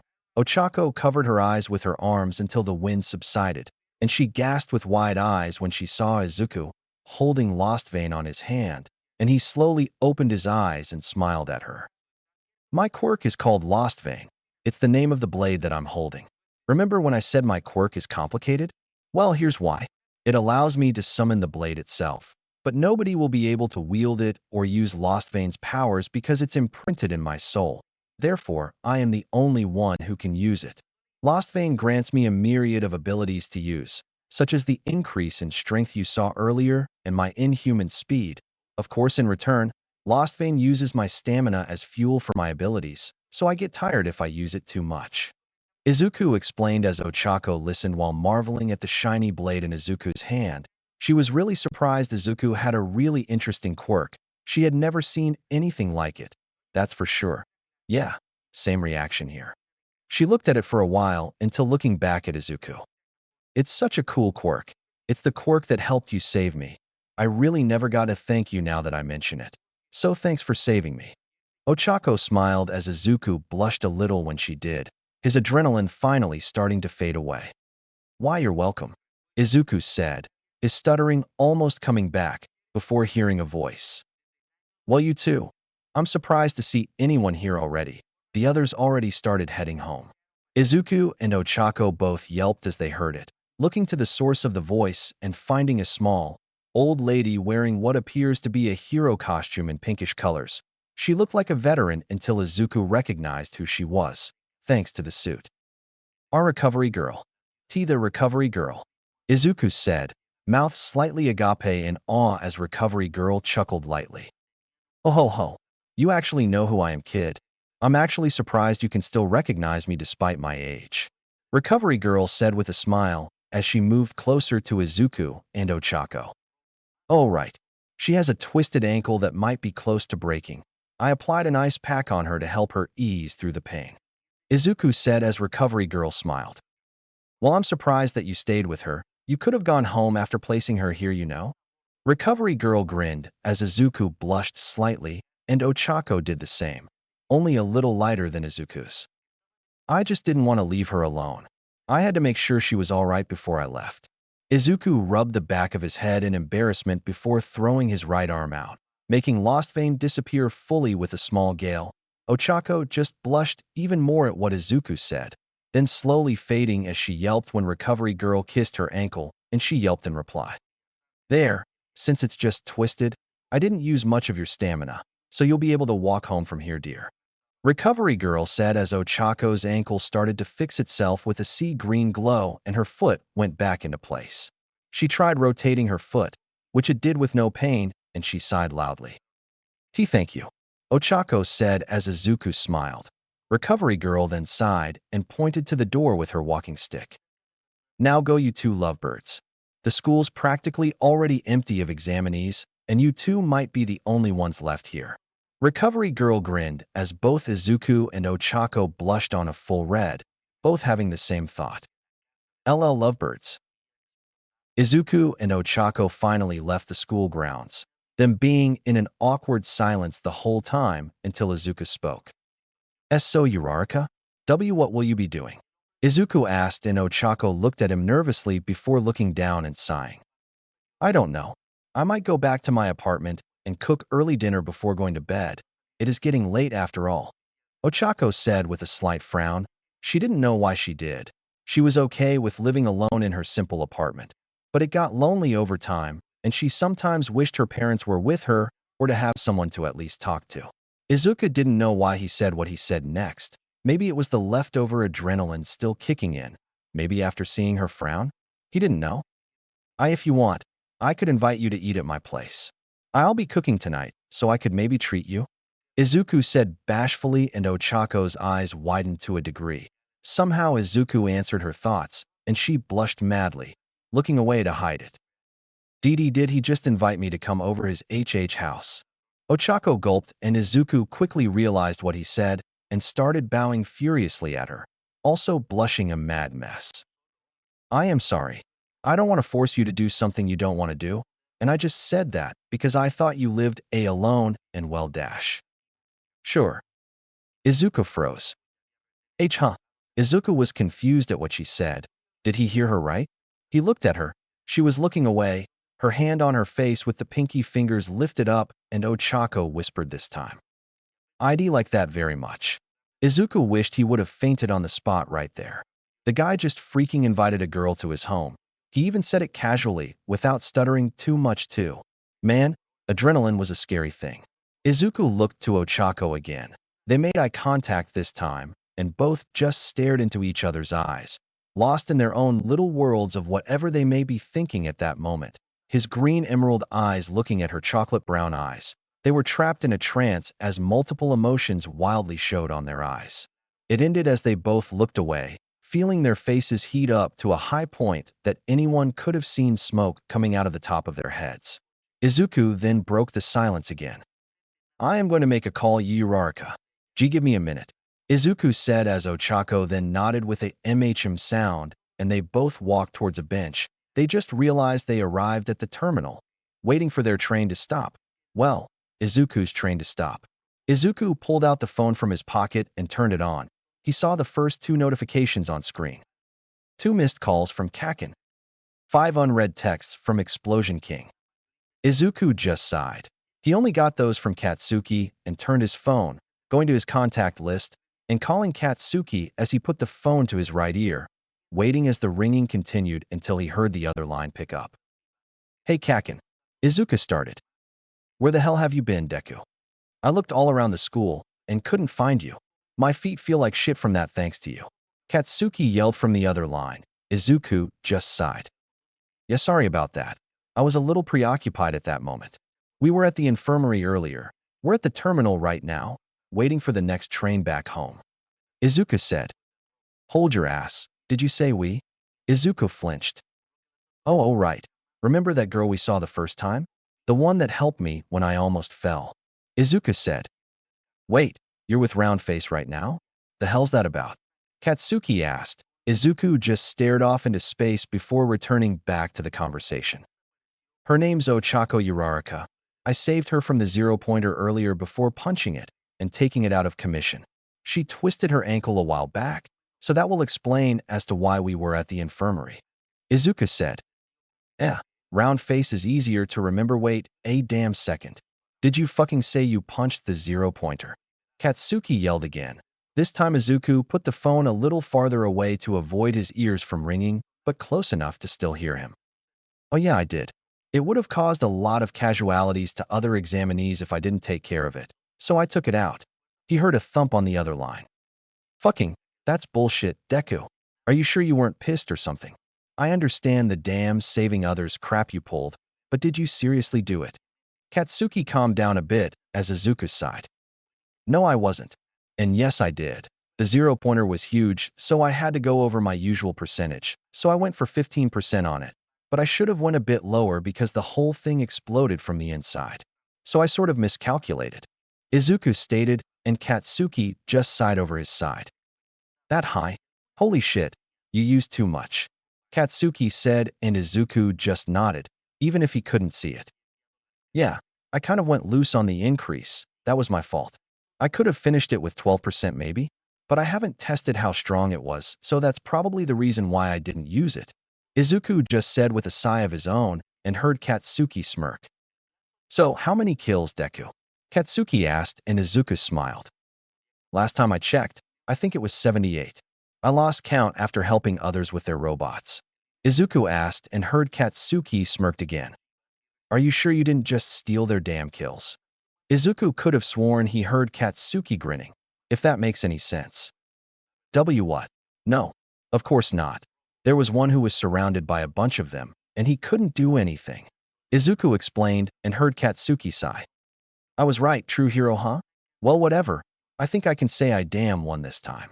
Katsuki said, and Izuku rolled his eyes at that. How many points did you get?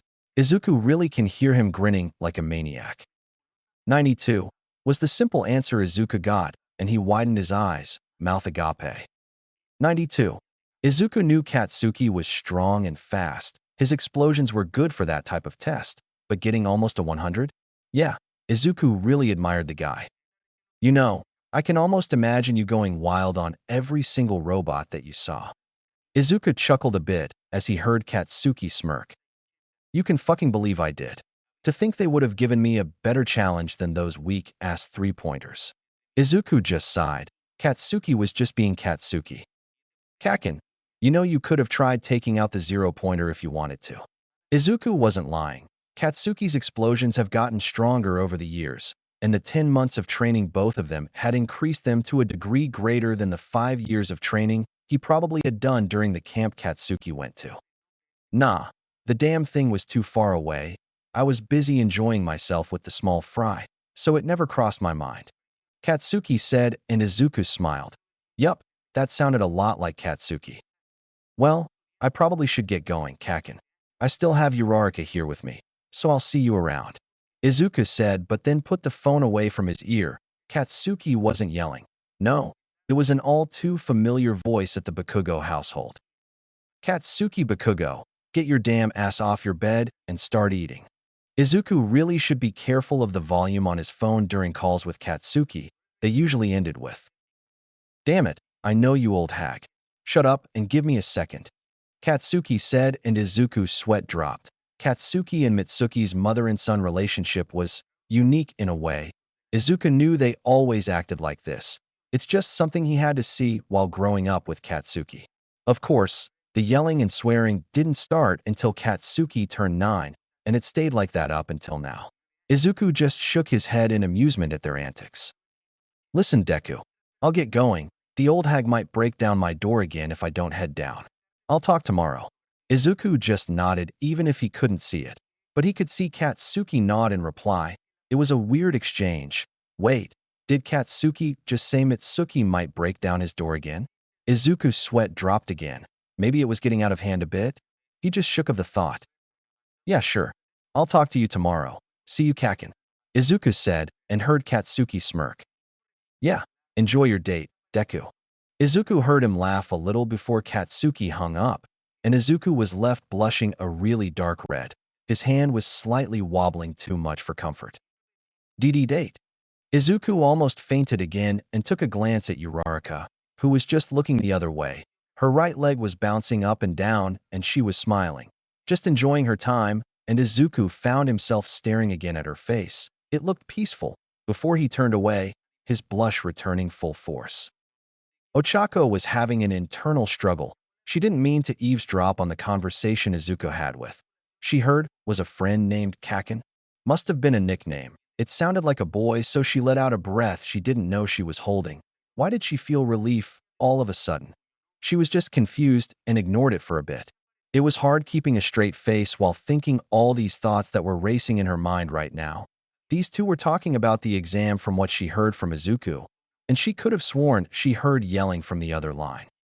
They were talking about how Izuku handled the zero-pointer, and Izuku just said it casually. Too casually. It's like it was an everyday thing for him, and he considered it normal. And did he say he only used 15% on it? Just how much was he holding back on the colossal robot? Izuku even said that he could have gone 12% and still finished him off. He was talking about it like it was normal for something like that to happen. He was too carefree. This finally caused Ochako to look at Izuku. His head was turned away, his hands were on the bench, tapping in a constant beat. Izuku's legs were put together. Then she realized she was staring at him before turning away herself, blushing slightly. She heard Izuku stand up, but didn't look as to why. She was too busy trying to stop her face from heating up. Why am I feeling this way?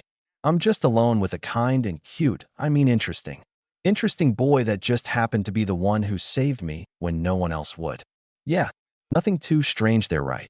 Ochako just nervously laughed out loud until she heard Izuku sit back down again. Uraraka, you okay? Izuku said, and Ochako yelped a little too loudly and blushed slightly again. Why, yeah, I'm fine, thank you. Ochako wasn't fine. She was far from it actually. Here. I just bought you a drink since we'll probably be here for a little longer. Izuku said while offering a grape soda to her, and Ochako flinched. That seemed to break her out of her thoughts and look at the cold drink Izuku was holding. Then at Izuku. She started panicking a bit. Wait.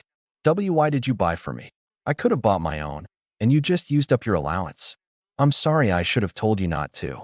Ochako was internally screaming and she panicked on the outside. Izuku just sighed and set his own drink down while rubbing the back of his head. And no, it's all right. Why, you just looked thirsty and I wanted to help you out.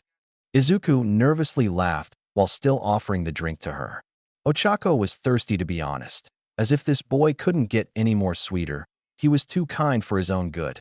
And come on, they just met a few hours ago. But something about Izuku just made her comfortable. The feeling was hard to describe, but she felt like it was okay to be with him. Even if they weren't friends yet, were they? That seemed to do the trick and made Ochako decide to accept the drink. It was cold. Tea, thank you, Deku. Ochako said as she opened it, but heard Izuku choke a bit before coughing, and she looked at him confused, until she realized, crap. Did she let that slip out? She started to wave her hands in apology, and Izuku stopped coughing. And no, it's all right. I just wasn't expecting to hear that name from you, is all. Izuku said to try and reassure her, and she sighed in relief. Sorry, I don't know why that slipped out. That really reminds me. Why did that blonde-hair boy call you Deku? She would be lying if she said she wasn't curious. Izuku just rubbed the back of his head while drinking before speaking. It's just a nickname Kaken gave me. It means you useless Izuku. But don't get me wrong. I've grown used to it by now, and it kind of doesn't really hurt me anymore. Izuku said with another nervous laugh. He really didn't know the intention of Katsuki calling him Deku. At least, Izuku thought there was, but never asked Katsuki about it. Ochako just frowned that someone would call Izuku useless. The boy was her damn savior, for crying out loud. Then she got an idea and smiled. You know, Deku doesn't sound like useless when I hear it. Ochako said, and Izuku flinched and looked at her, again staring into her eyes. This time, he didn't look away. It doesn't. Izuku asked, and she nodded. Keeping up that same smile Izuku became mesmerized with for some reason. He just couldn't tell why. It kinda sounds more like, I can do it, you know? It has a nice ring to it. At least I think so. Izuku was touched. He never thought of his nickname that way. It was always in the context of useless, that he never thought it could mean anything else. He definitely didn't think that it could mean, I can do it. He didn't know why, but when she said that, backed up with her smile, he smiled in return. It was contagious. Oh, really? Thank you. He said that last part quietly, but Ochako heard it all too clearly and smiled even wider, seeing him smile as well. She liked it. Wait, what? Ochako turned a little red before looking at a passing train, trying to subdue her heating face again. If you really think my name means that, Titi and Deku it is. Izuku stuttered before turning his head away in embarrassment while Ochako widened her eyes and looked at Izuku, who was doing the opposite, and she blushed slightly.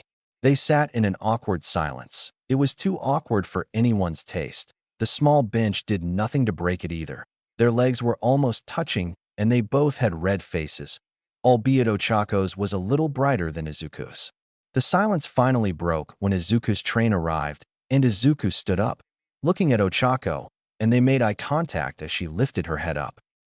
That's my train. We should get going. I haven't cooked anything yet at the house, so yeah. Izuku said, rubbing the back of his head, and Ochako stood up, grabbing her own backpack and nodding slowly before they both entered the train. The train ride was even more awkward. The seats were in twos. They were both silent the whole ride. Izuku and Ochako were walking. They already hopped off the train a few minutes ago. Izuku leading the way with Ochako beside him. Yeah, it was still silent until Izuku stopped, and she looked at him confused again. It's going to take a while before we get to my house. So we'll be taking a shortcut, if that's all right with you. Izuku stuttered, and Ochako almost raised an eyebrow before she just nodded. Okay, then just brace yourself. Izuku was struggling to do what he wanted to do, with Ochako even more confused. Brace yourself? For what? She got her answer when Izuku put a hand on her shoulder, and they vanished. They reappeared in front of Izuku's front door, and she slightly yelped when they did. Oh, that's why? I really have to get used to that, don't I? Ochako said, and Izuku just chuckled. She felt her chest flip. If I'm ever doing it again. It really depends if you want to do it. Izuku said, and Ochako just giggled. This time Izuku's stomach clenched. It was the first time he heard her laugh. It was a cute giggle. Deku, you really stutter a lot, don't you? Ochako said, and Izuku turned full red in embarrassment. I'm sorry. It just happens when I talk to a cute girl, a girl. Yeah, that's ugh. Izuku covered his face. He was heating up and internally kicking himself. Why did he say that out loud? Now she's going to think he's weird for saying it. Ochako was no different. Her face was as red as a tomato, smoke coming out of her head, but miraculously didn't faint on the spot. Did he say I was CC cute? Ochako felt her face heating up even more as Izuku kept apologizing so much. Ochako didn't hear him though. A few minutes passed before everything calmed down, albeit with Ochako and Izuku's faces still beet red, but Izuku was finally capable of speaking again. Well then, SSS shall we? They were both a mess right now, and Izuku's stuttering was still going on full force, and Ochako, slowly nodding her head in reply, allowed Izuku to grab the knob of his house, finally after that whole episode, and turned it, not before gulping first. I am home. Izuku raised his voice a little too high there. Papa. Ochako froze when she heard that. She slowly looked to Izuku and found him smiling, his blush fading, and Ochako heard running footsteps. She looked to the source and found what could be described as the purest and most adorable child she had ever seen in her whole life.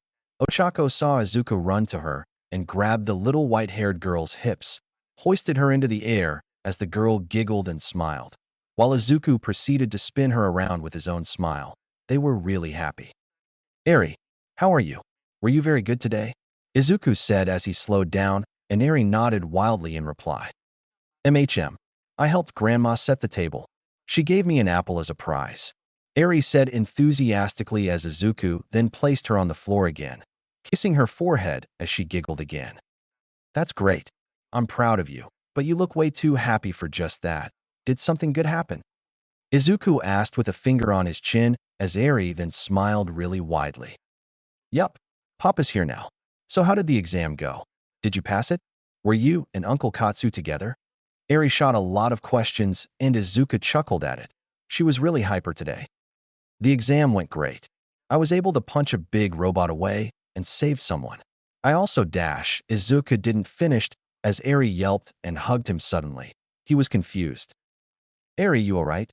Izuku asked as Eri dug her face deeper to his chest, hugging him tighter than before. Papa, who's that behind you? Oh, crap. He forgot that Ochako was here and looked back to see her frozen in place, her eyes wide open. He thought her brain shut down until he saw her blink and sighed in relief. All right, Eri, this is Ochako Uraraka. She's the one I saved earlier. Izuku said as Eri took a peek from her hiding spot and looked to see her, Ochako's brown eyes meeting Eri's red ones. She slightly hid her face a bit, only showing one eye now as Ochako snapped out of her trance, closed the door, and bent down beside Izuku. She was speechless before, but found herself again to speak. Hi there, your name's Eri, right? Ochako asked, and Eri hid once again in his chest, Izuku patting her head softly before stroking it and looking at Ochako. Sorry, she's a bit shy around new people she doesn't know. Eri, Izuku said as he looked back to Eri, who lifted her head to look at his eyes. She was slightly scared, so Izuku just continued stroking her hair. It's okay, she won't hurt you, I promise you. Izuku said as Eri slowly leaned back a bit to stand next in front of Izuku, hands still gripping Izuku's hoodie. Promise? Eri asked, still a bit nervously until Izuku nodded his head once. Promise. Uraraka's a kind girl. She saved me from falling on my face a while ago, so you can trust her. Izuku said as Eri stared at him for a while until she nervously nodded her head. Ochako was really touched. Why did Izuku trust her already? They barely even met, and he just told his. She gulped, daughter? She felt a pain in her chest, and it hurt slightly, but didn't let it show on her face and just continued to smile. Anyways, he just told Eri that she could trust her. It really made her heart fill with joy and sadness. It was a complicated thing to feel, and she didn't know what it was. She saw Eri slowly walk to her as she looked away for a bit, fiddling with her fingers before looking at Ochako again. "And my name's Eri. Aye, it's nice to meet you, Chako." Ochako's heart leapt too high for comfort. It was adorable and too cute for her own good when she heard the nickname Eri gave her, and she found herself smiling even widely than before. "Nice to meet you too, Eri," Ochako said as Eri slowly nodded before jumping back towards Izuku, and he just chuckled lightly. "See? You don't have to be scared of her, Eri," Izuku said as he felt Eri nod, and he stood up, carrying Eri in his arms as he proceeded to remove his shoes and throw them to the side, Ochako following suit as she stood up and did the same, only removing them properly and placing them gently to the side. "I am sorry, I forgot to tell you about Eri. I'll explain everything later. For now, though, just make yourself at home," Izuku said as Ochako nodded. She was beyond confused, but her brain was working again, so that's a plus side. They arrived at the living room, and Inko gasped as loudly as she could, which made Ochako yelp a bit as Izuku sighed and looked at his mom. "Mom, this is Ochako Uraraka. I invited her over to stay for dinner after the exams," Izuku said as Inko still had her mouth wide open and her eyes were wide before she recovered. "Oh my gosh, my baby boy has a girlfriend," Inko said, and Izuku never blushed faster in all of his life. Same could be said for Ochako as her face turned tomato red. Mom." Izuku panicked with Eri in his arms. "It's not like that. We're just friends." Ochako did the same. Why yeah. We're just friends, mom. What made you think that?" Izuku shouted a little too much, and Eri looked at both of them. "Papa, why do you and Chako look like apples?" Eri asked, and Izuku and Ochako widened their eyes at the same time, realizing what that meant. And in no reason, they both yelled too loudly in panic as Inko then almost fainted at the sight. Her Izuku had a friend, and it was a girl too. She was already thinking many things in her mind of what happened, or why Izuku hadn't mentioned anything about Ochako. So she just chuckled, putting Izuku and Ochako's attention towards her as Eri still looked confused, just being the little innocent girl she was. "Why don't you both eat? I'm sure both of you are hungry after doing those exams." "Izuku, I'm sorry I had to cook dinner. I know you were supposed to cook, but you came home late," Inko said, purposely ignoring that she somehow unintentionally teased his son and his friend. They just nodded in reply as they walked over to the table, their faces finally losing their tomato color, but still slightly red.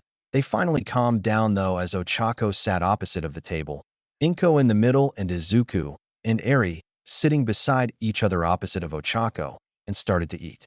The dinner was quiet for a while until Inko asked what happened.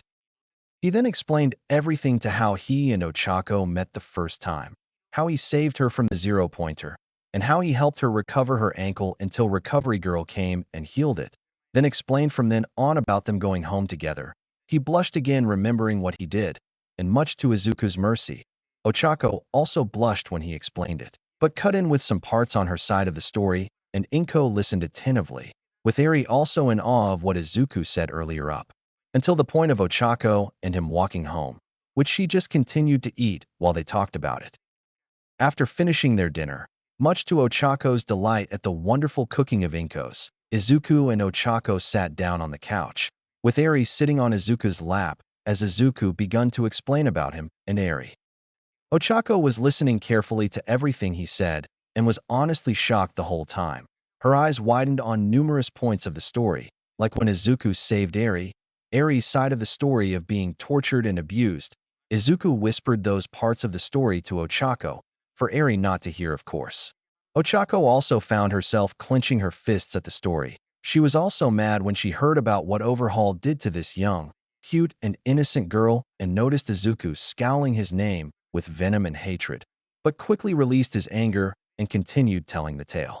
After the sad parts, it changed to the happy memories of Eri's now blessed life, and Ochako couldn't help and smile at it. She even widened her eyes as Eri joined in, telling her how she loved living with Izuku and Inko. She could tell she was happy here. This also changed Ochako's view on Izuku. He was really a kind-hearted soul by helping Eri, even going as far as to help her any way he could. She practically started admiring him from there. She even thought back to the moment at the zero-pointer, where he was the only one who helped her out of everyone who saw Ochako, but kept running away. She was thankful and glad that it was Izuku that saved her.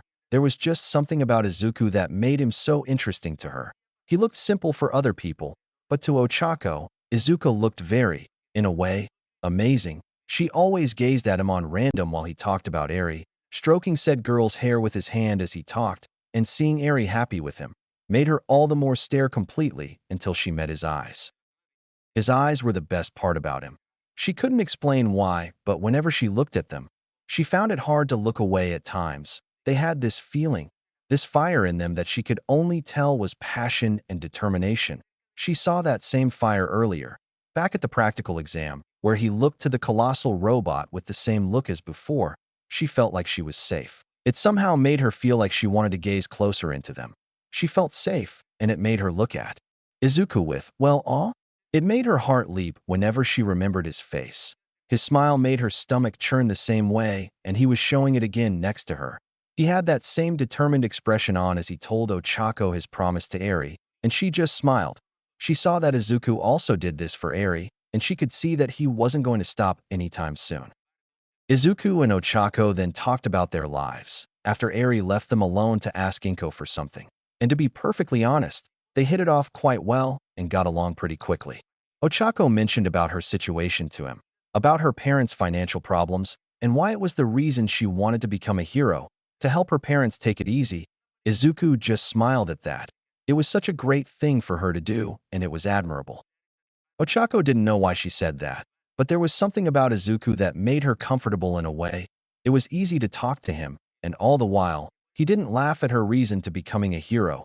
He even said it was admirable, and she felt her heart clench at that. It was touching to her, and she found herself smiling. She always thought it wasn't something to be proud of, that it wasn't exactly hero material. But Izuku proved her otherwise, and he said one thing that Ochako would remember for the rest of her life. Little did she know, it drastically changed how she viewed Izuku yet again.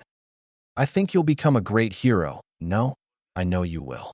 Izuku said with a smile of his own, making eye contact with her, and Ochako stared at them again. They were really mesmerizing, and she felt tears dripping from her eyes and proceeded to hug Izuku. She almost cried but held it in and smiled instead. Izuku was surprised at first, albeit with a little blush on his face. He was hugging a girl. Well, Ochako was hugging Izuku, but it was different from when he hugs Eri. That much he could tell. So he hugged back in return and smiled as well. Ochako then sniffed and wiped her tears, looking at Izuku as she leaned back, still having the same smile on her face. Thank you, Deku, Ochako said, and Izuku couldn't help but look at her eyes and be caught in them. The smile made it even better. When Ochako says Deku, it feels different for Izuku than when Katsuki says it. Maybe it's because Ochako changed the meaning of it, which he was thankful for, and he smiled. Her happiness was practically contagious.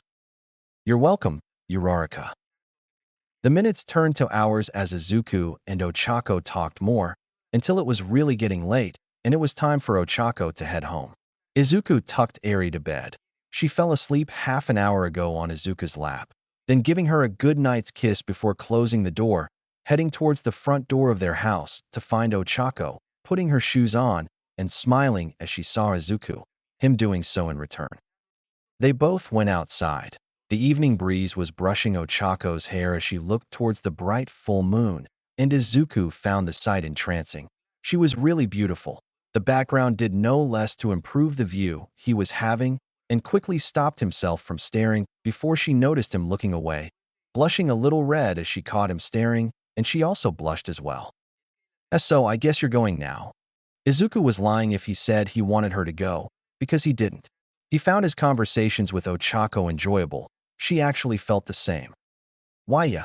Ochako also didn't want to leave and frowned a bit before her face brightened up, and she smiled. I know. Let's exchange contacts. That way we can talk to each other even when I'm away. Ochako said with a beaming smile, and Izuku was surprised. Then it turned to shock when he realized she wanted his phone number. Are you sure?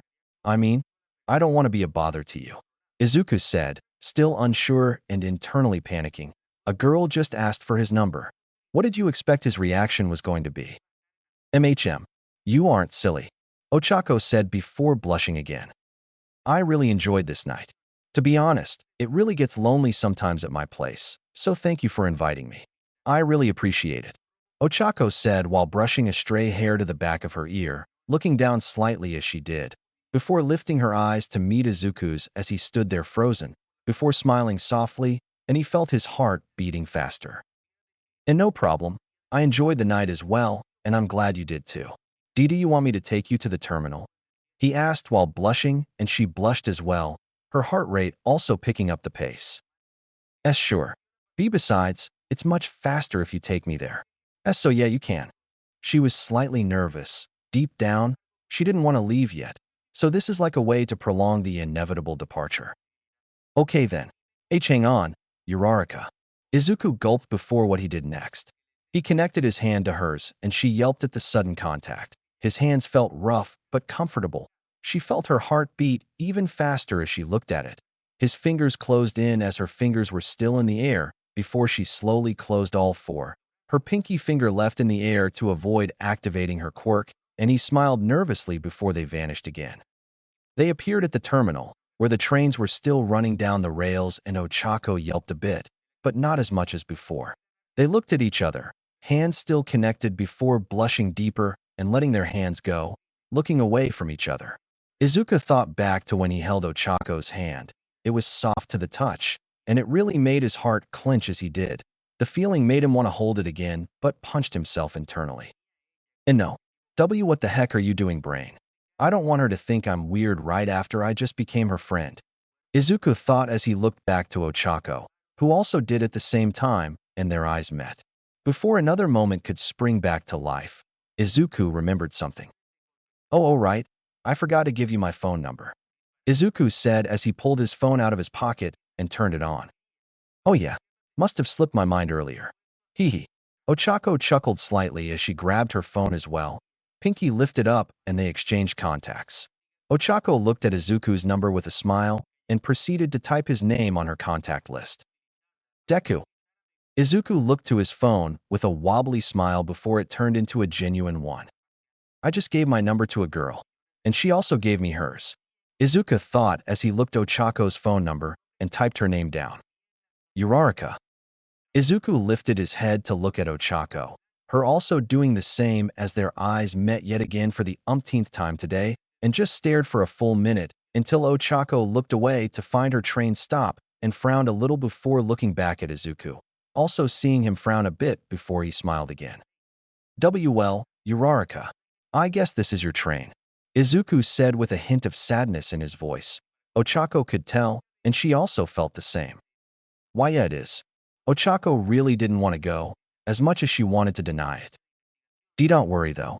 I'll text you tonight before I go to bed. Is that okay with you? Izuku said and saw Ochako's face light up with her contagious smile, the one making Izuku's heart flip a lot. Yeah, I'll reply as soon as I get home, Ochako said, and Izuku smiled in return, nodding in reply. Well, I'll see you around, Uraraka, Izuku said as Ochako looked to see her train with the doors open, but before she walked to it, she quickly hugged Izuku, to which was shocked at by the sudden gesture. I'll see you around too, Deku, she said as she tightened the hug, and Izuku smiled, finally lifting his arms and hugging her. They stayed like that for a little while, the two not wanting to break the hug, until Ochako broke it and ran to the inside of her train and waved goodbye with a smile.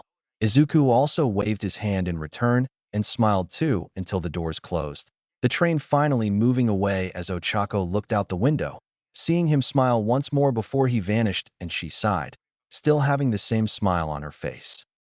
Izuku reappeared in his front door, also still smiling as well. He really enjoyed his time with Ochako. He had to admit, it was fun while it lasted. He looked at his hand, the one he used to hold Ochako's hand earlier, and blushed slightly. He sighed, already missing the feeling she permanently placed on his head, and proceeded to reach for the knob, although stopping once he heard someone. And I sure, already going for the ladies now. Aren't you, little Iku? Izuku heard and blushed a deep red. looking over to find Meliodas standing by the balcony with a grin on his face. Meliodas? Why you saw that? Izuku yelled a bit, and Meliodas just smirked. Every single moment, Meliodas said as he chopped a hand on Izuku's head on every word he said, Izuku rubbing his head after in pain, and Meliodas grinned again. She's a good pick, though. You have good taste, Izuku. I mean, did you see her rack? That's a solid dash. Good night, Meliodas. Izuku's face was full-on red as he shut the door and proceeded to lock it very quickly and ran back to his room.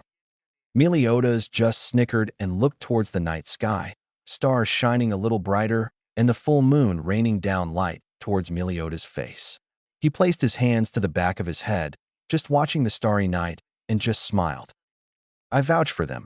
Make sure you keep her safe, little Iku. And I sure. Meliodas snickered before his lips straightened and his expression changed to a serious look. Although there was something about that girl Izuku met that intrigued me, and I can't put my finger on what it was. I'll keep an eye on her for now. Maybe, just maybe, Meliodas thought before snapping his fingers and vanishing from sight. Izuku slammed the room to his door shut. He was still blushing a full mess as he leaned at the door, before flinching when he suddenly heard Eri groan a bit as she slightly changed her position in bed, and he sighed, relieved that she didn't wake up from that, and stood up. His blush finally subsided as he laid down beside Eri, fixing the blanket over her as she smiled in her sleep, to which he smiled at and stroked her hair once before facing the ceiling. He reached for his pocket, pulling his phone out, and turned it on. 9:39 p.m. Uraraka must be home by now. Izuku thought as he unlocked it and went to his contacts, staring a bit at the number of Ochako before pressing it and typing a message. D. Hey Uraraka, you came home safely? He waited until a reply came. Yup. Thanks for the ride to the terminal. Izuku smiled and typed again. D. Good.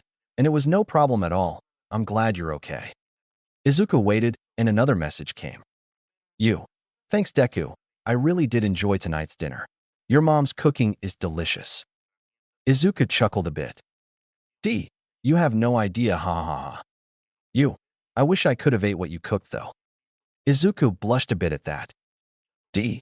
Believe me, you would prefer my mom's over mine. Not true. You can't prove that unless I tasted it myself. Izuku snickered and smiled. It was really nice talking to Uraraka, even on the phone. D. Ha, you've been warned. Ha, so how's Eri? D. She's sleeping soundly. She's really adorable though. I really wanted to hug her a while ago. Izuku laughed a little before looking at Eri, still sleeping peacefully, and he smiled, before going back to the screen. D. She's still a little shy, but I could see she's starting to like you. You really? D. Of course. Trust me, I would know. She wasn't hiding from you anymore when we were talking earlier. She actually gave you a nickname earlier than usual, while it took Kakin 3 days before Eri gave his. Alright, I absolutely love the nickname. Say Deku. I was wondering, who is Kakin? D. Oh yeah, remember the blonde-haired kid I was with from when you saved me from falling? That was him. D. Yeah, that's him. He's been my best friend ever since we were kids. Whoa, he looked a bit scary looking to me. D. Ha, yeah. He kind of gives a bad vibe at first glance, but he's really a good guy. Just has a slight inferior complex. Seriously? So he hates everyone in general? D. Not everyone. Me and Kakin were treated as outcasts when we were younger. What? Why? Izuku took a deep breath and exhaled. D. Promise not to laugh. Deku, I would never laugh at you in a bad way. Izuku smiled, then breathed in deeply again. Here goes nothing, Izuku thought. D. I was a late bloomer. Many of the kids at our school were always picking on me because they thought I was quirkless. There was a slight pause. Izuku was getting worried until he saw a reply. That's horrible. Why would they do that? Izuku sighed deeply. He was relieved, but a bit surprised that Ochako was still talking to him after he said that. Izuku was really happy that Ochako was his friend and didn't want to lose that just because he told her his past. D. They think quirkless people have no place in a world filled with quirks. I was discriminated against, bullied, even abused. It wasn't a happy childhood for me. The same could be said for Kakin. They all treated him as a villain because his quirks seemed dangerous. Kakin and I just stuck together since everyone else pushed us away, so we kind of got closer during all the passing years. But it always frustrated me before. I was always trying to stay strong for my mom, for Kakin, and for my dream to be a hero. But it was hard, really hard for me. You, Deku. D, it's all right. That's all in the past now. And I'm glad that Kakin was my friend, but… You but? D, you're my first friend. I'm really happy that you are, and I was worried that once I told you this, you would also push me away. But you didn't, and I'm just… Thank you, Uraraka. Ochako covered her mouth and slightly gasped as she read that. She felt her tears threatening to come out. She was touched by Izuku's words, and she felt her heart rate increase. She didn't think that Izuku, a kind, gentle, brave, determined, and passionate boy, would be treated like this all his life. Ochako really had no idea. She then started to cry, one because of what Izuku revealed, and two, he told her she was his friend, his first friend, and that he was happy that she was. Ochako's tears kept falling. She would never dare push Izuku away just because of this. She wouldn't for anything in the world. Ochako didn't know why, but Izuku just became someone she could trust fully now. This made it all the more sure for her, and was thankful too. Ever since she left her hometown to live closer to Udade, she didn't make any friends. She didn't know anybody at all, and it was lonely. She was lonely.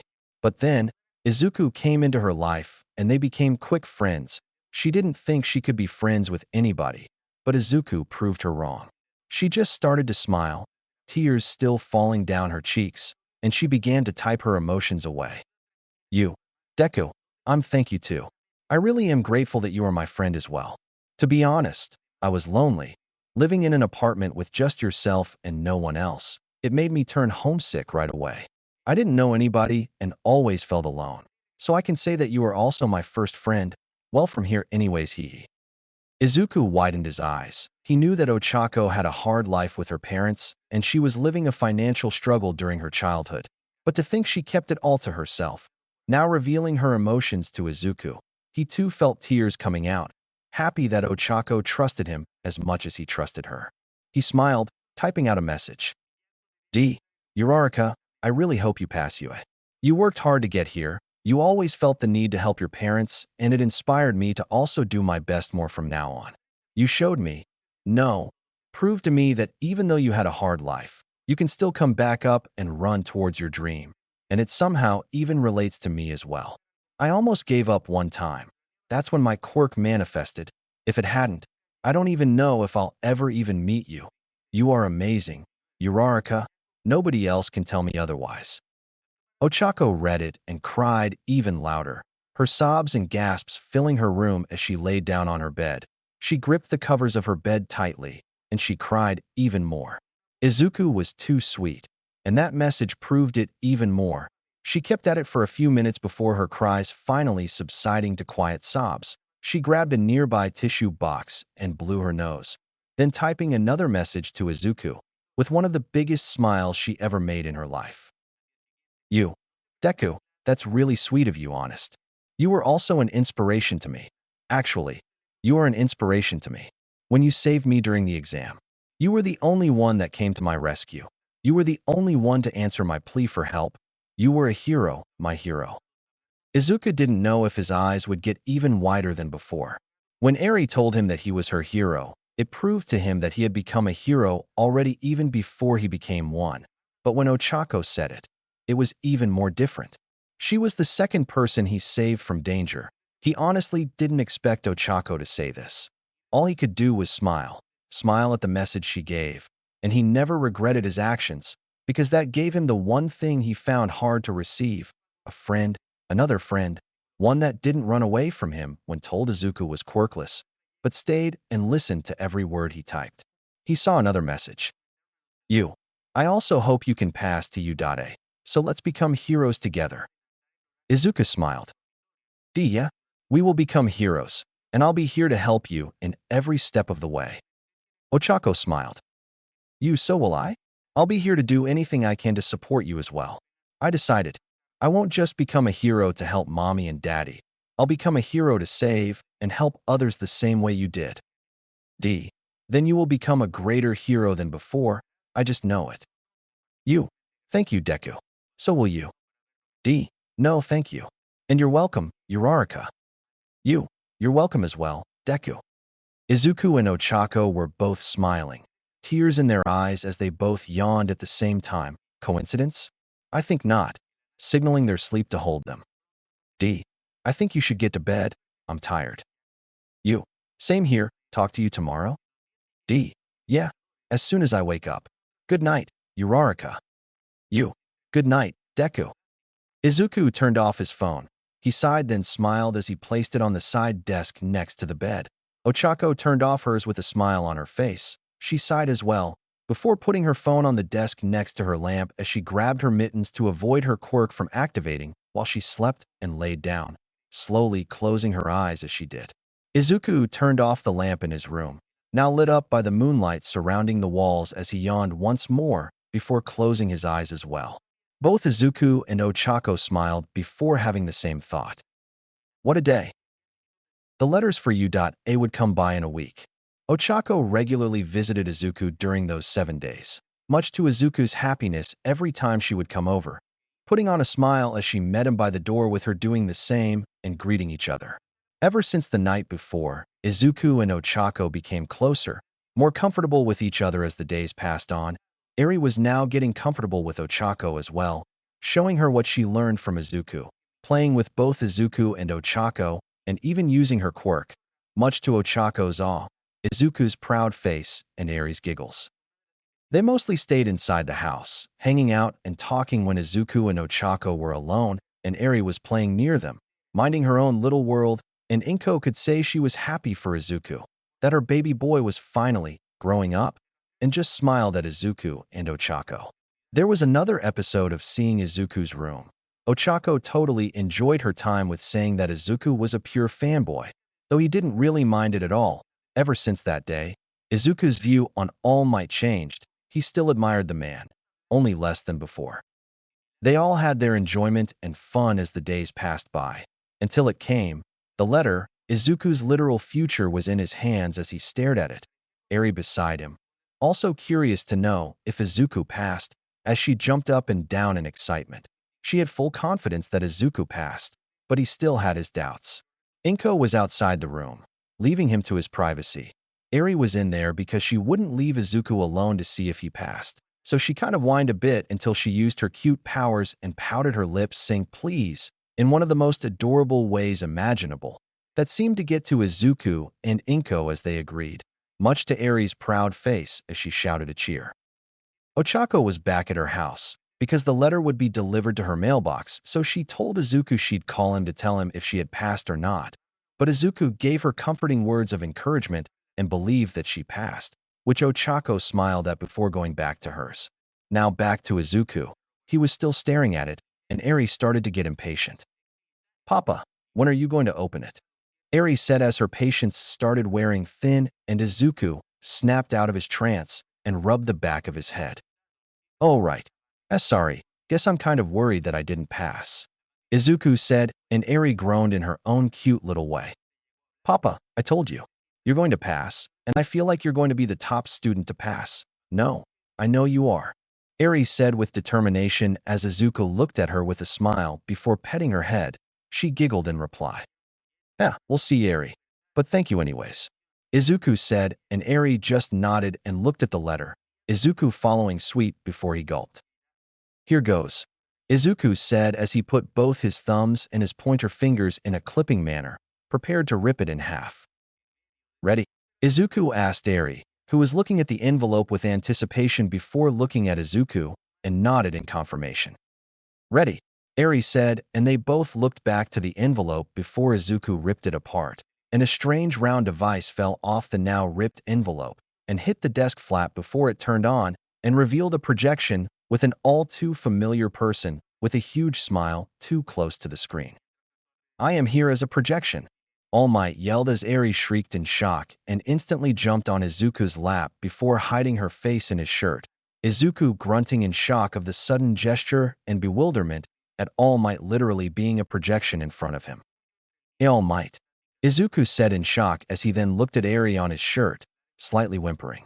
He started to stroke Eri's hair and saying comforting words because that genuinely scared her too much before turning back to the man in the holographic screen, feeling Eri relax again as she peeked with an eye out of Izuku's shirt.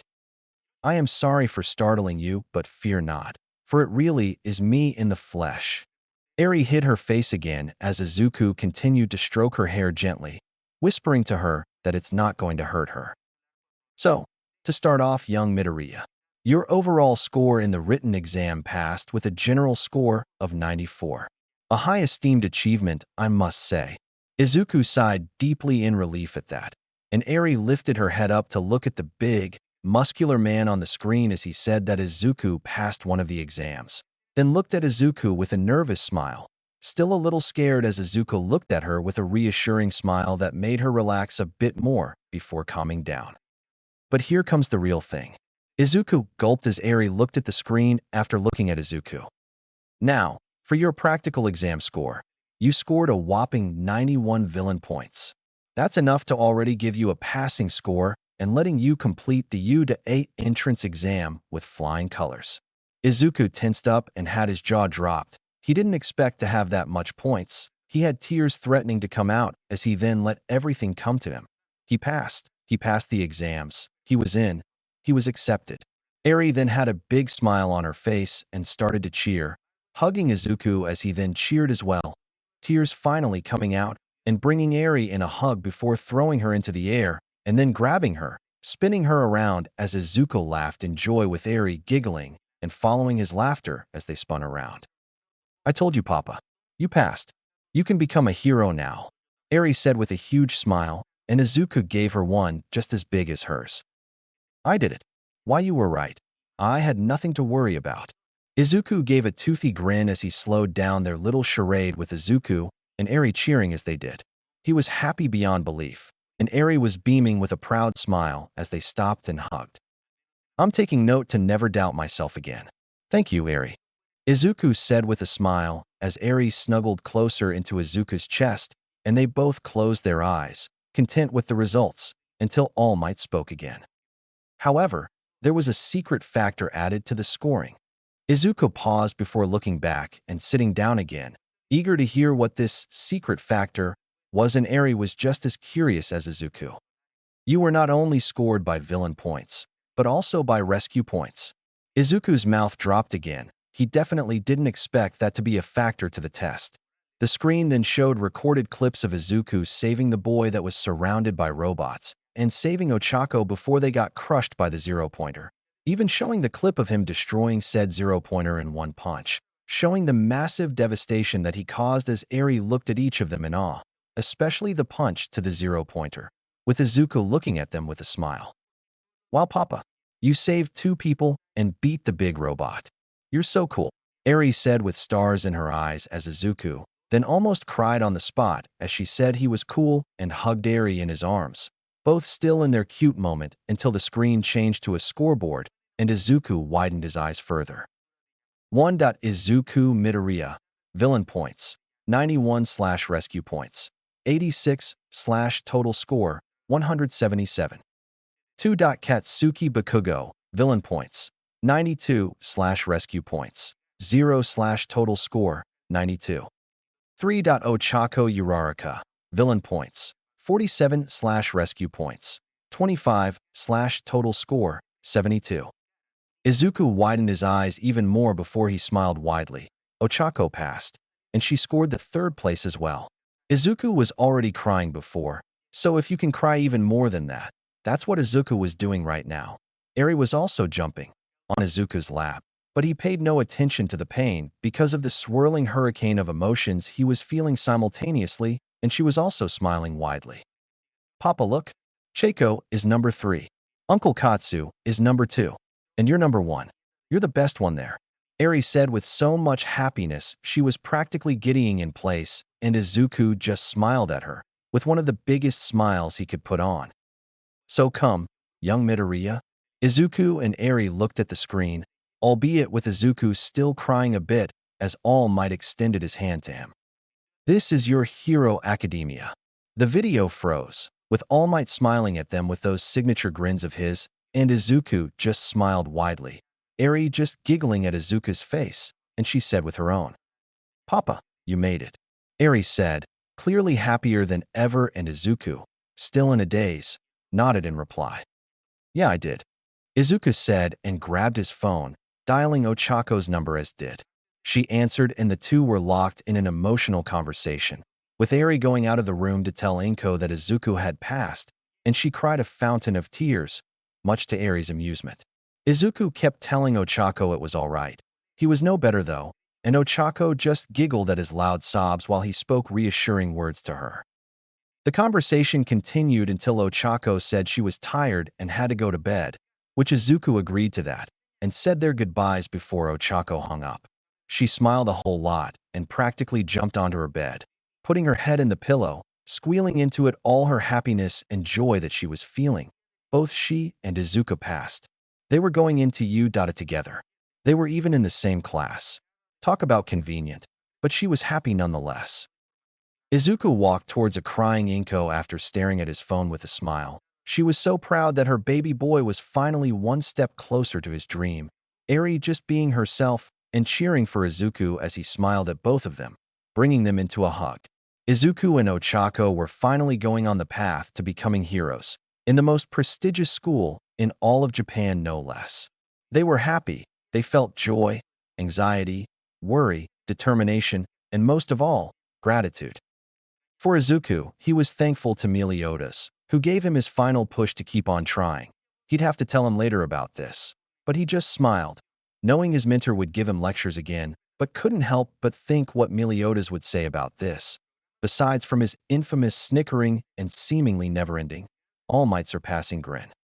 For Ochako, she felt thankful for everything in general, for what her parents had sacrificed just to get her here. She'd also have to tell them the good news, and she just giggled slightly, knowing they will go on and on about it. She was also thankful for Izuku, for always encouraging her even when she didn't ask for it or expected it either, for being someone she could trust, and in general, just being her friend. She sighed as she slowly drifted off to sleep. Izuku was the last thing on her mind before closing her eyes softly.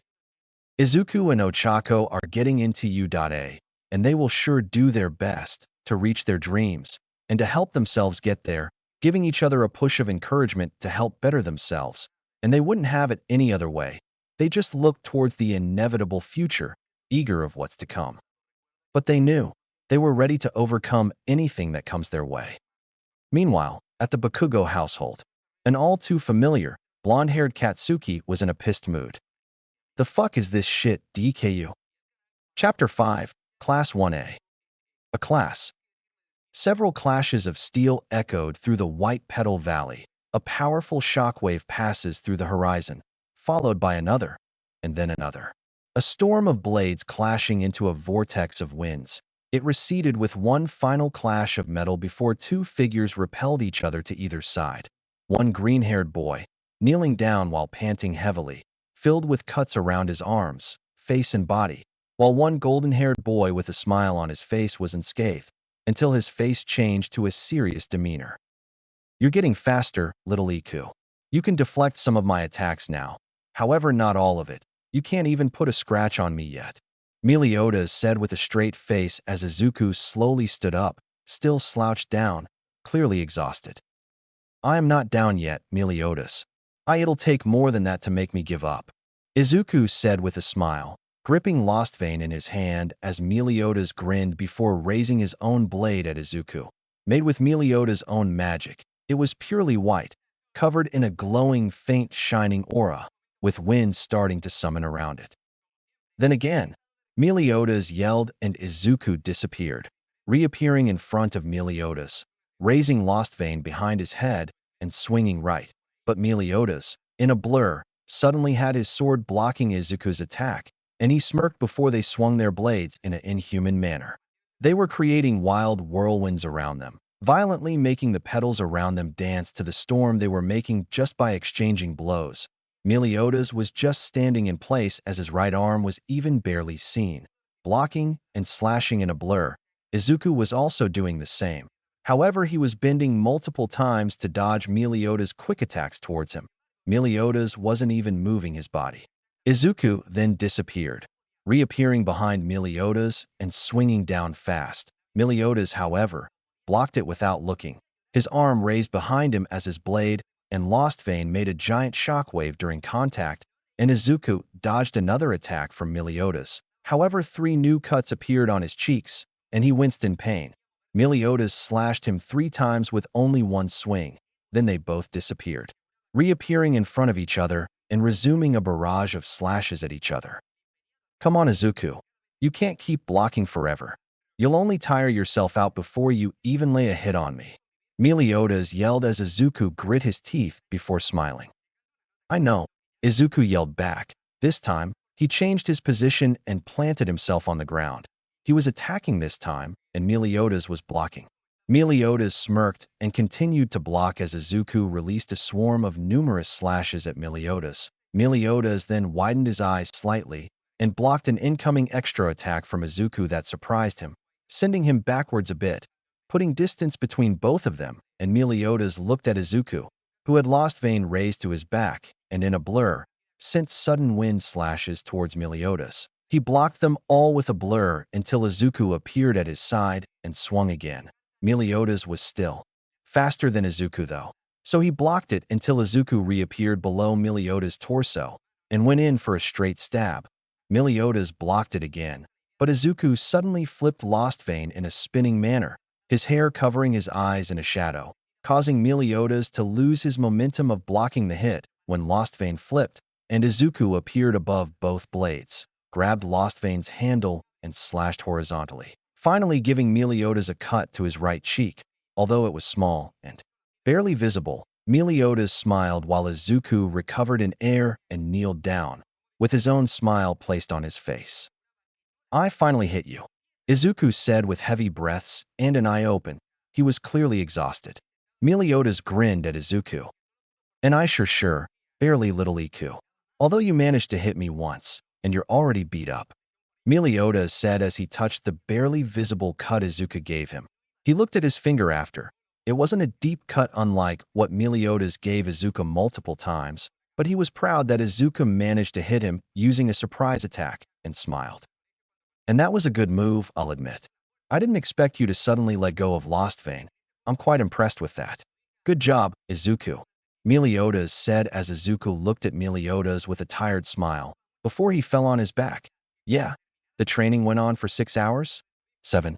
Izuku lost count. He was really tired to a degree. He almost fell asleep as Meliodas snickered before throwing his magic-made blade in the air, making it disappear in a bunch of wind, and he also laid down beside Izuku, hands behind his back, and closed his eyes. I think that's enough for today, and I sure. You need to rest. I can't train you if you're not at your best. Even I can't fight when I'm sleepy, Meliodas said as Izuku just sighed. His breathing was returning to normal, and his heart rate was decreasing back to average as well. Why yeah, thanks again, Meliodas. I am beat. You went easy on me, didn't you? Izuku said as Meliodas smirked. I always go easy on you, little Iku. I never go all out because you'll already lose once the battle begins, Meliodas said with a grin as Izuku sighed again and shook his head in amusement. Meliodas was really something else. All right, I better go back now. It's almost morning anyways, I think, Izuku said, and Meliodas nodded with a smile, opening his eyes. Then I'll see you on the other side, Izuku. Izuku smiled back. Can't wait, Meliodas, Izuku said, and Meliodas looked to the sky and closed his eyes again, grinning in reply. You won't have to, he said before snapping his fingers. Izuku woke up, facing the ceiling as he opened his eyes, and he groaned slightly before turning his head to see Eri in one of the most adorable positions he had ever seen her in when she sleeps. She had her arms up, and she was drooling in her sleep. Her blanket was roughed up during the night. Izuku just chuckled quietly before kissing her forehead, slowly getting a smile from Eri in return before he wiped off the drool on the left side of her mouth and raised the blanket back over her. She then grabbed it and turned to her left, still smiling as she slept in a comfortable position again.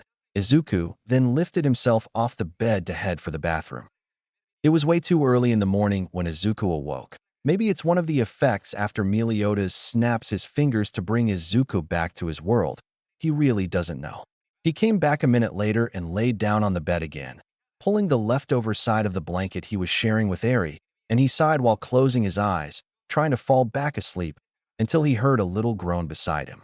He looked to see Eri, rubbing her eyes and still half asleep, half awake, and he smiled a tired smile at her. "Eri, it's still too early, go back to sleep," Izuku said, and she replied by humming a little and fell back asleep. Izuku chuckled a little before slowly combing her hair with his fingers. When he felt that Eri was fully sleeping, he yawned and put his right arm over Eri and hugged her close. She also hugged Izuku, and he smiled, before finally falling asleep as well. Eri woke up first. She yawned as she slowly opened her eyes, still laying down as she looked at Izuku, who was sleeping peacefully, and she smiled. She gently bumped her forehead with him slightly moving a bit closer before carefully removing his arm over her. Then she jumped off the bed quietly and looked to the alarm clock. 5:34. Papa won't wake up until later. I'll just grab a tiny snack before I go back to sleep. Eri thought and headed to the door. She turned the knob while tiptoeing to reach it before looking back to Izuku, who was still sleeping, and she smiled, closing the door gently. It was early morning. The sun wasn't up yet, so the house was slightly dim, but not dark enough for Eri to not see anything. She walked to the kitchen and opened the fridge, the light inside blinding her a little before her red eyes adjusted to it. She then saw a basket of apples, and she drooled a bit, before grabbing one and closing the fridge door. She then sat down at the couch, eating her apple with enjoyment and hummed deeply in satisfaction as the taste of the cold apple melted into her mouth, then proceeding to take another bite. She went at it for a while until fully finishing it. Then she closed her eyes, her horn glowing as she did, meaning that she was activating her quirk, and the apple slowly grew back to a full apple again, smiling as she opened her eyes and saw the now newly fresh apple and bit at it again. After finally finishing it, she used her quirk again, giving her another full apple before walking back to the fridge and placing it back on the basket. She then walked back towards hers in Izuku's room, tiptoeing to reach the handle and turned it, entering the room as she did and closed the door quietly. Walking back to the bed, she hopped over, climbing up and crawling beside Izuku again before she yawned again, the after effects of her quirk finally reaching her, and she smiled, snuggling closer into Izuku's chest, and closed her eyes, going back to sleep. Unbeknownst to her, someone was closely watching her the whole time. I knew I wasn't imagining it. You just keep on surprising me, Eri. Izuku woke up to see a brightly lit up room. He slowly lifted himself up and rubbed his eyes, yawning as he did. He slowly stretched his arm up before looking back to Eri, seeing her sleep soundly, and he smiled, lifting his hand to slowly brush her hair back before putting his feet down the floor. As he went to sitting on the bed now, he heard an all too familiar voice. Slept well, little Iku? And I sure. Izuku widened his eyes a bit before looking to see Meliodas with a grin on his face sitting, floating on the air. Izuku just smiled seeing his mentor. Hey, Meliodas. Yeah, I did, but what are you doing here? It's strange seeing you here early in the morning, let alone in my room no less. Izuku said as Meliodas smiled before his face turned into a serious expression.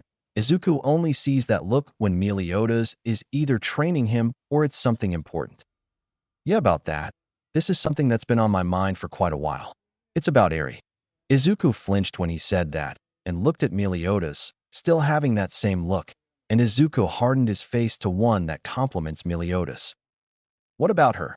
Izuku said with a bit of protectiveness and worry in it, and Meliodas flew down to the ground, standing up and putting his hands on his pocket, leaning back towards Izuku's closet without phasing through it. Did you notice she's been emitting magic at certain times?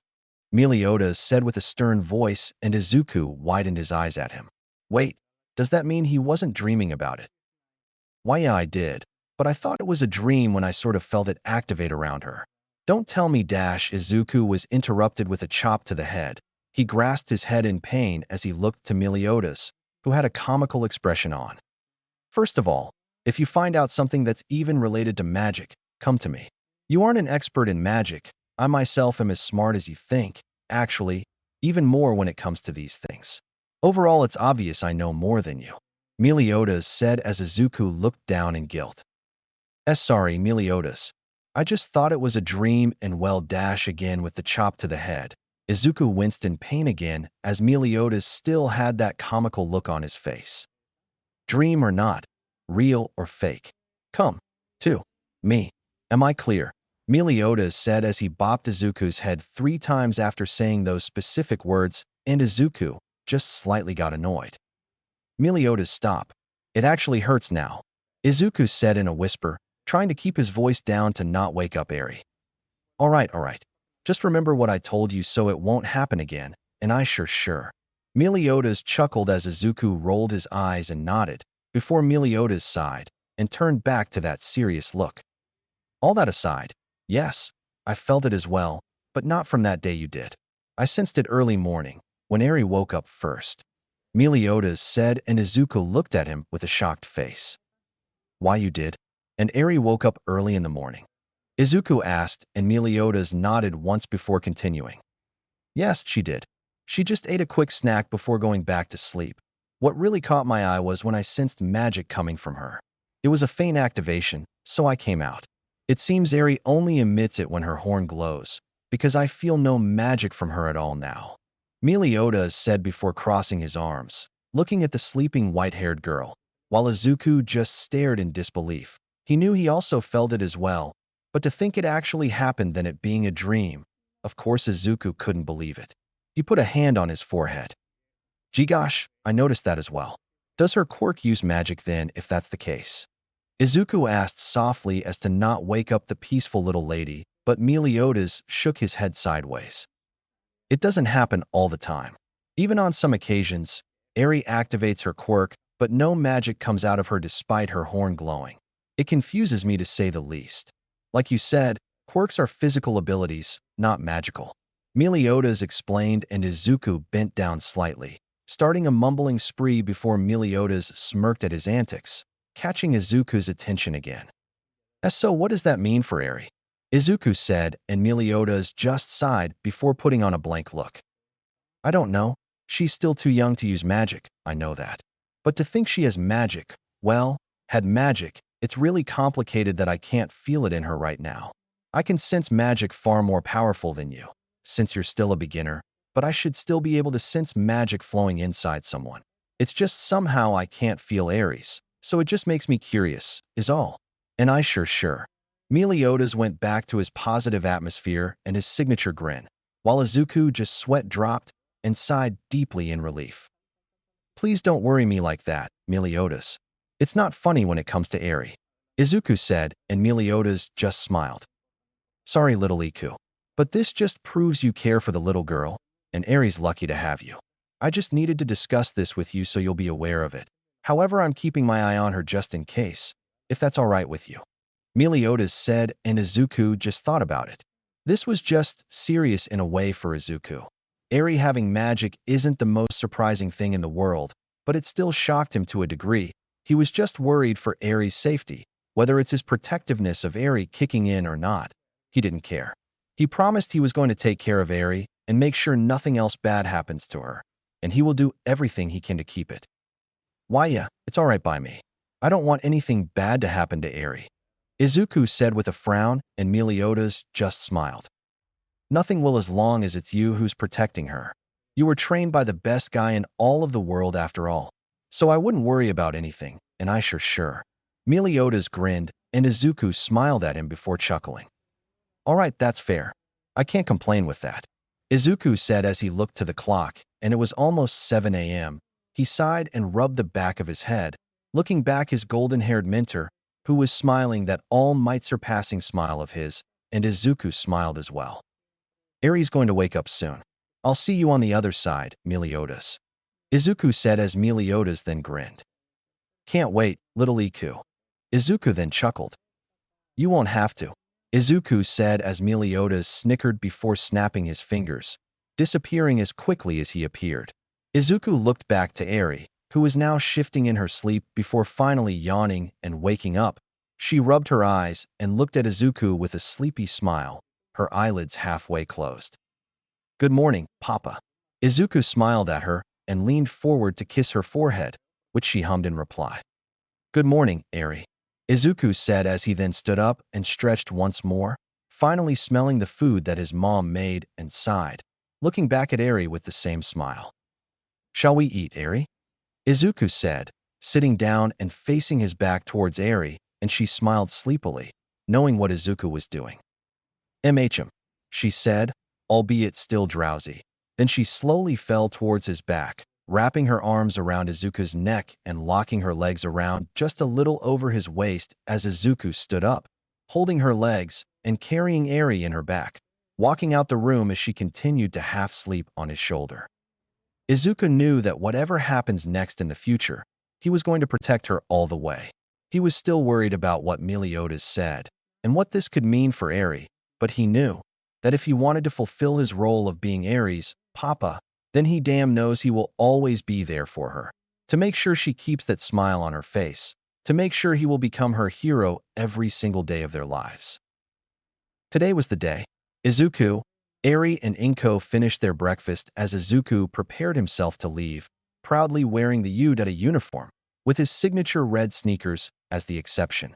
Eri smiled at him, clearly happy that Izuku was finally going to the best school, the school that he always dreamed of attending ever since he was young, and today was finally the day he would attend it, officially. Izuku hugged Eri, telling her he would be home later, to which she replied to him with a kiss on his cheek and a smile. Izuku smiled his own and kissed her on the forehead. He stood up and hugged his mom, who was crying and sniffling greatly that his baby boy was finally going to the school he always wanted to go to. She was still guilty for giving up on him before, so she will do everything she can to support him so she can make up for it. Izuku then opened the door to find a familiar brown-haired girl with an equally large smile, and he smiled even bigger than before. "Uraraka," Izuku said, and Eri ran past him to hug her legs. "Chaco," Eri said with a smile as Ochako carried her and hugged her tightly. "Hi, Eri. Deku, are you ready to go?" Ochako said, and he didn't know if he would smile even wider than before. "Yeah, all right, Eri, time to get inside. We'll see you later, all right," Izuku said as Eri pouted a bit. It was adorable, before smiling again. "All right, bye, Papa." "Bye, Chaco," Eri said as she hugged Izuku first, then Ochako, then ran inside with Inko, who was still crying and waving goodbye, her other arm behind Eri, as she also was waving goodbye. Izuku and Ochako smiled. "We're off." Izuku and Ochako were a bit farther away from the house. The sun was shining a cool but bright light as the clouds were in a cumulus formation, seeing birds fly in a flock to the horizon, and Ochako sighed with a smile, clearly enjoying the good morning before speaking up. "So Deku, will we head to the terminal now?" Ochako asked as Izuku looked at her and shook his head with his own smile. "No, not yet. We're going to pick up Kakin before we go. We'll head together because I fear he's going to have my head if he thinks I ditched him," Izuku said as Ochako then shivered. She can actually imagine Katsuki doing that, just without the beheading process. "Okay, well, I'm ready when you are, Deku," Ochako said with a fist in the air and a huge smile on her face, making Izuku relax and smile as well. He really liked her smile. It was really contagious. "All right then, hang on," Izuku said before blushing slightly and grabbing her hand, intertwining his fingers as she blushed a little as well before closing 4 of her fingers, and they vanished. They reappeared in front of the Bakugo household. Ochako was used to that now, so she didn't mind it as much as before, although she still yelped a bit before giggling. She enjoyed it as much as Izuku. It was refreshing to say the least, and Izuku also slightly chuckled. "Well, that was fun, wasn't it, Deku? Now fucking explain what all this is."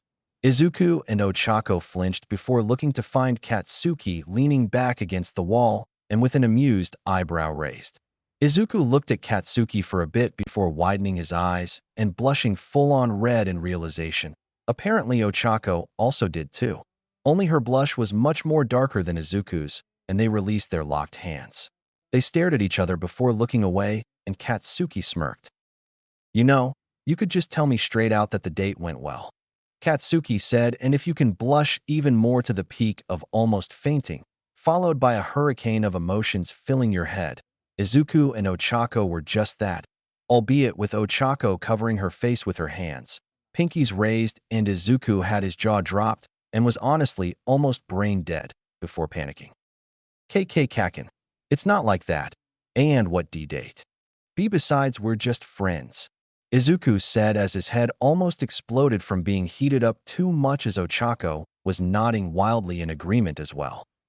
Why yeah, Deku's right. We both did just that because he needed to bring us here. Ochako yelled a bit too loudly and Izuku also nodded the same way she did earlier in reply. Then Katsuki grinned evilly, clearly enjoying this. Yeah, alright. You can keep up the lie, but nothing gets past me. You even called Deku a nickname already. Isn't that enough proof? Katsuki smiled innocently with a massive hint of mischief as Izuku and Ochako almost fainted. We're not lying, Izuku and Ochako said at the same time, clearly shouting as Katsuki kept on laughing his guts out and clenching his stomach, almost unable to breathe from full-on laughing and gagging so much. He definitely was enjoying this. He then couldn't lean back on the wall anymore and fell on the ground, almost crying from laughing too much. Oh, holy shit, this is hilarious. You should see your faces. They look so damn red, it's obvious you dash. Katsuki never finished as he saw both of them. He felt a cyclone of rage and hostility coming from the atmosphere Izuku and Ochako were emitting. Even if their faces were still beet red, Ochako was smiling an innocent smile with eyes closed. But there was a shadow over them and Izuku's hair was covering his eyes, also smiling innocently. But Katsuki knew. These weren't regular smiles. No, these were smiles filled with undeniable killing intent, and he knew that feeling all too well. Ah shit, I fucked up, didn't I? Katsuki said with a sweat drop as they were still standing in place with the same faces on. His answer was given when Izuku put his right hand on Ochako's left shoulder and disappeared. Then he felt someone touch his back and started floating on the sky. What the hell dash? He didn't finish. Izuku bent his middle finger down. 7% full cowl, Delaware smash. He heard Izuku say with one of the most ominous voices he could make, and Katsuki was blasted farther into the sky, and he screamed as he launched towards the clouds. He never touched them. Release.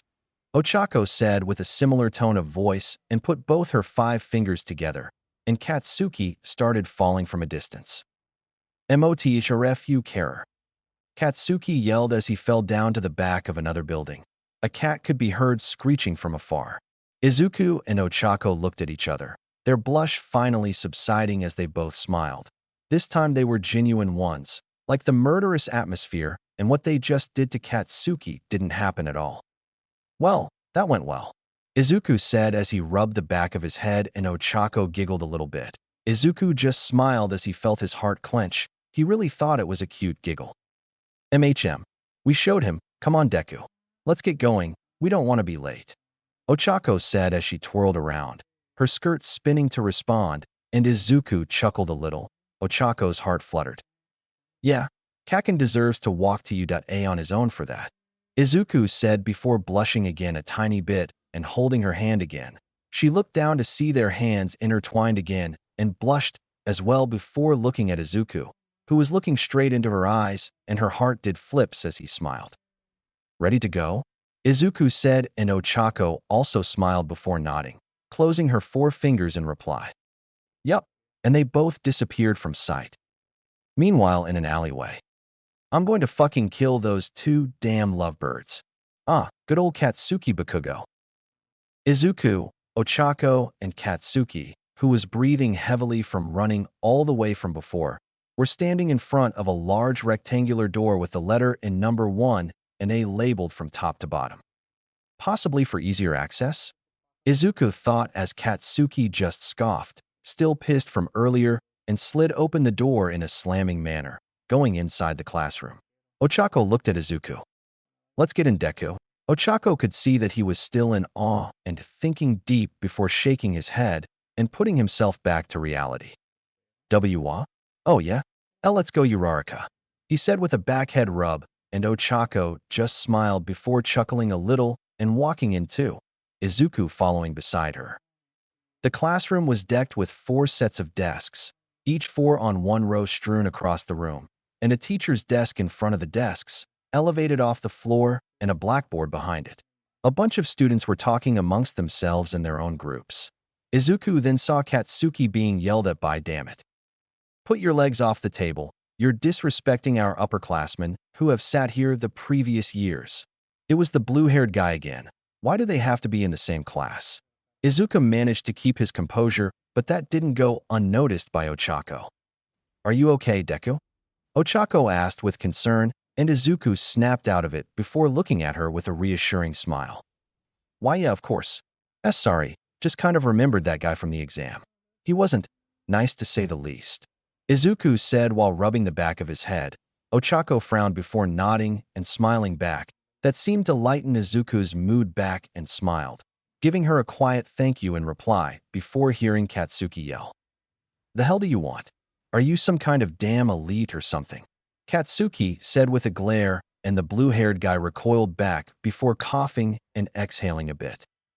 "Such vulgar words. I believe we got off the wrong start. My name is Tinya Ida from Sumai Dash." "So I was right, huh?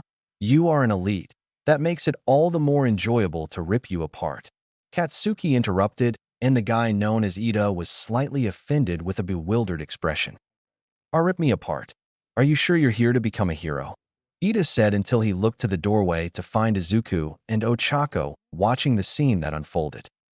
It's you," Ida said sternly, and Izuku flinched as Ida walked towards them in what seemed to be an aggressive approach. It was hard to assume, since he did it in an almost robotic manner, until Ochako tried to step in.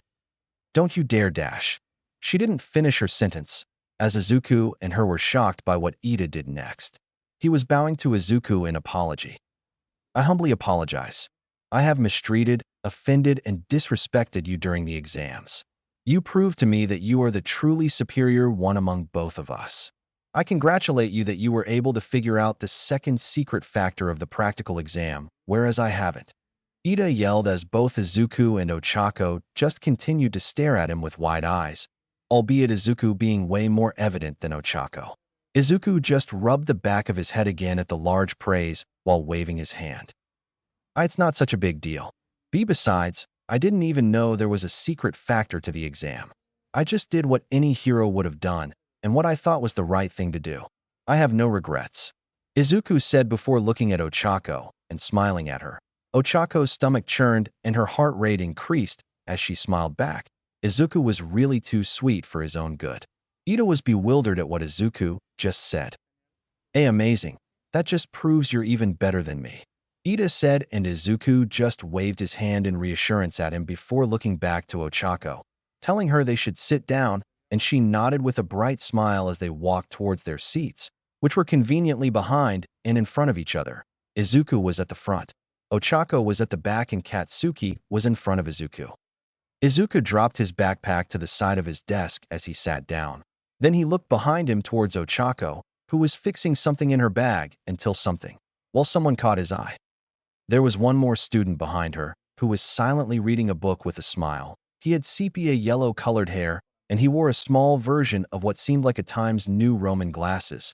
His eye color was a shiny iris pink, and it reflected light from the classroom ceiling. Apparently, the person in question raised his head up to make eye contact with Izuku, and he just waved a friendly hand in greeting before returning his attention back to the book he was reading. While Izuku just shrugged his curiosity off, he can know his name later after everyone introduces themselves. His thoughts were temporarily stopped by the door to the classroom opening. And there was a man caterpillar? Oh wait, he just zipped off the middle. It's just a sleeping bag. The man looked worn out, to say the least. He had a black suit on, and his face, geez. The guy looked like he hadn't slept over months on end, if that makes any sense. He had a gray scarf wrapped around his neck. Hold up. Scarf? If I remember correctly, all teachers here are pro-heroes. But he looks familiar. Could he be? Izuku muttered as the man came up to the front of the class, dragging the sleeping bag with his right hand. Then he spoke up. Well, this class knows how to behave. Every single minute must be used to the fullest in the most rational and productive way possible, the man said as the students stared at him, wondering who this man was. I'll keep introductions short. I'm Shoyuta Aizawa, your homeroom teacher. Half the class widened their eyes at that, Izuku and Ochako being that said half, while Katsuki just minded his own business, still paying attention though, just no eye contact involved. The teacher then lifted the sleeping bag he held earlier and pulled out from the inside what seemed to be a uniform of sorts. It was blue with white stripes. It was hard to tell what the design was since Aizawa just threw it on the teacher's desk. Put these on and proceed outside. Do not take longer than it needs to be, he said simply before leaving the classroom. That was intriguing. Izuku just had nothing to say at the matter and walked up front to grab a uniform of his own, Ochako following behind him doing the same. Izuku grabbed another pair and threw it to Katsuki, who just grinned before grabbing it, saying a thanks, and walking out the door, hanging it behind his back while holding its edge with his right hand. What do you think will we be doing, Deku? Ochako asked as she walked with Izuku, leaving the classroom together. I don't know. We'll just have to wait and see, Izuku said, and Ochako nodded as they walked down the hallway to the changing rooms. I wonder what you have in store for us, Eraserhead. They both got their answers shortly after they all arrived at the practice field, wearing the U.gym uniform, which had a white strip forming a U on the upper torso, connecting to their shoulders and trailing down to the chest, and a same colored stripe, A going from their waists first before falling down to their legs. Spelling U.A explains that thought. A quirk assessment test. Most of the class yelled in unison before Ochako spoke up. What about the orientation? She asked, and Aizawa just sighed. Heroes have no such time for such leisurely gatherings. U.A prides itself in how it teaches its students, also known for the teacher's freedom to teach their class as they see fit, and you're my class, he said with a creepy smile, and some of the students shivered at it. Then Aizawa changed back to his bored look. Back during your middle school years, you all took tests that determine your physical aptitude. However, they decided to cut out quirk use for equal results among students. It's unnecessary and completely irrational. The government still have a ways to go if they don't realize that it's crucial to use quirks for early development and better improvement, Aizawa explained before looking at Izuku, who flinched as he did. Midoriya, is it? What was your highest score in the softball throw? He asked in a blank tone, and Izuku just decided to not let his anxiety get to him and answered properly. 42 meters. Is all Izuku said. It wasn't a good score to be proud of, but this time was different. Courtesy of Meliodas, Izuku changed over the years. Aizawa then threw the ball to Izuku. He caught it with his right hand. Now use your quirk this time. You can do anything you wish as long as you stay in the circle, Aizawa said as Izuku nodded before walking over and stepping onto said circle. He looked at the ball before looking back at Ochako, who had a smile and lifted both hands to form fists with a determined look at him. He smiled and then looked at Katsuki, who just grinned, giving him a simple nod as Izuku did so in reply before looking back to the field. He took in a deep breath, gripped the ball in his hand tighter before his face turned to a serious one. 15% full cowling, Izuku said quietly while standing still, until a large vortex of multiple winds summoned around him, then blasting towards different directions as some of the students were suddenly pushed back from the shockwave and the sheer force of the wild whirlwinds. They all had their jaws drop in shock, except Ochako, who was covering her face with her arm, Katsuki, who just smiled as he tried to fight the wind, the boy Izuku saw earlier, who had a curious and awestruck face on himself, also trying to stand his ground, and one who had a blank expression on his face. He had a mixed colored hair of red on the left and white on the right, separating from in between his head, who was being pushed back as well.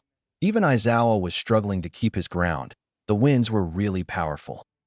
I knew he was strong from what he showed at the practical exam, but to think this is what he is capable of at a small percentage rate. I had my doubts, but it's even more powerful seeing it in person, Aizawa thought as he covered his face to avoid his eyes from taking a direct hit from a passing gust of wind. With the exception of who was mentioned, the rest of the class was shocked so much at the power Izuku was displaying. But that increased more when he positioned himself to a pitching form, before throwing his arm back, and he exhaled deeply. Then he launched his arm forward and released the ball from his hand. To Izuku, he only threw the ball in a normal manner, albeit with everything in slow motion, or was just not moving in general. To the others, in a blur, he suddenly had his arm down in front of him, body bent forward, and a massive shockwave pushed everyone back to fall. Everyone, even Aizawa, and many of the others exclaimed with either gasps or screams. The ball was launched towards the sky in a powerful sonic boom, breaking the sound barrier for a slight moment. Izuku was still surrounded with winds, and it kept going, keeping people crouched on their knees and trying to stay put, but found it hard to do so. Finally, the winds subsided, and everyone sighed in relief, but were all staring at Izuku with shock, awe, and disbelief. What the heck was that? A red spiky-haired guy said that had shiny sharp teeth, but was in shock. This dude just freaking blasted the ball that made us all fall down. What kind of quirk is that? A yellow-haired boy with a black streak on the side of his hair said with a similar expression. That was so powerful. A pink-skinned girl with black eyes and yellow irises said in disbelief. Damn it, Deku, you freaking nailed us. Katsuki said with a smirk. That joke disturbed a few of students while others shivered. This green-haired boy was no joke. Ochako knew Izuku was capable of something like this. After all, she saw what he could do in the exam when he saved her, but it still leaves her in awe, until she noticed a blink of light in the sky and widened her eyes. The ball. It's coming back. She wasn't kidding, and everyone looked to where she pointed, and they too widened their eyes. Aizawa even was genuinely surprised, but didn't let it show. He curved the ball. That has to be so much force applied to allow it to even change direction, let alone come back here. What the hell, kid? Aizawa thought in surprise until everyone looked at Izuku, because the ball was coming back directly at him in a blinding speed. Ochako widened her eyes when she saw it. Deku, look out, Ochako said with a voice full of worry, and Katsuki also widened his eyes, but not only because Izuku managed to curve the damn ball back, but he saw Izuku's face, his hair creating a shadow over his eyes, and raised his right arm to his side in a straight line. Katsuki knew what Izuku was about to do. Well, what he was about to summon. Apparently, Ochako also had the same thought and looked at Izuku before hearing him speak up after being silent for a while. She was near enough to be the only one to hear him. Sacred treasure, lost vein. Izuku chanted softly, and his right arm was covered in a gust of winds before revealing lost vein in his hands.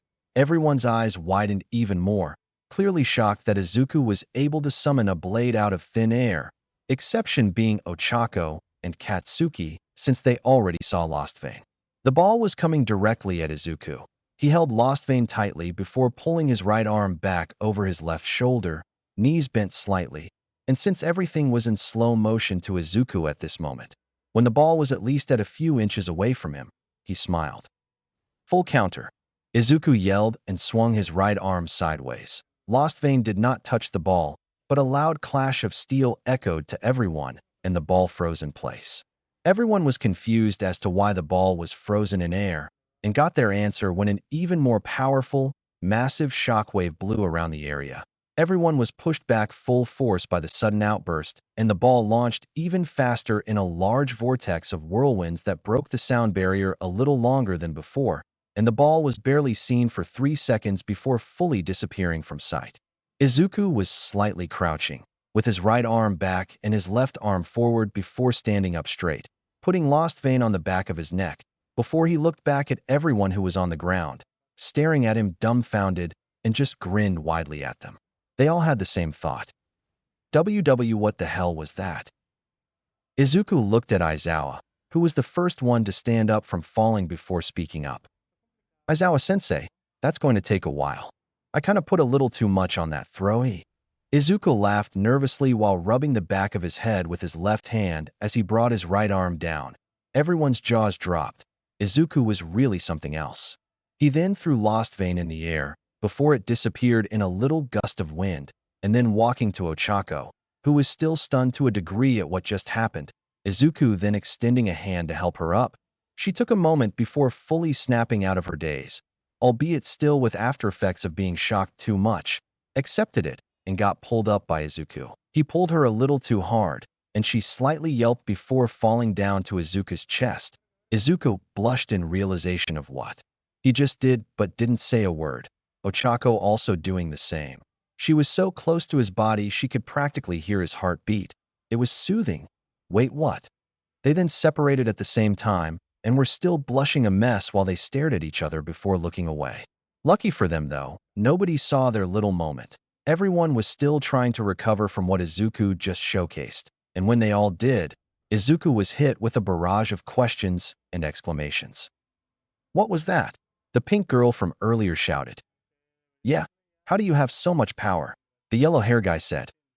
And where did that sword come from? Is it your quirk? The red-haired boy yelled. Izuku was just too overwhelmed with questions and slowly tried to reassure them and answer their questions until they all heard a beeping sound. Holy, was the simple thing Aizawa said as everyone turned their heads to see him. He was, to say shocked and bewildered is a huge understatement.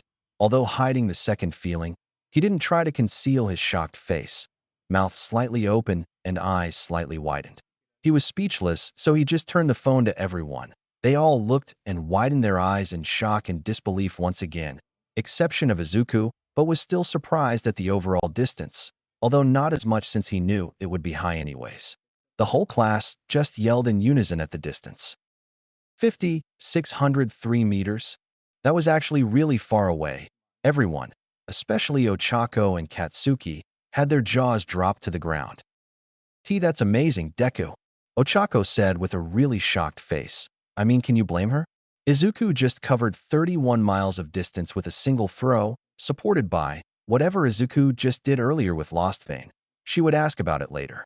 Ochako saw Izuku just rubbing the back of his head in embarrassment, but Ochako could see he was still surprised of his score before Izuku made eye contact with her, mouthing a thank you for what she said earlier, and she smiled in a wobbly way, still affected by shock fatigue to an extent, and she was still recovering.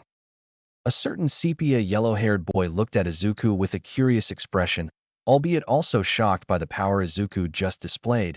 He looked at him for a bit. He seemed to be examining him. So he's the one who got the first place rank in the practical exam. Midoriya, right? Looks like his power is no joke. This guy's interesting. The boy said with a smile. He was amused.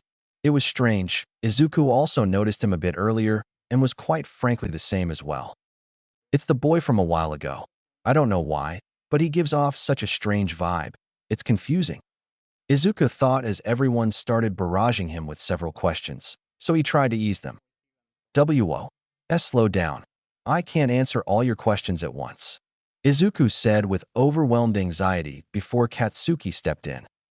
Don't fucking crowd him, damn it, Katsuki said with a glare at them.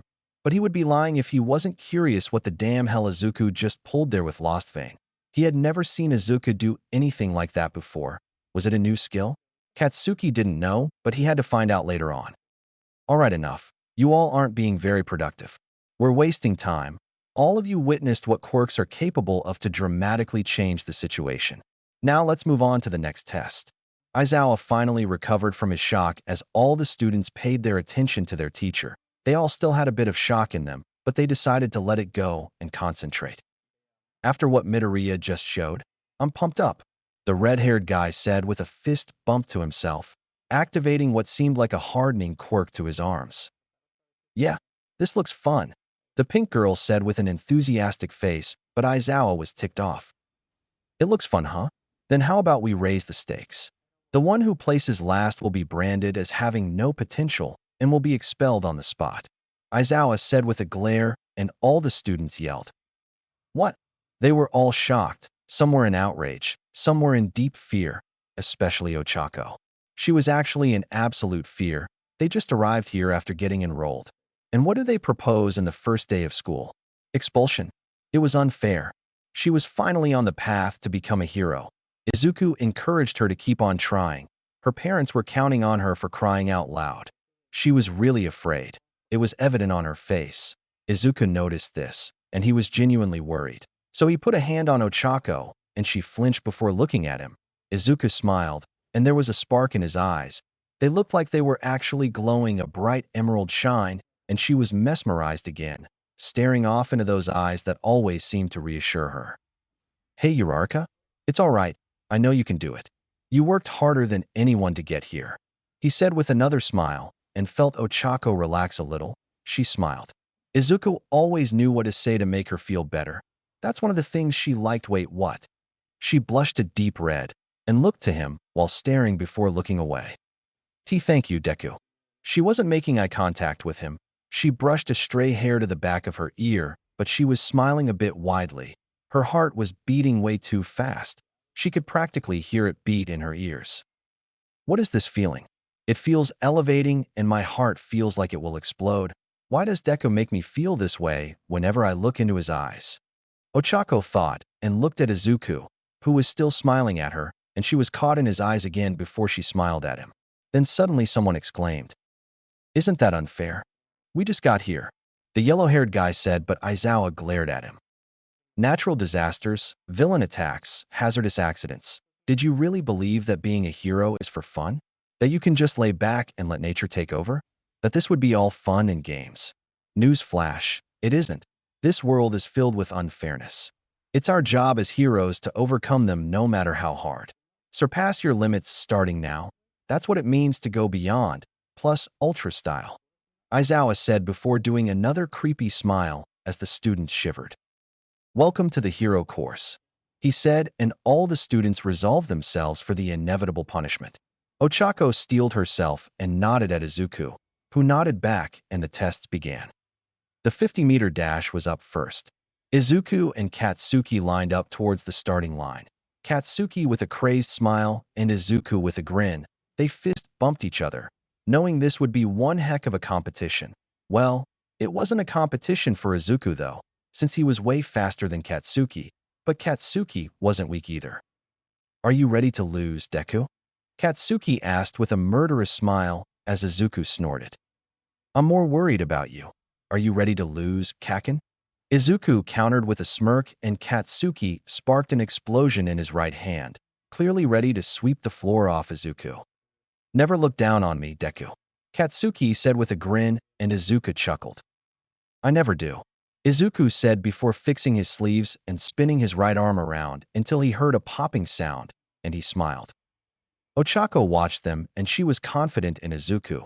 She didn't really know Katsuki that much, but judging by their faces, something amazing was going to happen. Izuku crouched, readying himself to launch forward, and Katsuki raised his right arm back, ready to shoot out an explosion. The whole class were at the edge of their feet. They felt the competitive atmosphere they were giving off as the two longtime rivals grinned before a gunshot fired. Izuku simply vanished, creating a single gust of wind in his leave while Katsuki fired off an explosion that propelled him forward. He used his other hand and launched another simultaneously. The explosions were so powerful that he only released two before he crossed the end line. But Izuku was already there, and he smirked. 0.87 seconds, 1.47 seconds. A robot that was measuring their speed said. Katsuki just scoffed before Izuku smirked. Damn you, Deku, he said with a grin, and Izuku just laughed before they fist bumped a second time. That's another win for me, Kaken, Izuku said as Katsuki smirked this time before waving his hand off. Whatever, enjoy your victory while it lasts, Katsuki said as he walked back, Izuku following suit. The rest of the class, minus Ochako who was just smiling at Izuku and Katsuki's sportsmanship, were all slack-jawed. 1. Because Izuku just went simply from point A to point B, he just disappeared and then reappeared at the finish line in a blink of an eye. And 2. Because Katsuki was able to almost catch up. Even if it wasn't close, it was still pretty amazing. These two are insane, was the single thought most of the class had, and Aizawa looked at them with an unamused expression, though he was impressed by both of them. A friendly rivalry. These two have been through a lot together. It's good to push each other to break their limits. Both of them have potential, especially Midoriya, Aizawa noted as the rest of the class regained their senses, and the next pair came. Ida and a girl who had a face that looked frog-like were preparing to run forward. Ida pulled up his pants just over his calves, and Izuku saw engines on them. Must be his quirk. The gunshot fired and Ida blasted off, scoring 3.47 seconds, while the frog girl, could be her quirk, just simply hopped her way to the finish line, scoring 5.43 seconds. Next was Ochako and a blonde hair guy that had a tail. Izuku was analyzing back and forth on his classmates' quirks, taking down air notes as Katsuki just looked at him before rolling his eyes. He was used to Izuku just being himself, and just brought his attention somewhere else, uninterested with anyone else or whatever they were doing. Izuku then looked at Ochako, who turned her head back to see him, and he nodded, confident with her, and she smiled. Izuku did say he would always support her, and she was thankful and happy that he did. She then looked back with a serious game face on, lifting her feet to touch the bottom of her shoes, placing all 5 fingers on both shoes, activating her quirk. "I'll make my shoes light. This can make me go faster," she thought, and then touched her clothes to avoid the weight disadvantage before she prepared to run. The gunshot rang, and Ochako ran. The tail guy was much faster. Ochako knew that. She wasn't the greatest in sports, but that wasn't going to stop her either. Izuku just gave her encouragement that he believed in her. She wasn't stopping here. Her literal life at U.A was at stake. She will do this for her parents, and because Izuku told her she could do it. 4.43 seconds, 6.03 seconds. Ochako panted as she put both her fingers together and smiled. That was way faster than back in middle school. Ochako cheered internally as she looked at Izuku, who was smiling and nodded. Ochako was happy. Izuku was really going to support her all the way. Like he said he would, she would just have to do the same. The other test came, which was the grip strength test. A boy named Lips, he meant Rikido Sato. Izuku internally cursed. Well, Izuku doesn't really curse, but you get the point. At Katsuki's daily nickname basis. But Izuku knew the real reason Katsuki doesn't say people's real names. Actually, there are 2 reasons. One is the main reason why, because until they can prove their strength to him, is when Katsuki will actually use their names. Otherwise, they will be called that for life and be put on Katsuki's extras list, as he calls it. The second, however, is just unnecessary. He just can't bother to remember their names at all, so he proceeds to call them that, depending on the distinct features they had. Izuku just chuckled a little, but Sato got the highest score thanks to a quirk that makes his physical abilities boost to a strong amount by consuming sugar or probably anything sweet. Possibly has a drawback, but that's yet to be seen. Izuku smiled and decided to kick it up a notch. His body was surrounded by wind, which caught everyone's attention because this meant Izuku would do something unthinkable, and it would, definitely. Izuku then closed his eyes. 13% full cowl. Izuku yelled and closed his fist at the strength measuring device, which broke it completely into multiple pieces. Everyone had their jaws dropped, except Ochako and Katsuki, who already expected this. The double-colored haired guy that just remained his stoic expression, and the strange boy from a while ago, who just had a curious expression on his face. "Why, you gotta be kidding me. How powerful can this guy get?" said a guy Izuku noted a while ago that used tape maybe. It came out from the bottom of his elbow. The limit must be how much tape he could let out or produce. "Enough, and continue on. I hate using up time," Aizawa said with that same bored expression, which also could be said for his tone. And everyone minded their business, albeit still in slight disbelief, and Izuku sighed. Once everyone was done, next was a standing long jump test, which Katsuki flew past, literally, including a guy who was sparkling. His quirk was what seemed to be a laser shot out of his belly button, kind of weird for Izuku, but knew not to judge that. Izuku just walked towards the line and crouched, ready to jump. "Best to get the highest time as much as possible," Izuku said as his body charged to a 6% boost, and he smiled before he jumped. To others, they only saw a glimpse of him leap off the ground before he completely disappeared, and he reappeared at the end, and like before, everyone was shocked. Only slightly, though, since they can already expect it now, but it was still astonishing to say the least. Izuku sighed and walked back to the others.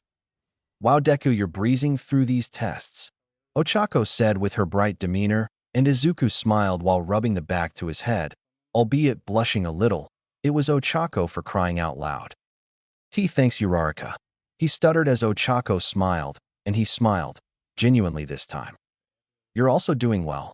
Your quirk may have some drawbacks, but isn't that what this test gives? To show what your quirk can and cannot do.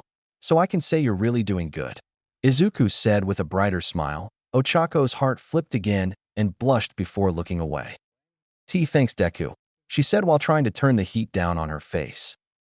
"Come on, Ochako. Calm yourself. It's just a nice compliment from Deku. A simple, nice compliment that could mean the whole world to you." Actually, anything he says to encourage me already means the world to me. What am I saying? Ochako thought, and her blush did nothing to subside. It just got even worse than before. Izuku just tilted his head at Ochako, a bit too close to her face. Uraraka, you alright? Izuku asked, and Ochako flinched before looking at Izuku, and their faces were inches close to each other, noses almost touching, and they both blushed at the near proximity. Before jumping away from each other, Ochako was fighting the very unnerving urge to fan herself, and Izuku was trying to bring down his own blush. They made eye contact for a brief moment before looking away again. Why, yeah, I am. Ochako somehow found the ability to talk again, but it was way too wobbly, and Izuku just nodded, which she saw, and also nodded in reply. WL, we should continue the test, right? Izuku said, blush finally descending a bit, and Ochako nodded again, only a bit slower this time. Why, yeah, let's go. Ochako said as she smiled at him, her blush also slowly going away, and he smiled back, before walking back to the group that was walking to the next test. There was no way in the world Katsuki didn't see that little moment of Izuku and Ochako and just smirked. Oh, I'm so going to fucking enjoy this. Katsuki thought with a shit-eating grin as Izuku and Ochako came back to join him. Izuku noticed the grin he was making and sweat dropped. At least Kaken's enjoying this test. I'm surprised he hasn't killed anybody yet. Izuku thought and sighed. The next test was a sidestep contest, which Izuku again brought everyone's jaws down when he was sidestepping so fast. They only saw his body in a blur, but the footprints left as he did were increasing to the point they were digging their own holes. They don't even see Izuku's feet hit the floor. The time ran out, and he stopped in place, now having dug up holes on the sides, and he didn't even break a sweat. Much to the awestruck faces most of the students made, Izuku was acing the tests one by one. The sit-up test was next, and let's just say Izuku and Katsuki were in a stamina competition. Izuku said that he wouldn't use his quirk for this and fight Katsuki without Lost Vein's abilities, which Katsuki smirked and said he wouldn't use his either. I mean, what would explosions do to help Katsuki in sit-ups? The timer started, and they began. They were at it for a while, about 30 sit-ups, and it increased to 40. Everyone was watching the two fight it out, Katsuki and Izuku grinning as they went to 50, then 60. Ochako just watched in awe of how much endurance the two best friends had. She was the one keeping Izuku's legs in place by pressing his feet down with her palms. They kept at it until they reached 80, where Katsuki was starting to slow down and he was sweating profusely, while Izuku kept going without even sweating as much, just a few drops here and there. But that was from his hair only. Everyone else was watching after they gave up around the 30s. That's until Katsuki yelled a battle cry and put all his remaining strength on a last stand, and he ended with 89 sit-ups. While Izuku kept going until he reached 100, and everyone's jaws dropped as he kept going, he freaking continued to do it and reached 110 without stopping. Aizawa stopped him, saying he already broke a record for most sit-ups than any first year could do. He was also slightly impressed at his endurance, and Izuku showed no signs of fatigue, just short breaths.